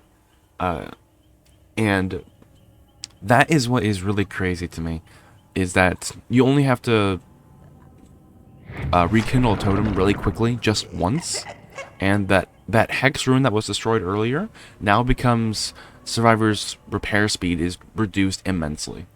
So people use Hex Pentimento not for all 5 effects, because honestly opening the gates and recovering off the ground isn't that big of a deal. They use it for the very first effect, and maybe even the second effect. Possibly the second effect, but really just the first effect. To turn your broken Hex totems, or dull totems even, into generator slowdown. And then they'll bless one totem, and then when that, they'll rekindle one totem, and then when that totem's broken, they'll rekindle another totem. And it's just constant pressure if you're constantly rekindling totems and applying this huge debuff. And for that reason, I'm going to put it at a 4. And it's going to stay 4 until the release of that new perk, in which case this will become a 5, because this Hex Pentimento will be the immense amount of pressure that hexes I think really needed.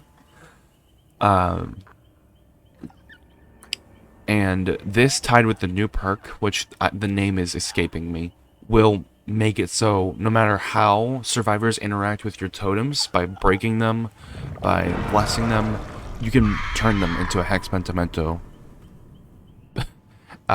rekindled totem. And so at that point, I think this will be a 5. Because imagine Hex Pentimento, the new boon perk, the new hex breaking perk, boon breaking perk for the killer, Haunted Grounds, and like Ruin or Devour, or even like Retribution on very lethal killers. So yeah. Artist's perks. There's not much to say about artist perks. They're not all good, not all bad. I was really hoping Pentimento would be better, but then Boon Totems kind of ruined its whole gameplay. Grim Embrace, I was hoping would be good, but it's just lackluster, super bad. You get the buff once per game, and then that buff is really not worth it, and it has such a high cost. Pain resonance is amazing. That's what to take away from the artist. The Onryo. I hope she doesn't jump scare me here in the menu.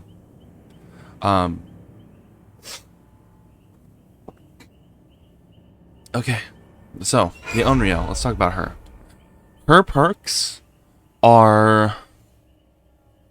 they're not bad, but they just promote a different playstyle than the meta playstyle.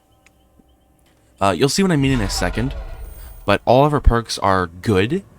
They just aren't what killers are used to running, so nobody runs any of these. So let's start with Scourge Hook, Floods of Rage. You already know what a Scourge Hook does by now, but I'll explain it again. 4 random hooks will become white, sparkly Scourge Hooks. Having multiple Scourge Hook perks does not stack how many hooks you get. You only get 4, no matter how many Scourge Hook perks you have. And this perk says, anytime a survivor is unhooked from the Scourge Hook. So it's not upon hook, it's upon unhook. You see the aura of everybody for a pretty decent duration. I think it's 5 to 8 seconds. 5 to 7, 5 to 15. Not 15, it wouldn't be 15. Now, a lot of people have told me that, okay, let's just start with splashability. It's a Scourge Hook, so it gets a 3. We'll just put that out there. In terms of power, a lot of people have told me that Floods of Rage isn't a good tracking perk because you don't get to control when it activates. And to that, I say that is stupid. There have been a lot of there's 2 instances where Floods of Rage activates. A, you're in a chase. B, you're not in a chase, right? Obviously. But let's talk about when this activates when you're not in a chase. If this activates while you're not in a chase, you have just been activated barbecue and chili, map wide, no limits on who can have their aura revealed. And it basically gives you information on where everybody is. Literally everybody. Because it doesn't show you the survivor's aura who's recently just been unhooked, but if you look at the rescuer's aura, you can tell if they're healing under the hook or if they are running to a new location. And then obviously you see the other 2 survivors on the map if they're still alive, I guess. In a chase, especially with the Onryo, she needs like chasing potential, so this perk is really good on her. But in terms of in a chase, you might think this is bad because you don't have time to look around. This is good because if you're in a loop where you can't see each other and you have to mind game, you're just given wall hacks for a couple of seconds. I would highly recommend looking around and try to like find people and like use this perk for information, but use it mostly during a chase to anticipate what your survivor that you're chasing is going to do. With all that being said, I will agree, you don't control when it happens. It can happen at the worst time. It is a Scourge Hook, so you might not have this activating every time somebody unhooks. It is for a very short duration. It doesn't give you movement speed. It doesn't give you anything else. It just reveals auras. There are better tracking perks than this. And for that reason, this is going to be a 3 in terms of power. And thankfully that jump scare doesn't go over here, because I would have lost it. Yeah, so this is... While I sing the praises of this, it works really well for killers that don't have a chase. But there are some killers that don't even need to see where the other survivors are. They have that built into their kit. They can teleport through the walls. Or there are just killers who are really good at mind gaming. Moving on to Call of Brine. This perk says that whenever you damage generator by kicking it, it activates for, it says here 60 seconds, and I'm assuming that goes up to 90. Whenever you kick a generator, it regresses at the same speed as Ruin, tier 2, which is 150%, so it regresses faster. And if anybody does a good skill check on that generator, you are notified. So, I think this doesn't have a cooldown. So if you kick 2 different generators, Call of Brine will activate on those 2 different generators. And if anybody is working on those generators, you get to receive an aura from that general location. No, that's not what I meant to say. You get a notification from that generator. That's what I meant to say. Goodness me. It's early in the morning. I am still waking up. In terms of splashability, every killer can kick a generator. Every killer likes to regress generators. There's not a build I can think of, except maybe like an maybe like a ruin build. So I guess in that case, splashability 2. You could throw this into every build, but you'd have to build around it. In terms of power, kicking a generator and having it regress at 1.5 its normal speed is good. And then being told when somebody's working on it again, also really good, especially for super mobile killers that can teleport like the Onryo.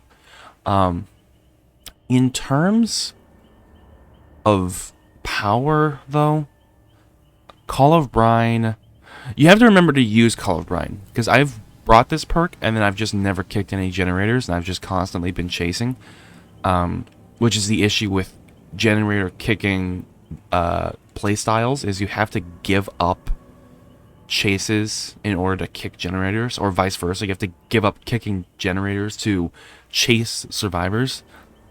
So the constant picking is bad, right? Doing one for the other is bad. Is pretty bad for that strategy. But in terms of supporting the strategy, I'd say it's pretty good. It doesn't really have a bad cost. It has a great effect. So for that reason, I'm gonna put it at a 3 in terms of power. Not a 4, because I don't think it's up there with the 4 perks. I don't think a generator kicking perk is going to go up there until something drastic happens to the other non-generator kicking generator regression perks. I think every perk that has to do with kicking a generator is going to be at a 3 or lower. Okay. Moving on to Merciless Storm. Merciless Storm is an interesting one. Whenever a generator is almost done, survivors will start to receive continuous skill checks. Kind of like if you've ever done a yellow rift. If you've ever done a yellow... Oh, what's it called? A yellow thingy. You know what I'm talking about. The yellow like thingy that appear. It's a challenge that you have to touch, and then it gives you a bunch of skill checks. That happens on a generator. So if a survivor is repairing a generator and they get 1 skill check, they'll expect that to be it, but then they'll receive 2, 3, 4, 5, 6, 7, and they'll keep receiving it until the generator is done or they miss. If they miss, the entity will block it for 60 seconds, and this can only happen once per generator.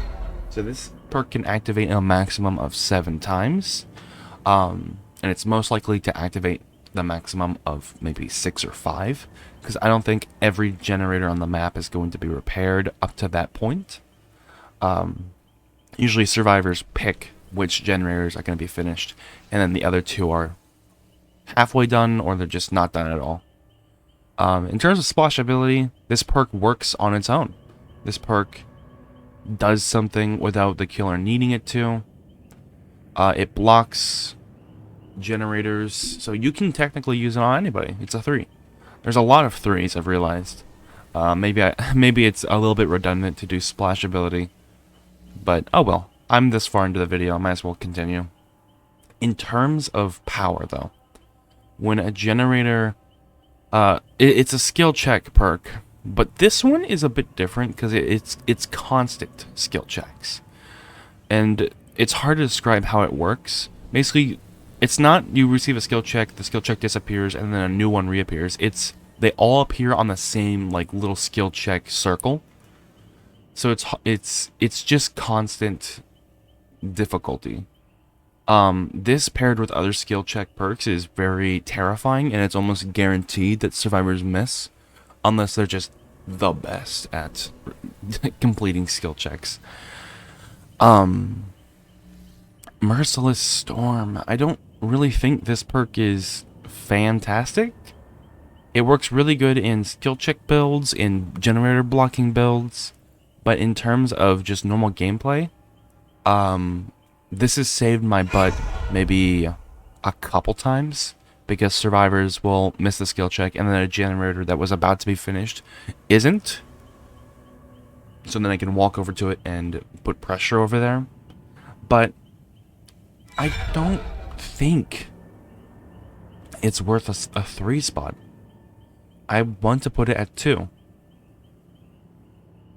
Yeah, I want to put it at 2. I'm going to put Merciless Storm at 2. Because I don't think... Well... I don't know. It's not niche. I'm going to put it at 3 because it's not niche. Because it doesn't tie itself to an aura or to a terror radius. It ties itself to each individual generator. And yes, it can only trigger once per gen. But I think that's alright. Because if that were not the case, if it even said 3 times per generator, gens would never get done. Especially in the right build.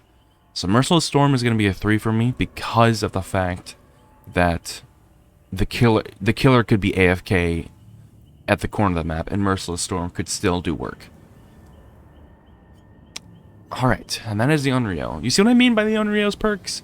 All of them are just kind of like good perks that promote different playstyles, and because those playstyles are not meta, the perks are kind of bad. Which is interesting how the meta decides how strong perks are. If gen kicking was big, this would be an amazing perk. If messing with skill checks was big in the meta, this would be an amazing perk. I would put this at 5 probably if that were the case. But because it is not the case, they do not go there. That's it for my personal killers that I own. Now we are moving on to killers I don't own. I probably will in the future, though. So I might not know... Now, here's the thing. I have owned these killers before on the PS4 when I played back then. But as we all know, the PS4 is getting outdated. The PS4 does not run Dead by Daylight well. And I am a PC gamer now. Elite Master Race. So, I have played all of these killers and all of their perks. And I have also watched a lot of videos on Dead by Daylight, especially Otstarva. So don't get worried about me not knowing what these do or how they play in-game. So, let's start with Ghostface perks. What can I say about these perks? Nothing really in common in all of these perks. We'll start with I'm all ears. Any survivor that does a rush action within a very... It's not a close proximity to you, but also it can't be across the map. Their aura is revealed to you for a short duration, and then this goes on a lengthy cooldown. So, I'm all ears is used in the case where a survivor vaults a window, and you see their aura through the walls. And then you use that to basically wall hack and get it down. This is the better version of the Onryo perk we just talked about. Scourge Hook, Merciless Flood? No. What was that one called? One sec. This one was called... It's called Floods of Rage. I was close. This is the better version of that perk because it activates more often. It activates kind of in your control, and you can tell when it's going to activate. You can get a heads up. Like if you see a survivor going for a window. It has a lengthy cooldown, but I don't think that's going to matter much because you need to activate really only 60-40 seconds. If it activated more often, that would be broken.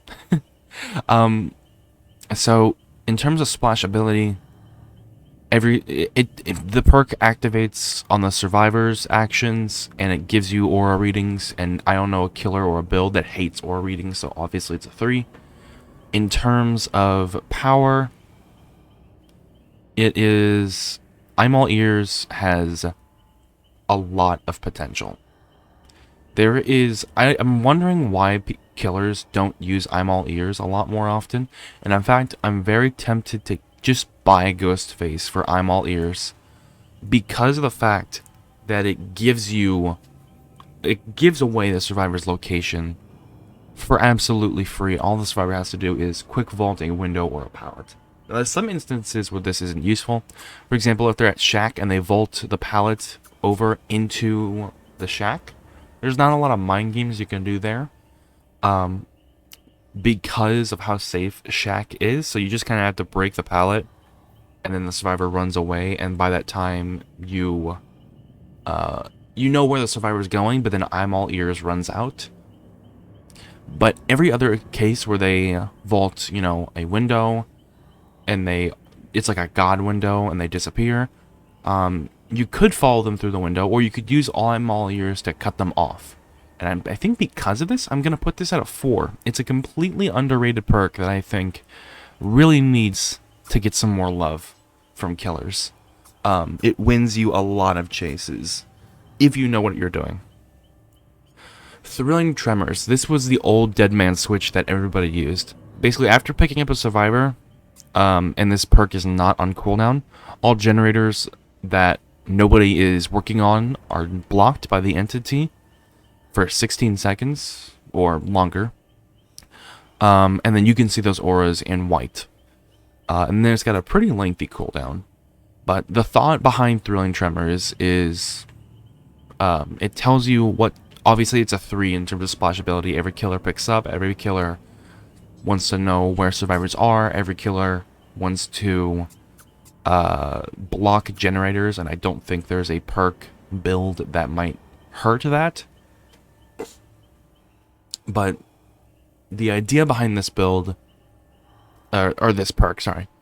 The idea behind this perk is that you have to pick up this survivor, and then as you're carrying them to a hook, you have to look around and find a red generator, because all the white ones aren't being touched. They're not being repaired. They're either at 0 or the survivor has gotten off of them. In this case, you would go to a red generator, and it would be like a reverse barbecue and chili. Thrilling Tremors has also lost a lot of its. Nobody uses this perk a lot. It lost a lot of its luster because everybody was like, "This is stupid. I'm not going to use this anymore." It's got a lengthy cooldown, and barbecue does not have a cooldown. Because of this, I'm going to put it at a 4. If it had no cooldown, it's a 5 because it tells you a lot of information while also making sure that information is true, right? Like if you pick up a survivor and you see 2 white generators in the distance and 1 red one, you know for the next 16 seconds, it's guaranteed. Nobody's going to touch those white generators, and that red generator is being worked on. Once good survivors realize that you're using Thrilling Tremors, and they see somebody go down, they might get off the generator until you get back, or you pick them up, and then they'll just wait for their generator to be unblocked, knowing that you're not going to come and get them. So that is my ranking for Thrilling Tremors. If it had no cooldown, or a reduced cooldown, it might go higher, to a 5. Furtive Chase. Okay. It's an obsession perk. And every time you hook your obsession, you get a token. And there's a maximum amount of tokens you can get. Right here it says 2. At maximum tier, it is 4. And then all this perk does is whenever you are in a chase, you reduce your terror radius by 4 meters per token. Which is laughable. And then it also has the real reason why anybody would use this perk is because whenever anybody unhooks the obsession, they become the obsession. So it's an obsession swapping perk. The thing about this perk, in terms of splash ability, technically anybody could use it, but it affects being in a chase. It reduces your terror radius inside of a chase. It swaps the obsession around. So for it to be splashable, I'm going to put it at a 2. Well, I guess you could put it at a 3. Technically speaking, you could just put this perk at a 3. I'm going to put it at 2 anyways, because there's some killers that don't like this perk.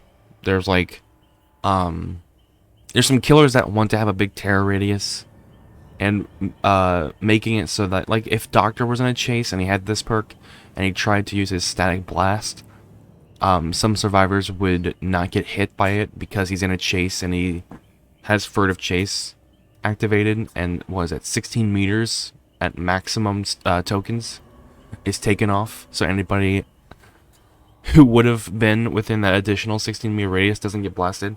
There's other cases of this as well.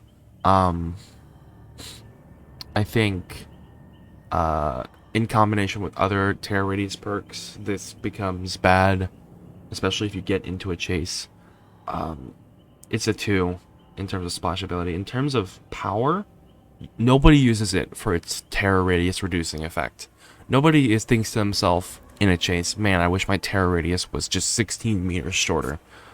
Nobody thinks that, right? And you might think, oh, I could use it to sneak up on a survivor I've lost, but in that case, you've lost them. So then this perk deactivates because you're not in a chase. This was only used back then to swap the obsession around. And now we have better perks to swap the obsession around. I think Oni's Nemesis does that very well. I think there's another perk that swaps the obsession around very well. This one is used a lot, or this one should be used a lot in obsession swapping perks, perk builds. But just for that case, I'm gonna put it at a 1. It's not niche. Obsession swapping builds don't really have a perk that make it super cool. Oh, and by the way, if your obsession dies, you lose all the tokens, I think is something. Unless they got rid of that. No, I think they got rid of that. That used to be a thing, though. It used to be if your obsession dies, your furtive chase tokens just disappear. But I think it looks like they got rid of that. Okay. It is still a 1 in my book, because if I were to put it at 2, that means that in its build it's good, but even in its own build, where you put it with like Nemesis and play with your food, that build is so bad. So in terms of power, it's just gonna go down to a 1, because reducing your chase, reducing your terror radius on chase is not good, not worth it for a perk slot. And it's only used for its obsession swapping, and as I said over and over again, it's not that build isn't good. So I guess what to say is these perks were used a lot. I remember seeing a lot of I'm All Ears, Thrilling Tremors, and I guess Furtive Chase in those builds when this killer came out. But then once Ghostface became a hated killer and nobody really liked going against a Ghostface, these perks were forgotten about. I think I'm All Ears and Thrilling Tremors could make a comeback. We can forget about Furtive Chase. The Plague. This is a killer I want to get. And the Plague really just came out with a bunch of bangers, to be honest. Just a bunch of really fun to use, really strong perks. Let's start with Corrupt Intervention. Extremely splashable. It does something at the beginning of the game, and then it turns off. It's a 3 in my book. At the beginning of the game, 3 generators that are farthest from you become blocked for like a minute and a half. And while they're blocked, you can see them in white. And then obviously blocked blocked generators cannot be repaired or touched or altered at all. So that is very strong. In terms of strength, I think I've already said it. In terms of splashability, 3. In terms of strength, this is a 5. We have another 3/5 on our hands. Yes, it's going to go up there with Lethal Pursuer, and let me tell you why. Corrupt Intervention turns ginormous maps into a little bit smaller of maps. Why would survivors hang around the edge of the map where the generators are blocked? Why would survivors go over there? unless, of course, you're chasing them over there. Survivors are going to spawn next to these generators, most likely, and if you block them, it forces survivors to run towards you to get to generators they can actually touch. In this case, it really helps killers that need survivors to be close by.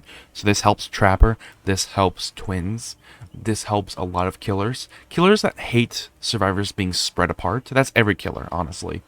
But any killer that can't deal with it, like Blight can deal with it, Nurse can deal with it, Demogorgon can even deal with it. Nemesis can kind of deal with it, but like Pyramid Head can't. So this works really well with killers that just cannot deal with spread out survivors, because it forces survivors to come to you at the beginning of the game. Blocking 3 generators guaranteed means you do not have to worry about those generators for a very long time. And yes, the perk only works for the beginning of the game for that first minute and a half and then does nothing else. But that's all it needs to do. All it needs to do is be a really good beginning of the game perk. And that is what Corrupt Intervention is, right? Imagine a survivor with like a bunch of toolboxes, and a bunch of survivors are around a generator at the beginning of the game, and they are far away from the killer, and they use a bunch of brand new parts and all that to quickly do a generator before you can do anything. That's bad. Now imagine that same scenario, but with Corrupt Intervention, and the moment they turn to go repair it, it's blocked. So they think, oh damn, okay, and well, now I gotta go fix a different gen. They run to a second generator, it's blocked. Well, they say, okay, she's got Corrupt Intervention, let's just run to the middle. They run to the middle, and instead of getting to a generator and finishing it before they can start a chase, the Plague finds them and downs them, or gets them all sick, or the Blight finds them, or the Ability finds them. You know, this really is like reverse Nemesis, because with reverse Lethal Pursuer, because Lethal Pursuer allowed you to go start the chase. Instead, Corrupt Intervention forces survivors to start a chase, which is very, very strong. And now I'm done singing my praises about Corrupt Intervention. Moving on to Infectious Fright. Anytime you down a survivor, anybody inside your terror radius will scream and reveal their location. It's a terror radius perk. So not everybody is going, not every killer has a big terror radius. Some of them even turn off their terror radius during a chase. So in terms of that, I'm going to put this at a 2 in terms of splashability. In terms of power, this is a very, very powerful perk. Especially with killers that have insta-down powers, especially with killers that have big terror radiuses like Doctor. This is nasty on the Plague and like the Oni, because those killers love to chain together hits very well. The Plague with her, what is it? Corrupted Vomit, I think is what it is. Corrupted Bile. And then the Oni with his Blood Rage ability, being able to chase down and like slam down on survivors. Pair this with Distressing or any other way to increase your terror radius, and you're basically told the location of every survivor. This perk, on a tier 3 Michael Myers with an enormous terror radius, allows that Michael Myers to just walk through the map, downing every single survivor really quickly, and just winning the game by slugging them out. This perk is fantastic. The reason it's not going to go at 5 and instead it's going to go at 4 is because it is a terror radius perk. So it relies on manipulating your terror radius to make this work. But just because it's a terror radius perk doesn't mean it's bad. It just means it needs to have a super good effect, and revealing the location of any survivor inside your terror radius is amazing. Especially when you down somebody, go on the chase, down somebody, go on the chase. This perk kind of feels itself. So that's where it stands. In terms of, did I talk about its splashability? I think I did. It's a terror radius perk, so I would say 2 splashability, 4 power. Okay. Dark Devotion. It's an obsession perk, and this one's kind of funny. So when you hit your obsession with a basic attack, you basically give them a 32 meter terror radius for like half a minute, and then you become undetectable. you're basically giving them your terror radius. And what's interesting is that the terror radius that you give them, what's super interesting is all terror radius perks now also flip over to that survivor. So that survivor gets your terror radius. That survivor gets any sort of terror radius perks, like Infectious Fright will work with this perk. If you down somebody across, like at one side of the map and across the map, your Dark Devotion person will scream, and then anybody within a 32-meter radius of that Dark Devotion person will also scream, which is very funny. It doesn't last long. You do need to one-shot melee somebody, your obsession. So I think in terms of splashability, it's a 3, but in terms of power, even though I'm kind of singing its praises with how funny it is, it's just a meme perk, really, to give somebody your obsession. It's a really good way to not give somebody your obsession, give somebody your terror radius. It's a really good way to get rid of your terror radius, but you have to find your obsession, and constantly hitting your obsession and then going away works well in some builds, but it's so difficult to constantly find your obsession over and over again, and then utilize what is it called? Undetectable within the half-minute time frame you're given, within the 30 seconds, right? Because then you have to lose the chase. Takes a couple seconds. You have to find a new survivor. That takes a couple seconds. You have to hit that survivor. So if you're using it optimally, you're gonna get one survivor with this perk. But then again, you're probably just gonna hit the obsession, leave them, and then lose all of the survivors, or they're gonna be hiding well, etc., etc. And in most cases, this doesn't really work well because the survivor that you have transferred your obsession, your terror radius to, they're gonna kind of stick around you. So you're not gonna have a terror radius, but their terror radius is gonna kind of give you away, because people aren't going to know that the terror radius is coming from the survivor. They're gonna know that the terror radius is coming from the killer, or that's what they're gonna assume. So even if they hear the terror radius nearby you, they're gonna assume it's you, right? So they're gonna be, you're gonna have to A, get away from the obsession, and B, find a new person that's not next to the obsession for this perk to work. And for that reason, this is a 2. It's funny though. It's a really funny and interesting, unique perk. In fact, that's what all these perks are, I think, here. Very funny, interesting, unique perks that have been added to the game. Block generators in the beginning of the match. Nobody's ever heard of that. Obviously, there's a lot of generator blocking perks, but back then this was huge. Infectious Fright caused people to scream inside your terror radius with no cooldown. This was huge. Give somebody your terror radius. Oh my goodness, this is huge. And then these two were actually good, and this one was just meh. Alright, how long have I been recording for? 49 minutes. Okay, moving on. Legion. Oh boy. Legion is a good, what was a busted killer, quite literally, because he was broken. They were kind of all over the place. They were easy to exploit, I guess. And then now they're in a state where you can't exploit them for their power. And their power is just to get everybody injured and keep them injured. And their perks follow a theme, but none of them, except maybe this one, are good. Alright, let me talk about them. Discordance. Entity generator within a close proximity to you. It says 64 meters here.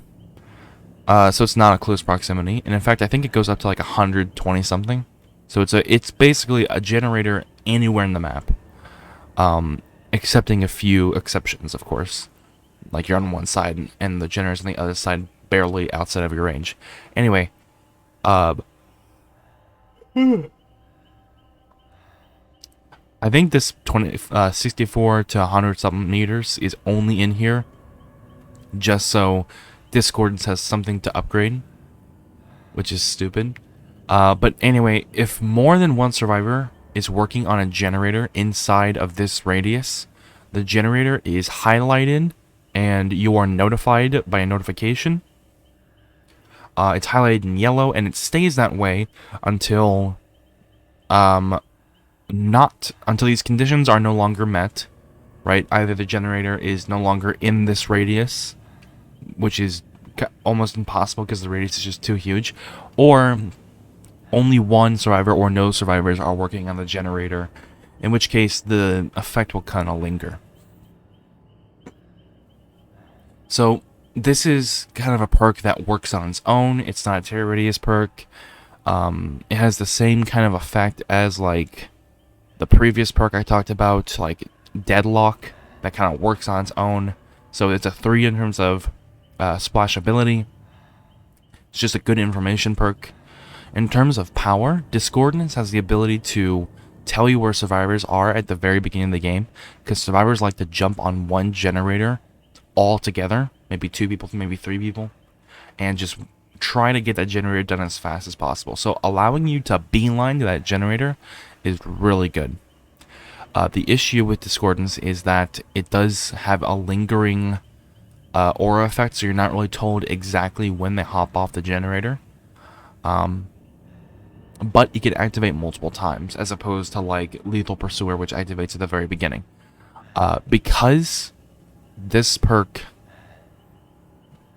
doesn't tell you how many survivors are there or when exactly they leave, I'm not going to put this at a 5.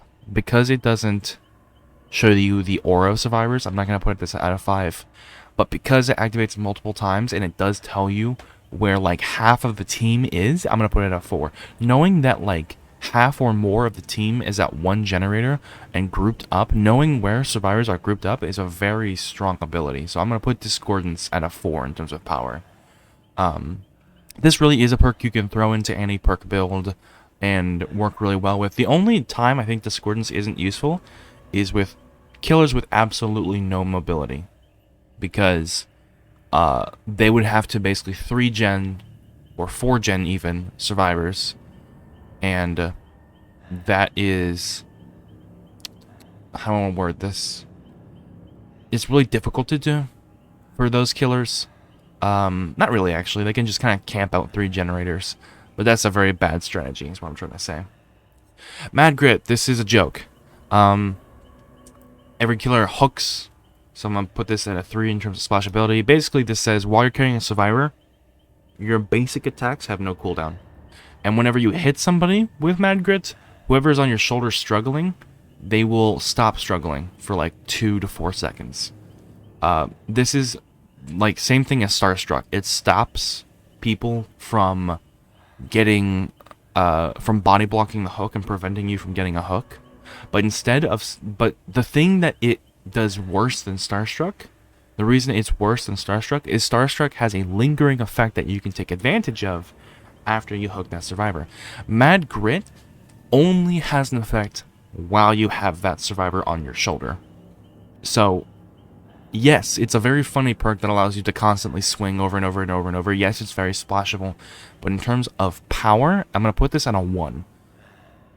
You're probably going to get 1 attack successfully off of Mad Grit, and that's only because nobody has known that you have Mad Grit. If you're in a team with people who have comms, and somebody gets hit with Mad Grit, or they see you use Mad Grit, they're going to tell everybody, hey, they have Mad Grit, right? Or if people hear you across the map swing multiple times, or they can see you swinging multiple times in a row, they're going to know you have Mad Grit. The person you're carrying is going to know you have Mad Grit. So with one use of Mad Grit, 2 people know you have Mad Grit. And once this perk has revealed themselves, nobody's going to go for saves. They're just going to go on generators and repair. Which is kind of bad for Killer, because killers almost want survivors to try to save.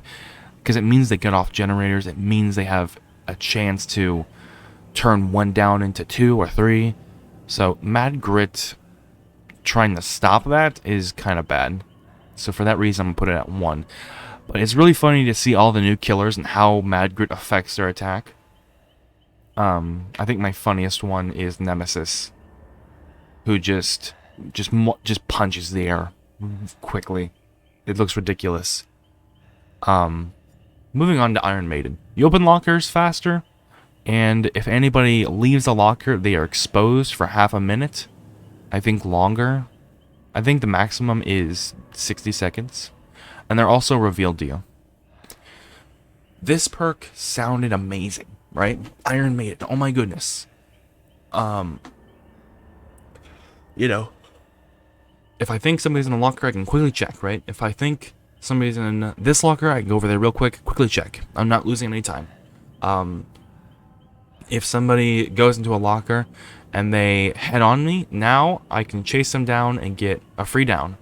If somebody gets into a locker and then leaves slowly to avoid barbecue and chili, oh my goodness, I know exactly where they are, right? There's no hiding from me, and that is amazing. The issue with Iron Maiden is no survivors don't go into lockers anymore. They just kind of crouch around corners. Going into lockers fully healthy is stupid, because if the killer opens that locker, you've basically been insta-downed. So coming out of that locker is... I don't know, man. It's... Nope, going into lockers doesn't have any value to a survivor unless they have perks built around it that make it so, right? And there aren't really a lot of good perks or a lot of meta perks that make survivors go into lockers.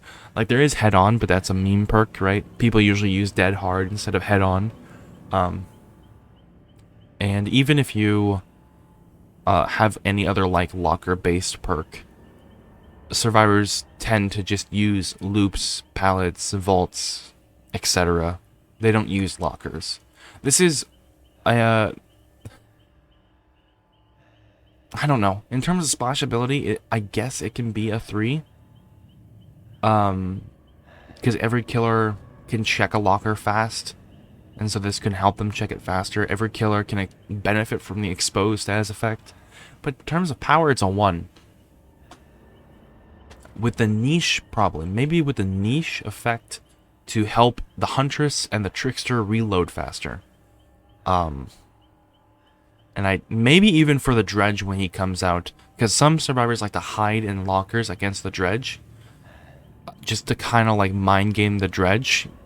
The Dredge can go into your locker while you're hiding in it, but to go into the locker that you are in is highly improbable. But to see you walking around the open inside of a locker as Dredge is easy to do. So some survivors mind game it by going into a locker.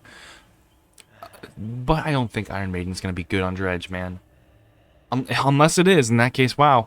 But even for the 2 instances where this is good on Huntress or this is good on Trickster, it's still a bad perk, right? Like, nobody... You're going to get, like, 1 down in, like, 5 games using this. Maybe in, like, 10 games, too. It's just meh. You know? So for that reason, Iron Maiden is going to be a 1 for me. Legion's perks...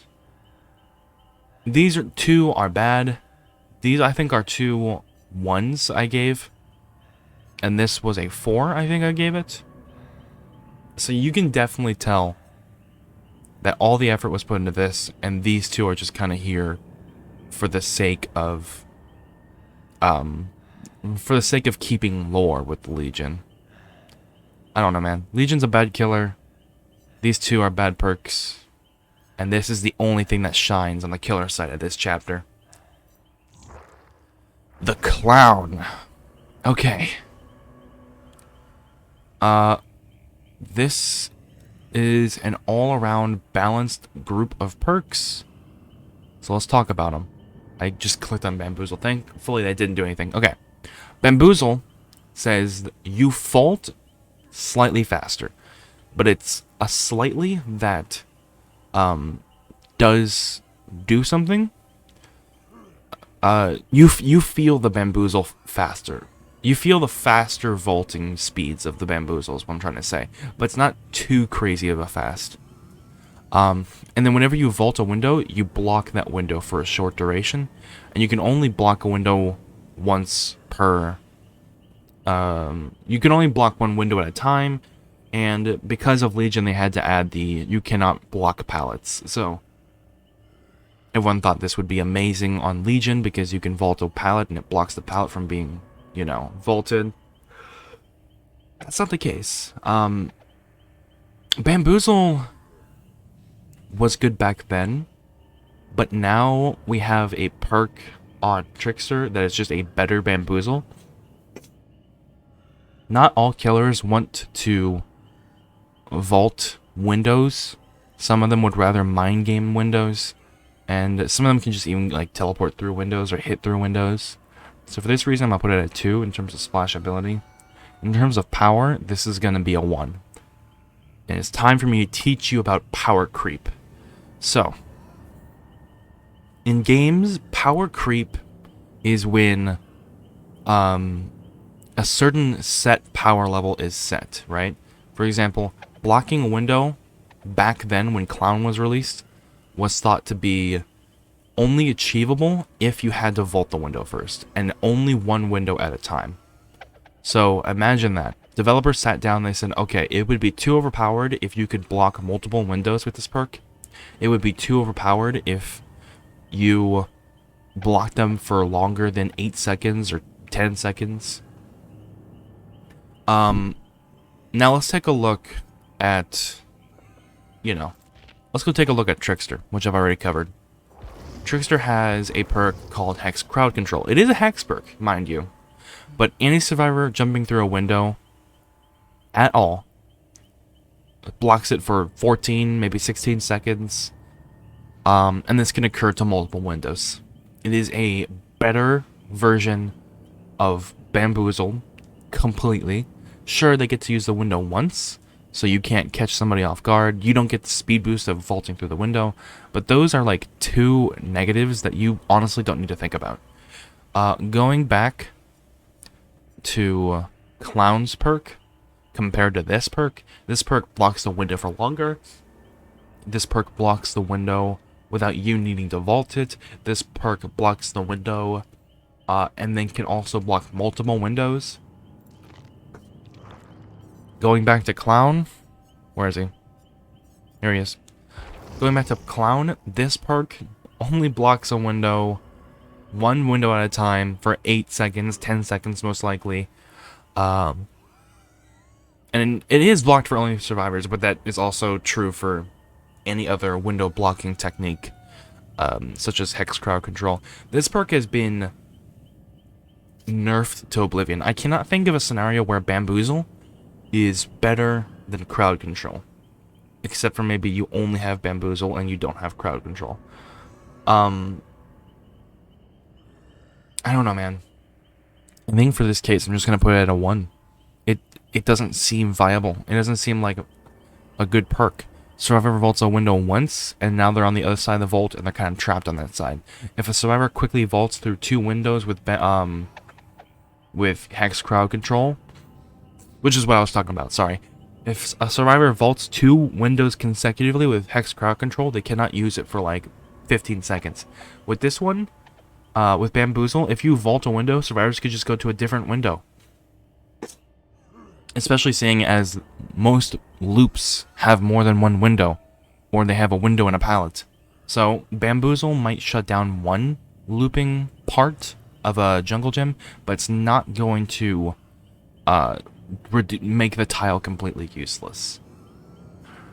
Speaking of completely useless, let's move on to Colorphobia. Any survivor inside of your terror radius heals twice as slow. This perk is shit.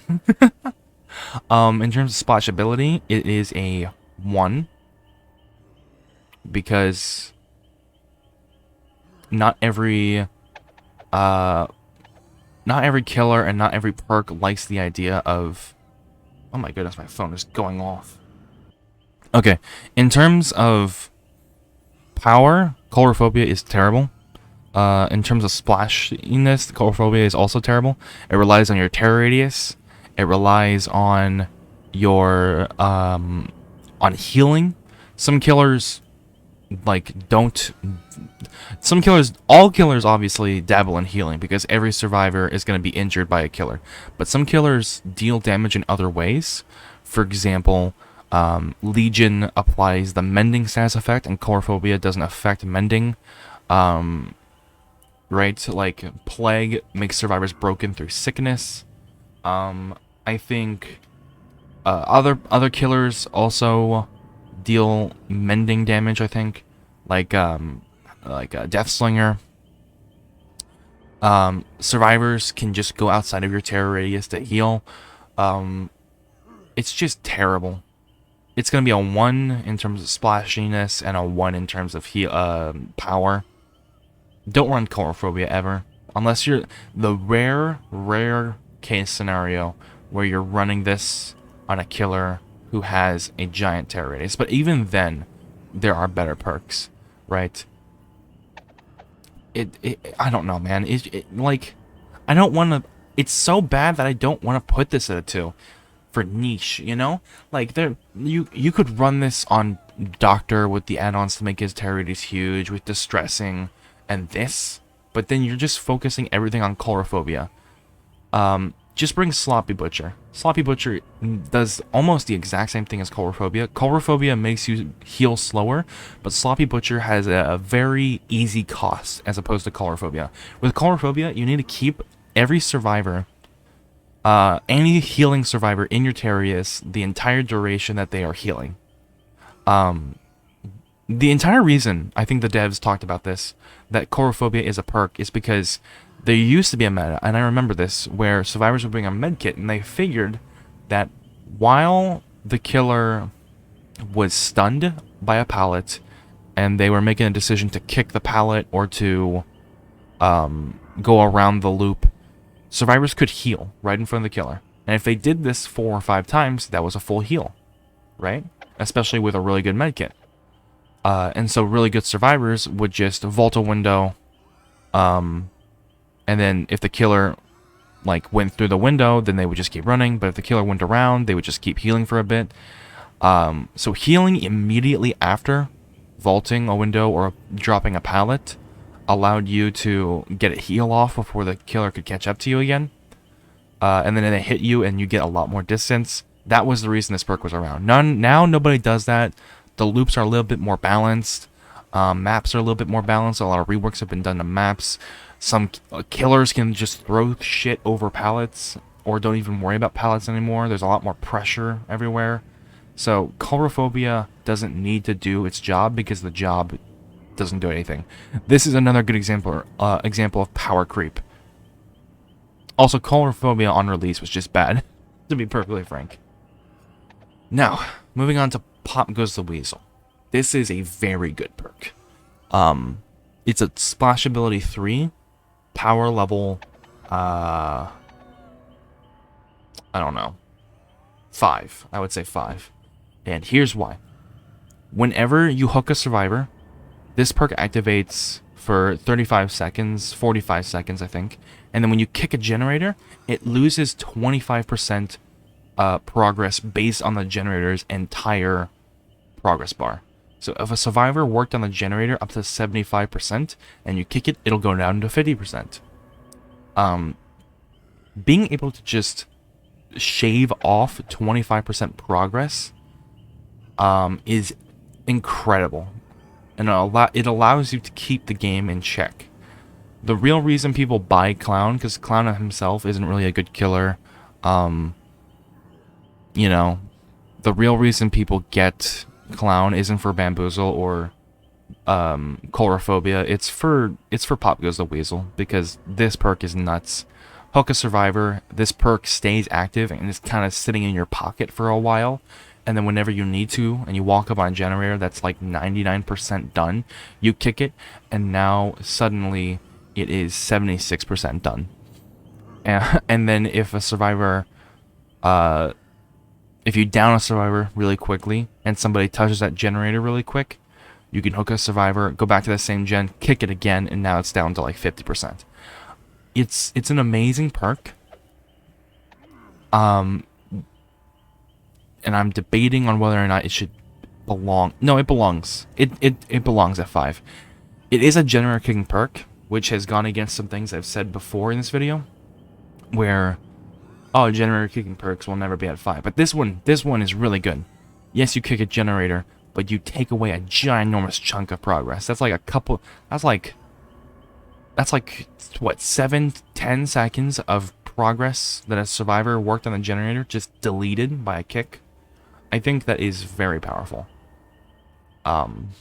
So it's funny how Legion and Clown are both 2 killers that are just kind of meh, with perks that are just kind of terrible, except for one of them. Clown got the better good perk. Who's next? Pig. Oh boy. Okay. Let's talk about Hangman's Trick. This perk has gotten a lot of changes, so let me read it real quick. Okay. So, whenever a survivor begins to sabotage a hook, you get a notification. And whenever somebody is within really close proximity to a hook, while you're carrying a survivor, you see their aura. This perk has 2 parts. One of it works on its own. The other one works while you're carrying a survivor. Those are 2 things killers always do, and for that it is a 3 in terms of slash ability. But in terms of power, this is like a terrible version of the new perk that's coming out for Dredge. Dredge's perk says whenever you open a locker, anybody within close proximity, 8 to 10 meters of that locker, have their aura revealed to you, and lockers are everywhere. Everyone thought, oh my goodness, Hangman's Trick. Anybody who's like 4 meters from a hook, it has their aura revealed to me while I'm carrying a survivor. It's so good. And it tells me when somebody's about to do a sabo play against me. Nobody does sabo plays. Nobody's that close to a hook all the time. It's not guaranteed. It's just kind of meh overall, honestly. This is a good example of a perk that looks great on paper. In practice, it's terrible. And for that reason, Hangman's Trick is a 1. No, don't use Hangman's Trick. You could, 100%. Don't. Because unless you see everybody with a bunch of toolboxes, in that case, you might throw on Hangman's Trick just in case it is a Sabo squad. But for most cases, people use toolboxes to repair generators faster. Let's move over to Surveillance. Oh boy. Okay. Surveillance is like that kid in school that was just a complete asshole and nobody loved them. And then they married into a really rich family, and now everybody wants to be their friend so that they can take their boat out on the water with the rich family and just like go skiing or something at their personal resort, right? They married into a really good family. Surveillance got super good when Ruin was changed. Ruin used to say, while this perk is up, good skill checks are bad skill checks, and the generator fizzles and deals a little bit of damage, but it doesn't notify the killer. And great skill checks were good skill checks in the sense that you keep repairing the gen, but there's no added benefit. And that was terrible, because it allowed you to use Ruin and Pop in the same build without them contradicting each other. And now Ruin's changed to where it says, generators regress twice as fast and regress automatically. That made Surveillance go from a terrible perk to an amazing perk. What Surveillance says is, whenever a generator begins to regress, anytime a generator is regressing at all, the aura of that generator is white. So that pairs really good with Ruin, because any generator that has progress and a survivor isn't working on is regressing and therefore is going to be white for you. But if anybody interrupts that and begins working on a generator that was white, it will become yellow for 8 seconds.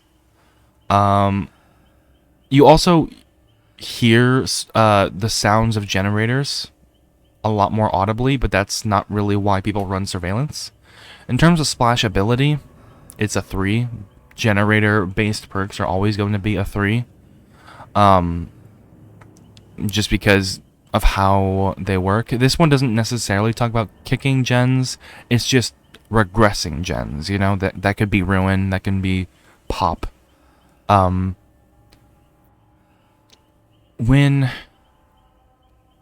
I'm debating the power of this perk, right? Because Surveillance with Ruin is good information and good map control, but it's just like, I don't know, man. I'm gonna put it at a 3. Because although it's good information, and on a super mobile killer, it can be super, super, deadly, I think it's a strategy that has been, funny enough to say, outdone by other strategies. Ruin Surveillance is not as good as Ruin Undying. Then again, you can use Ruin Surveillance Undying, right? But then that's 3 perk slots, right? And if you're using Ruin Undying, just why would you bring Surveillance, right? People could argue that Surveillance is a really good, like, you know, a really good combo with Ruin, and I would agree. But then again, if you're using Ruin Undying Surveillance and you only have 1 perk slot, I would argue take off Surveillance and just put 2 other really good combo-y perks like Dead Man Switch and the Artist Scourge Hook perk, Pain Resonance, right? And then you have generators constantly regressing, and then you also have generators exploding and blocking themselves off in the distance whenever you hook a survivor.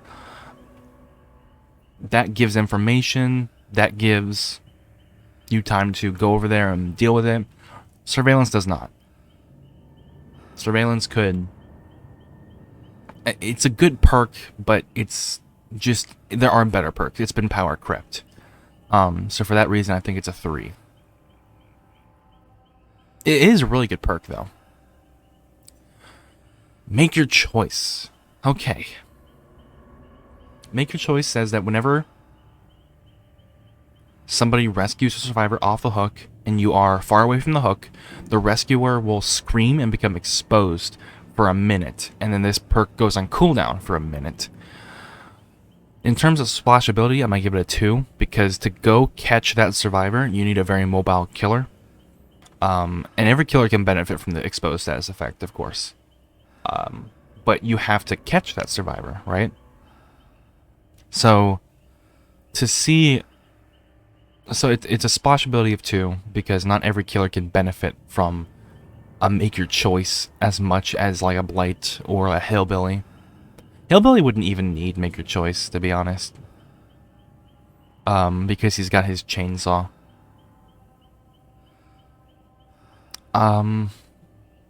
So I guess super mobile killers that have no insta-down potential. So that's not Hillbilly. That would be Blight, that would be Nurse, etc. Make Your Choice was another huge meta perk way back in the day. Closer to Pig's release. But now it's just been power crept to oblivion. Having a survivor across the map become exposed when they save sounds amazing. But that survivor that saves has to be healthy. And if they're not healthy and they're injured, the exposed status effect that makes you one-shottable doesn't do anything because you were already one-shottable, right? So Make Your Choice has to occur on a healthy survivor. And even then you have to find the healthy survivor, and you are far away. And even if you find the healthy survivor, you have to down them, which may be difficult, but that's not really the big issue here. The big issue is finding the survivor that saved, and you don't know who saved. Well, you might know who saved based on who screams, right? So this perk would be really good in people who have memorized screams or can decipher who has screamed, you know? I think Make Your Choice would be a hidden gem on like Blight, and I think it's really slept on. But I don't think it deserves a tier 4. And I think this perk... Because here's the thing about the exposed status effect on a healthy survivor. Even if you don't down them while they have it, it does make them scared, right? They don't want to work on a generator out in the open because they're exposed. They don't want to go for saves because they're exposed. So I think, for this reason, I'm going to put it at a 3. Because the fear of going down might be stronger than actually going down. A survivor that doesn't do anything is a lot better than a survivor on the ground, right? And for this reason, I think I'm gonna make it a 3 in terms of power. Did I talk about splashability? Technically yeah, it's a 2. It's a 2 in splashability. That's what I remember we said. I remember saying that. Okay. The pig and all of her perks fall victim to a lot of older killers and their perks, in the fact that everybody has forgotten about them, and they are talking about new perks and stronger perks, and all of these have been power crept. Hangman's Trick used to do something completely different, which I completely forgot about. I think it notified you when a survivor began to sabotage a hook. This was back when sabotaging was huge, and it kept the hook sabotage for like hours, but now hooks that are sabotaged come back like in like seconds. And then Hangman's Trick made it so that it came back faster. Then bad perk, power crept perk, and which is pretty sad to see these perks being power crept. The Nightmare. Speaking of power crept perks, all of his perks are power crept, bad, or they just invoke a different playstyle that people don't want to play. I'll start with Fire Up.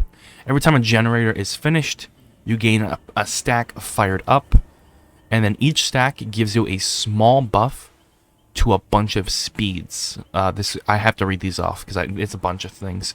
So you get a small speed boost to picking up survivors, dropping survivors, vaulting windows, damaging generators, breaking pallets, and breaking breakable walls for the remainder of the trial.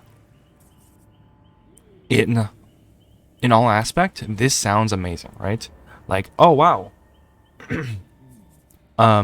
Picking up a survivor, that sounds really powerful. Vaulting windows faster, oh my goodness. Breaking breakable wall. This is literally the speed of Bamboozle. This is literally just a bunch of perks wrapped into one. This is the speed of Bamboozle. This is brutal strength. This is like picking up a survivor faster might ruin people's timing on doing flashlight saves, but it's terrible in the beginning of the game and only good the more you lose. In terms of splashability, it's a 3, man. Like, you can put this on anything because survivors are going to do gens, and this perk kind of works on its own. In terms of power, it's a 1. Any perk that gets better the more you lose is a bad perk, and it's just a bad way to teach killers how to win, right? Because let's say survivors do 2 generators the entire game. This means that you get like a 6 to 10% boost, and Fire Up didn't do anything. Let's say the survivors have done 4 generators, 5 generators, and it's the end of the game. Yes, you have this amazing potential to break pallets and vault super fast, but at that point, all of the pallets have probably already been broken, right? If all 5 gens are done, then you've probably already done all the loops, done all the pallets, done all the vaults, you know? And this perk would almost be doing a job that doesn't need to be done. At the end of the game, picking up, dropping survivors, and like vaulting are the only thing I think is useful. And at that point, you've already lost the game, right? So Fire Up is a 1 in terms of power. You can use this perk, but don't. Remember Me. Okay. You become obsessed with a survivor, and then when you cause that survivor to lose a health state with a Huntress hatchet, with a melee attack, with a zombie across the map, you hit them with that 17th Trickster blade, you get 1 stack, up to a maximum of 4 stacks. No. Yeah. So every time you hit a survivor, you gain a stack. I was reading that. The way they worded this was super weird. Every time you hit a survivor, you get a stack. And I think at maximum maxed out Remember Me is 4 stacks. With each stack, increasing the time it takes to open the exit gates by like, it seems like a really long time. And this stacks on top of the already, it stacks on top of the time that the exit gate already has. So I think it takes like 10 seconds to open the exit gate, plus the 16 seconds here is like 26 seconds, 30 seconds-ish. Now, the obsession does not get slowed down. So with this perk, you have to kill the obsession. In terms of splashability, if you have an obsession and you can deal damage to the obsession, every killer can do that. But not every build might want to do that. So in terms of splashability, this is a 2. In terms of power, opening the exit gates just a bit slower to stall out the game sounds very fun, and it sounds like it might be good. But as opposed to No Way Out, which I said was a very good perk, this one doesn't notify you where they are. It doesn't prevent them from doing it in the first place. It just makes them do it slower.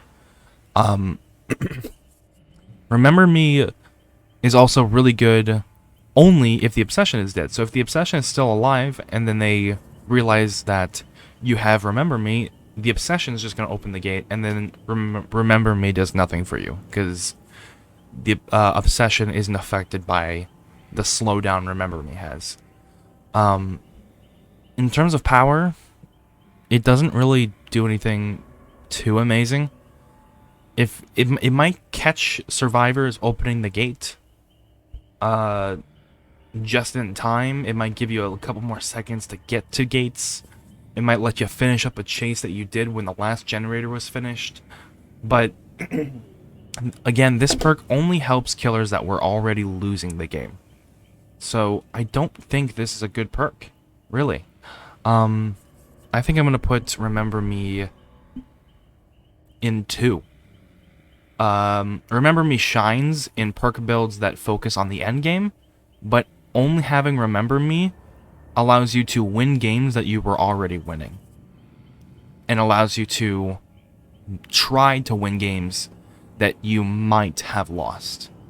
It basically lets bad killers be just a bit better, and for good killers to seem like they're amazing. So, I don't think it's a good perk. Blood Warden. This is a funny perk. So when the last generator is finished and an exit gate is open, Blood Warden activates, and you see the auras of anybody inside of an exit gate. So this is when you walk through the exit gate door, but you don't escape. That's the exit gate place, right? Anybody inside there, you see their aura. So you can tell where survivors are, if they're teabagging you, whatever. And then once per match, if you hook a survivor while Blood Warden is active, the exit gates are blocked for 60 seconds, and survivors are not allowed to leave. This is extremely splashable. You can kind of throw this in as a surprise, so it's a 3.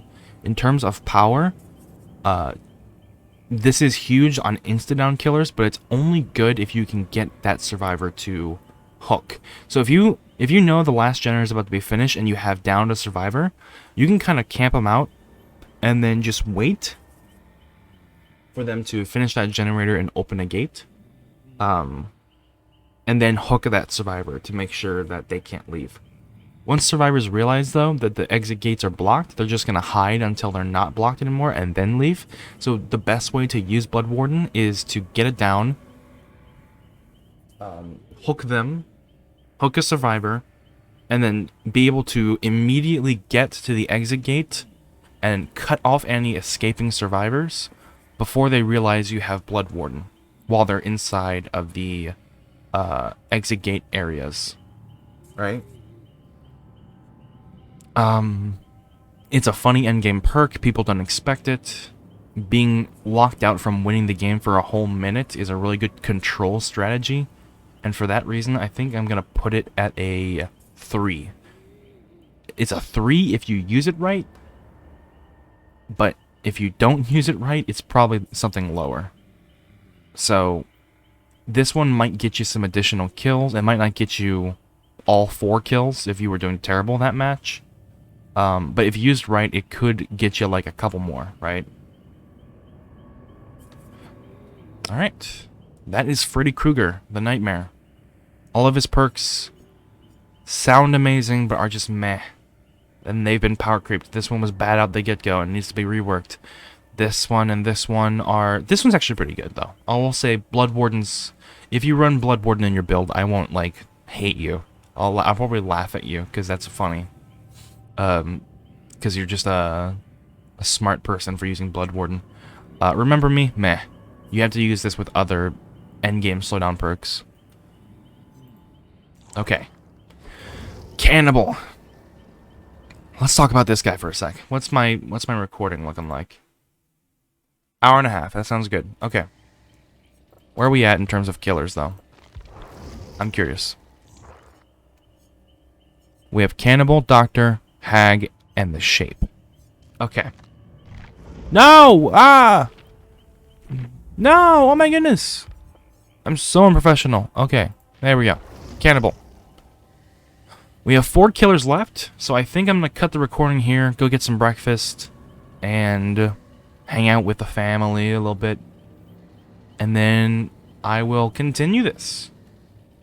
I am back from recording. No, from eating. And my voice sounds a little bit better. I don't sound like I'm on deathbed. Let's talk about Knockout. Knockout says whenever you put a survivor into the dying state with a basic attack, people outside of a 32-meter radius, I don't think that changes. No, that does changes. Anything outside of a close radius of you, anybody outside the close radius of you, cannot see that survivor's aura. So nobody, like from across the map, is going to know that that survivor is in the dying state. Or no, they're going to know that that survivor's in the dying state. They're just not going to know where exactly. On top of that, anybody who is put into the dying state for a good duration, they crawl half as fast and get the blindness status effect. In terms of splashability, this relies on a basic attack, and not a lot of people finish survivors off with basic attack, so I'm going to put it in at a 2. In terms of power, this perk is designed to restrict people from doing flashlight saves, restrict people from coordination. The issue here is that, yes, they can't see a survivor from very far away, but if they're up close, they can. They can see the survivor's aura and where they went down. So if they're within the range for a flashlight save, they're still going to be able to do it. The crawling speed and the blindness status effect only hurt the survivor who just got on the ground if they are not in a survivor with friends talking over Discord or something like that, because they're not going to know where everybody is, right? So in a team of people who are just solo queuing, this can do its work, but even then its work is just kind of meh, because when you put a survivor into the dying state, you're going to either pick them up immediately and hook them, which is what you should do, or you're going to slug them if you're going for like a slugging sort of build where you leave everybody on the ground. And even then, the crawl speed only lasts for like a couple seconds, like 15, 20 seconds. The blindness status effect only makes it so they can't see other survivors trying to help. And for that reason, Knockout's going to be a 1 in terms of power. It's just kind of meh. Barbecue and chili. Do I really need to explain this one in depth? Everybody knows what it does. Every time you hook a survivor for the very first time, you get a token. And then at the very end of the game, you get 25% blood points for each token, up to a maximum of 100% additional blood points for every blood point you got that game. So if you had a perfect game and you had 32,000 blood points, this will double it above the maximum to 64,000 blood points. And it is awarded post-trial, but it has an additional effect that whenever you hook a survivor during the trial, regardless of if you hooked them the first time, last time, they're dead, anybody that is extremely far away from the hook, like 40 meters, have their aura, I think it is 40 meters just set. Anybody 40 meters away from the hook or more has their aura revealed to you for 4 seconds. So it allows you to see survivors that are far away from the hook It allows, if you don't see anybody, you know everybody is close by, so you can use that to your advantage, and that you can probably head to in places of importance that are close, like generators or other like very important loops to hide in. It's a very good information gathering perk, and it helps you hook a survivor and say, okay, what now? You know? And on top of that, it really, really helps with the blood point grind. Because, oh my goodness. I'm at 200k blood points right now, as you can see in the top. But it's so easy to just go through all of those. Now, in terms of splashability, it's a hooking perk. And every killer loves blood points, and every killer hooks survivors, and every killer loves auras. So it obviously is, even for killers that have no high movement speed, they just know where to go next. So it's a 3. In terms of power, it's a 5. You get information every time you hook, and it's not on specific Scourge hooks. You get information on where exactly they are, or where exactly they aren't. And it helps, again, with the blood point grind, so it is going to be a 5 in my book. Barbecue and chili is the perk that people often seek out in their blood webs. They're like, oh my goodness, I've prestiged my killer twice, and I'm on level 30, and I still haven't seen barbecue and chili. I am super sad. And then we move on to Franklin's Demise. This one says, whenever you hit a survivor with a basic attack, survivors will drop any item they're carrying. And then while it's on the ground, it takes like about 2 minutes or a bit longer. And during that duration, after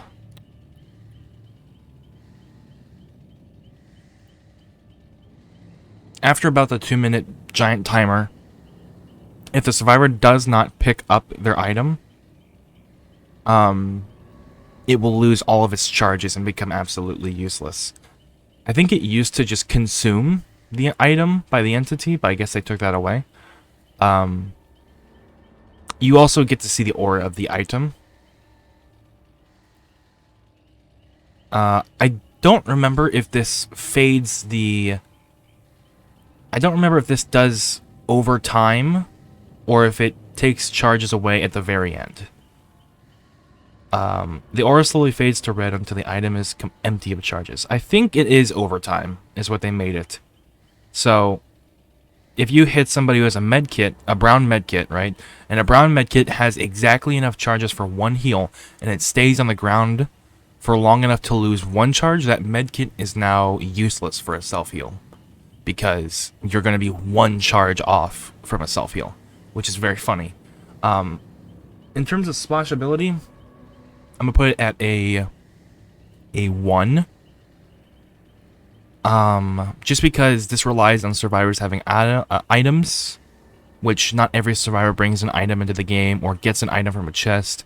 In terms of, like, I keep saying in terms of, oopsies, just like, you know, basic attacks, a lot of killers don't use that. Huntress doesn't use it. Trickster doesn't want to use it. Trapper is a good example of a killer that does. Twins is basically Trapper with a Victor. And you usually use Victor, but I guess in cases Charlotte can use her melee attack for Franklin's Demise. It's weird that this is on Cannibal, because he's got a chainsaw that can insta-down. So I'm not quite sure why it's on him. I mean, obviously, for lore purposes. It's like, I don't know. Getting rid of items isn't that big of deal. If you're afraid of flashlights, just bring Lightborn. If you're afraid of flashlights and you don't want to Lightborn in your build, just face a wall when you pick up a survivor. Or, you know, Mind Game. If you are afraid of medkits and healing, there are anti-heal perks such as Sloppy Butcher that make healing bad. There are other perks such as, I know I gave it probably a really bad rating, but Deathbound on Pyramid Head could be a good suit for you. This one being an An anti-item perk is just kind of meh, except for the fact that I have realized that survivors love their items. Survivors will take a hit, run away super far away, and if they think you disappeared, they will come back for their item and they will pick it up. While in the pickup animation, survivors can't move or interact or even use dead hard. So if you see a survivor go and pick up their item, it's like tempting them back into your loving killer arms, right? Franklin's Demise on Trapper, hitting a survivor and then just trapping the item is a really good way to just trap survivors, because they'll go back to get the item and they'll step on the trap, or they'll disarm the trap and then it tells them where they are. It's honestly pretty good. It's honestly a really good meme build for Trapper. So I guess in that case, I'm gonna put Franklin's Demise at a 2, just because of the greed of survivors, right? But if you're bringing this and survivors don't have any items, it's a 1, because it doesn't do anything. And that is the Cannibal. Nobody uses Knockout. Nobody uses Franklin's. Everybody uses Barbecue and Chili. Moving on to the Doctor. I have completely forgotten about this perk, to be perfectly frank. So let's begin with Doctor. First off, Doctor looks a lot more different than I remember him. That's weird looking. Okay. Overwhelming Presence. Okay. This is a Terror Radius perk. Anybody inside of your Terror Radius consumes their items at twice the...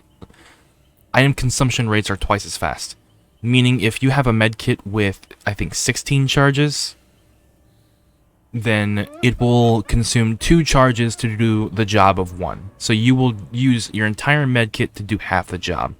If you use a flashlight, you will consume the flashlight super duper fast. And you'll probably get like 2 flashlight saves out of it.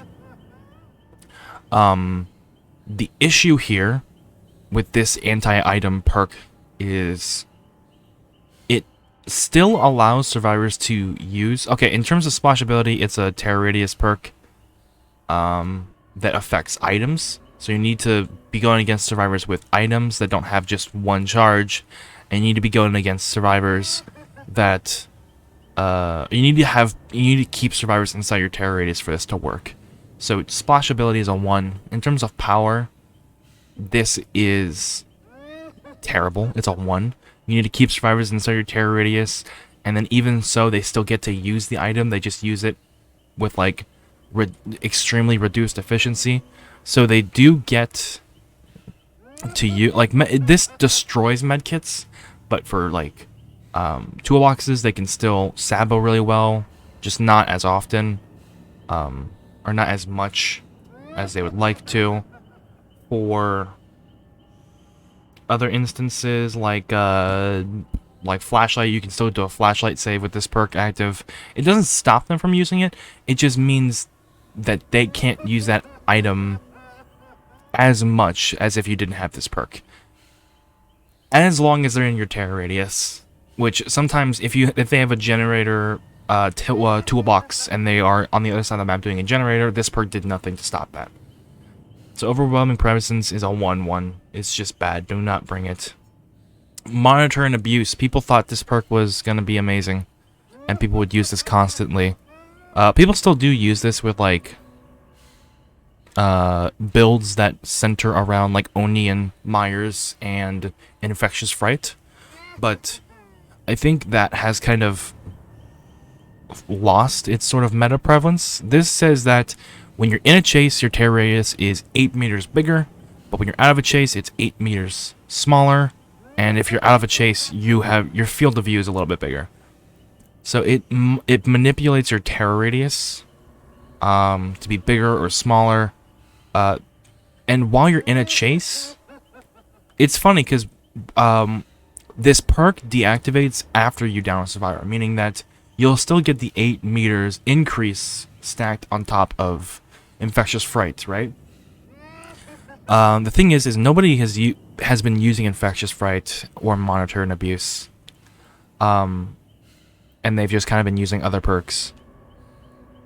other slowdown perks. This one just increases and decreases your terror radius, and then also messes with your field of view. In terms of splashability, I'd say this can go on. This is difficult because some killers like big terror radiuses, some killers like small terror radiuses, and then for the killers that like the big one or the small one, this can ruin both of them, of those strategies, because this one will reduce and increase your terror radius based on if you're in a chase or not, and it all just goes along with the strategy. So for that, I'm going to put it at 2 in terms of splashability. For power, it's a 1. Changing your terror radius by 8 meters doesn't scare survivors anymore. They don't think, oh my goodness, he's coming, you know, or he's on his way, oh my god, you know. Survivors don't do that anymore, especially if they have line of sight of you, right? And they can see you from far away. Or if they know you have monitor and abuse, and they've realized that by now. Comboed with a strong perk might give you an additional 8 meters to of infectious fright, but in that specific instance, I guess I'll put it at 2. I'll put it at 2 just because infectious fright is really good. So, just for that reason, I will put it at 2. Overcharge, man. This is a kicking generated perk, so it is a 3 in terms of splashability. No, it's a 2, because there are some perks that, like Ruin, that stop you from kicking gens. This perk says that whenever you damage a generator, Overcharge will remember that generator. And it doesn't have a cooldown, so that's pretty good. But the next time somebody gets a skill, hops on that generator to touch it, they will receive a tremendously difficult skill check, and if they miss the skill check, it will explode for additional lost progress. And if they do the skill check, nothing happens. They just do the skill check and it doesn't explode.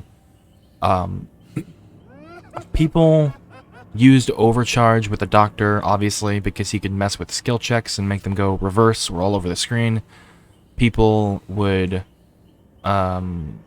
use Overcharge with a bunch of like Merciless Storm, or they would use Overcharge with Unnerving Presence to mess with the skill check, or even Huntress' Lullaby, because Huntress' Lullaby says whenever a skill check is missed, additional progress is lost, which will stack with Overcharge's additional progress. But nowadays, it's a kicking perk, and kicking perks aren't really good, especially Overcharge, man.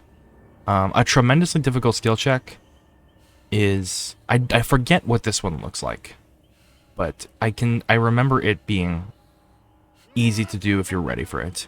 So it might get a survivor like once, twice, possibly even thrice, but then after the third survivor in the match realizes, hey, he's got Overcharge, they're going to be ready for it, right? And if they do mess it up, they can just keep repairing the gen, honestly. This is going to be a 1 for me, because it's a 2, okay? I'll put it at 2, because Overcharge could see some good plays in kicking skill check hybrid builds, but aside from that, just kind of throwing this on as your gen regression perk is kind of bad. The Doctor's perks fall victim to the same thing as Pinhead. They're the sauces that make other perk builds and other killer builds work super well. But instead of Pinhead having really delicious sauces, Doctor's sauces are just kind of like bland. Like, you got mayo, you got ranch, and it's like the bad kind of like watery ranch, you know? It's just, you know? These are forgettable perks, and I don't blame you.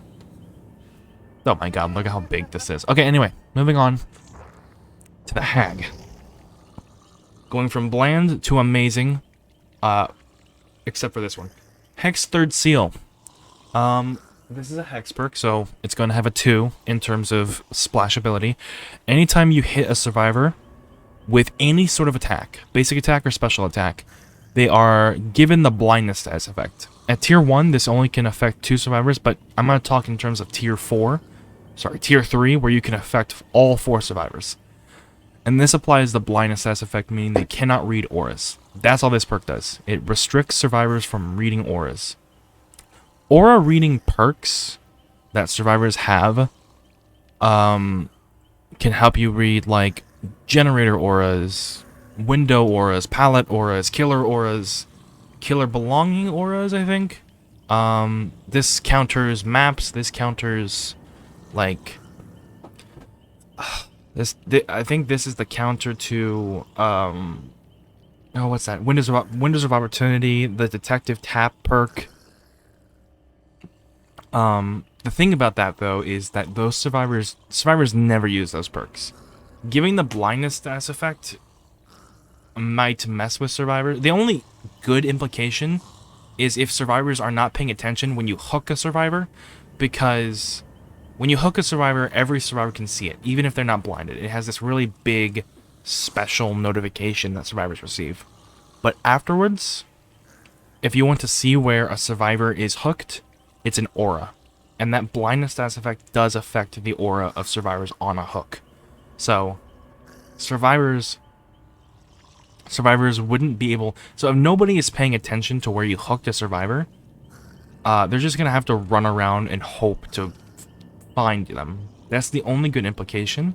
And even then, it's a hex perk that can be broken. You have to hit every survivor once with any sort of attack just to activate it. Blindness isn't that good, and for that reason, it's going to be a 1. Ruin. I have talked about this perk.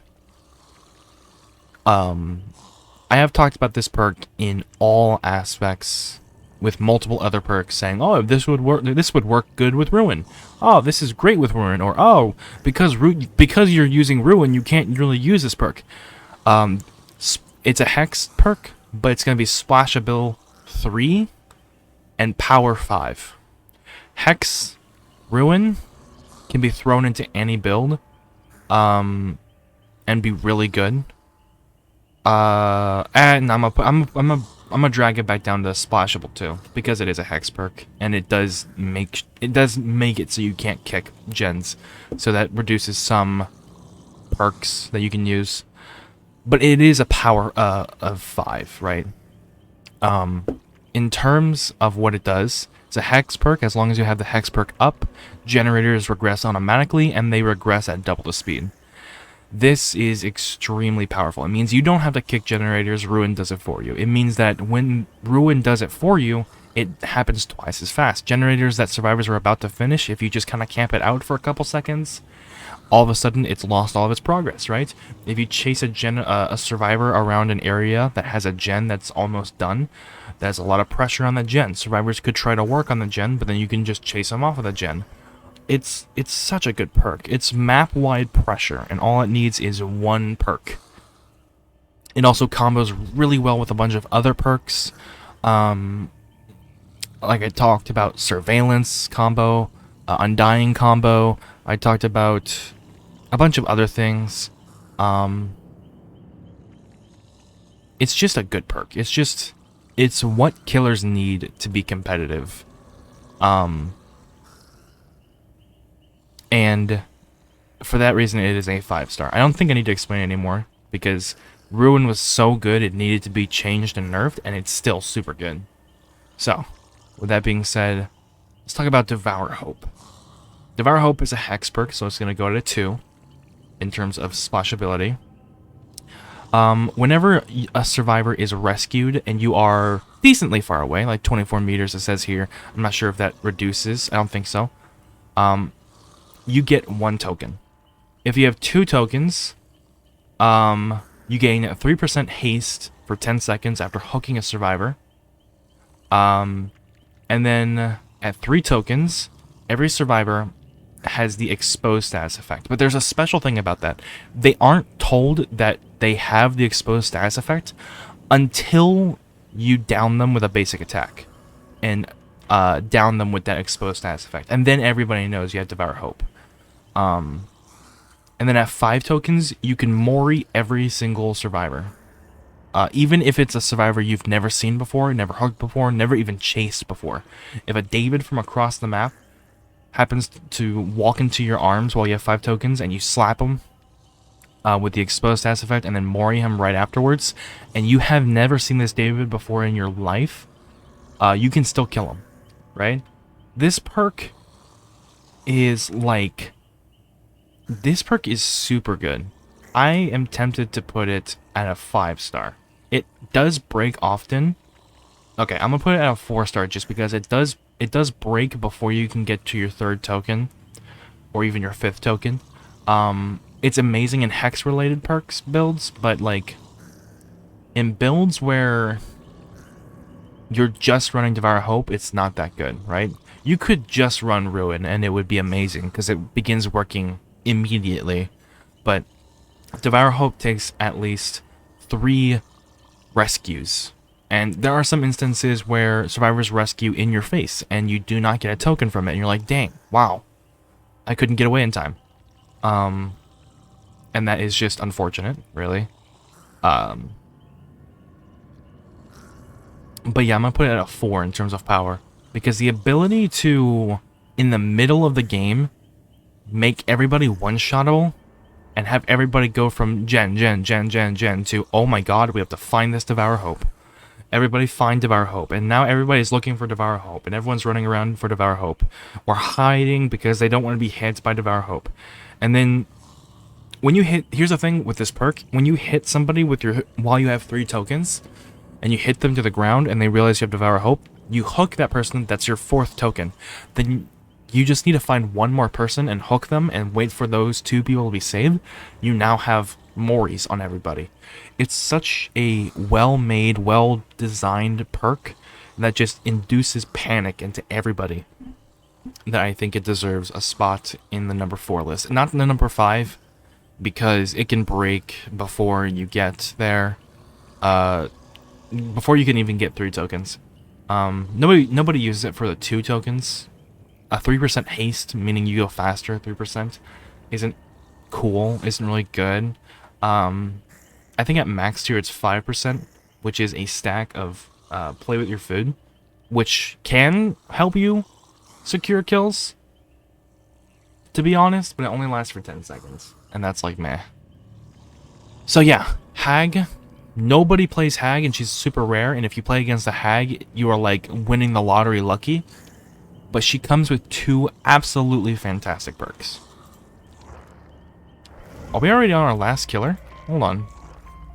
We're on our last killer. Okay. Well, let's get to it then. Michael Myers. Every single one of these perks has to do with an obsession. But the weird thing about all of these perks is they don't really... Hang on. Let me reread this one. Okay, before they changed Dying Light, they all used to tell you something completely different about the obsession. Dying Light used to be completely different, and it used to say when the obsession died, everybody else got a huge debuff to repair speed, but while the obsession's alive, they have a 33% increase to altruistic actions. So it used to be, don't touch the obsession, don't touch the obsession, kill the obsession, and you might be confused when you're doing adept, like, what do I do? Anyway, now it's different. And now all of his perks basically say, do not touch the obsession. Starting with save the best for last. Whenever you use a basic attack on somebody that's not an obsession, you get a token. You can get a maximum of 8 tokens. If you hit the obsession, you lose 2 tokens, though. And each token gives you 5% decreased successful basic attack cooldown. So at maximum, that is a 40% decrease in basic attack. It's basically half. What that means is when you hit somebody, you know how the killer like looks at their weapon or wipes off their weapon or like touches their weapon or kisses their weapon or whatever. That animation is twice as fast, meaning that you go faster in terms of attacking and fighting and chasing, I guess is what I'm trying to say, as long as you're ignoring the obsession. Now, this only in swashability, I have to explain something real quick. You gain and lose tokens only in reference to basic attacks. So for Huntress, using her hatchets, which is a non-basic attack, you don't gain tokens, but you also don't lose tokens, which is a very interesting idea. So any killer that can damage in ways that are easy to do, that are not your basic attack, so Demogorgon, Shred, Huntress, Hatchet, like, I think Legion attack will also work. What's another one? Nemesis Tentacle, Pyramid Head attack. Yeah, those do not affect Save the Best for Last at all. And when you... Let me think here. I lost my train of thought completely. So in terms of splashability, it's really good on killers that have a secondary way to deal damage. So that would be a lot of the killers, really. Like 1/3 of the killers, really. So I'd say it's a 2 in splashability. This works really well, and it still even works well on killers that don't have a second basic attack, right? If you manage your tokens well and ignore your obsession. But in terms of power, the ability to recover from a basic attack twice as fast is really good. Like, the best case scenario I can think of is if you've just hooked somebody and somebody runs up and tries to get a save because they have borrowed time, right? And they want to just get the quick save. You can hit the rescuer, interrupt their action, quickly recover with Save the Best for Last, and be able to hit them again before they can perform the unhook. Which is crazy. It also allows you to... Any perk that allows you to deal damage to a survivor in any means and then immediately get back onto chasing is always a really good perk. So this one's a 3 in terms of power for me. The only reason it's not a 4 is because you have to ignore your obsession, or you have to hit your obsession in non-basic ways, which might ruin... which might prove to be difficult, which might... whatever. Best thing is if the obsession dies, you can no longer gain or lose tokens, right? So if you hit your obsession with the basic attack, you're at 6 tokens, you hit 2 more people, and you get 2 more tokens, pick up this obsession and kill them, you keep all 8 stacks for the remainder of the trial. So yeah, that's Save the Best for Last. Moving on to Play with Your Food. Again, you're obsessed with a survivor, and anytime you lose a chase with your obsession, you get a token. And then anytime you use a basic or special attack, you lose a token. And each token that you have increases your movement speed by 5%. Here's the thing with this perk. Losing a chase is super easy to do. The moment you hear the chase music, like, ding, you know, like, boom, you know, go off, you immediately turn around and walk the opposite direction, and then the game will presume that you weren't in a chase in the first place, and it'll drop the chase and give you a play with the food stack. The issue with this perk, though, is you have to do that 3 times, which is quite literally playing with your food. And that gives you a 15% movement speed increase, which is really fast, actually. Going from 115 killer to 130% killer is very strong. It makes a lot of pallet loops almost impossible to loop. However, that is lost with every aggressive action you perform. So, Huntress Hatchet, that counts. Every single Trickster knife, that counts. Even if you don't hit your attack. If you try to go for a melee attack and you miss, you still lose a token. If you go for a tentacle attack with a Nemesis, or Rites of Judgment with the Pyramid Head, you lose that token. So, in terms of splashability, this can be done on anybody. So it's a 3, but in terms of power, I'd put it at a 1. Or maybe, because 1 token can even make a difference, to be perfectly honest. Having 5% additional movement speed can make a difference. It's a lot better than Devour Hopes, because it lasts longer than 10 seconds. But, I don't know, man. You would need to constantly find your obsession. I'd put it at 2. in an obsession swapping build, this could find some use, but the use it gives is probably not as useful as some other builds out there. Last perk, Dying Light. You are obsessed with a survivor. Your obsession performs unhooking and healing actions 33% faster. So that's kind of bad. But every time you hook a survivor that is not your obsession, and your obsession is alive, you will get a token. And then, as long as your obsession is alive, all survivors who are not the obsession repair, heal, and sabotage just a bit slower per token. So, this is another ignore your obsession kind of deal. Your obsession doesn't get the debuff, but everybody else does. So, while you're hooking everybody, all 3 survivors who aren't your obsession, this is a hooking perk, and it bases itself around just hooking anybody who is not the obsession. So, splash ability 3.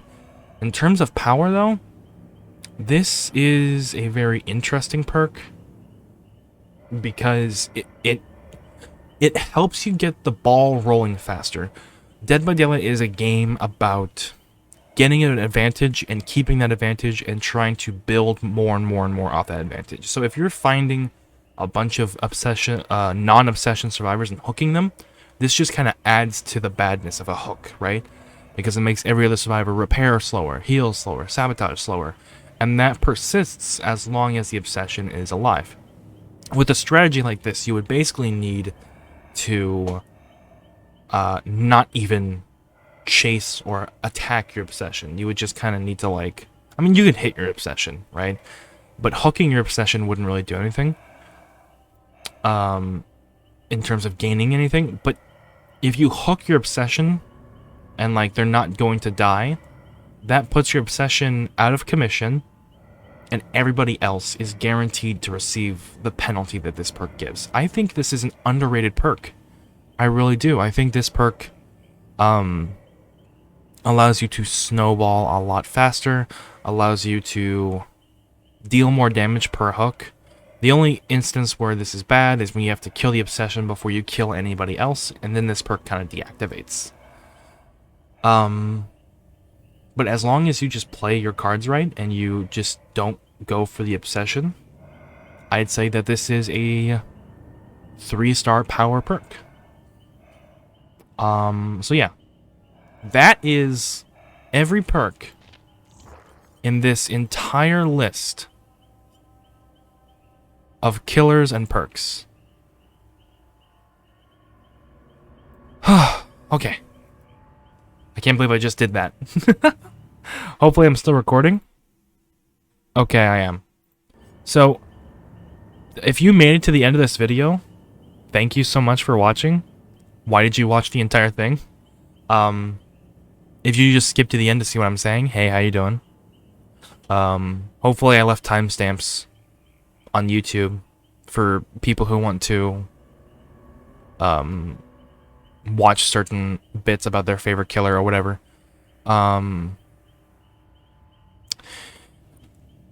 I kind of did this to help myself get used to talking on camera or talking in recordings, because I'm basically home for the summer, and I want to make sure I can still make videos reliably. Alright, well, I don't know how long this video is, but I have more than one recording that is 1.5 hours long, so this is probably more than 3 hours long. Thank you so much for tuning in, and I will see you all in the next video.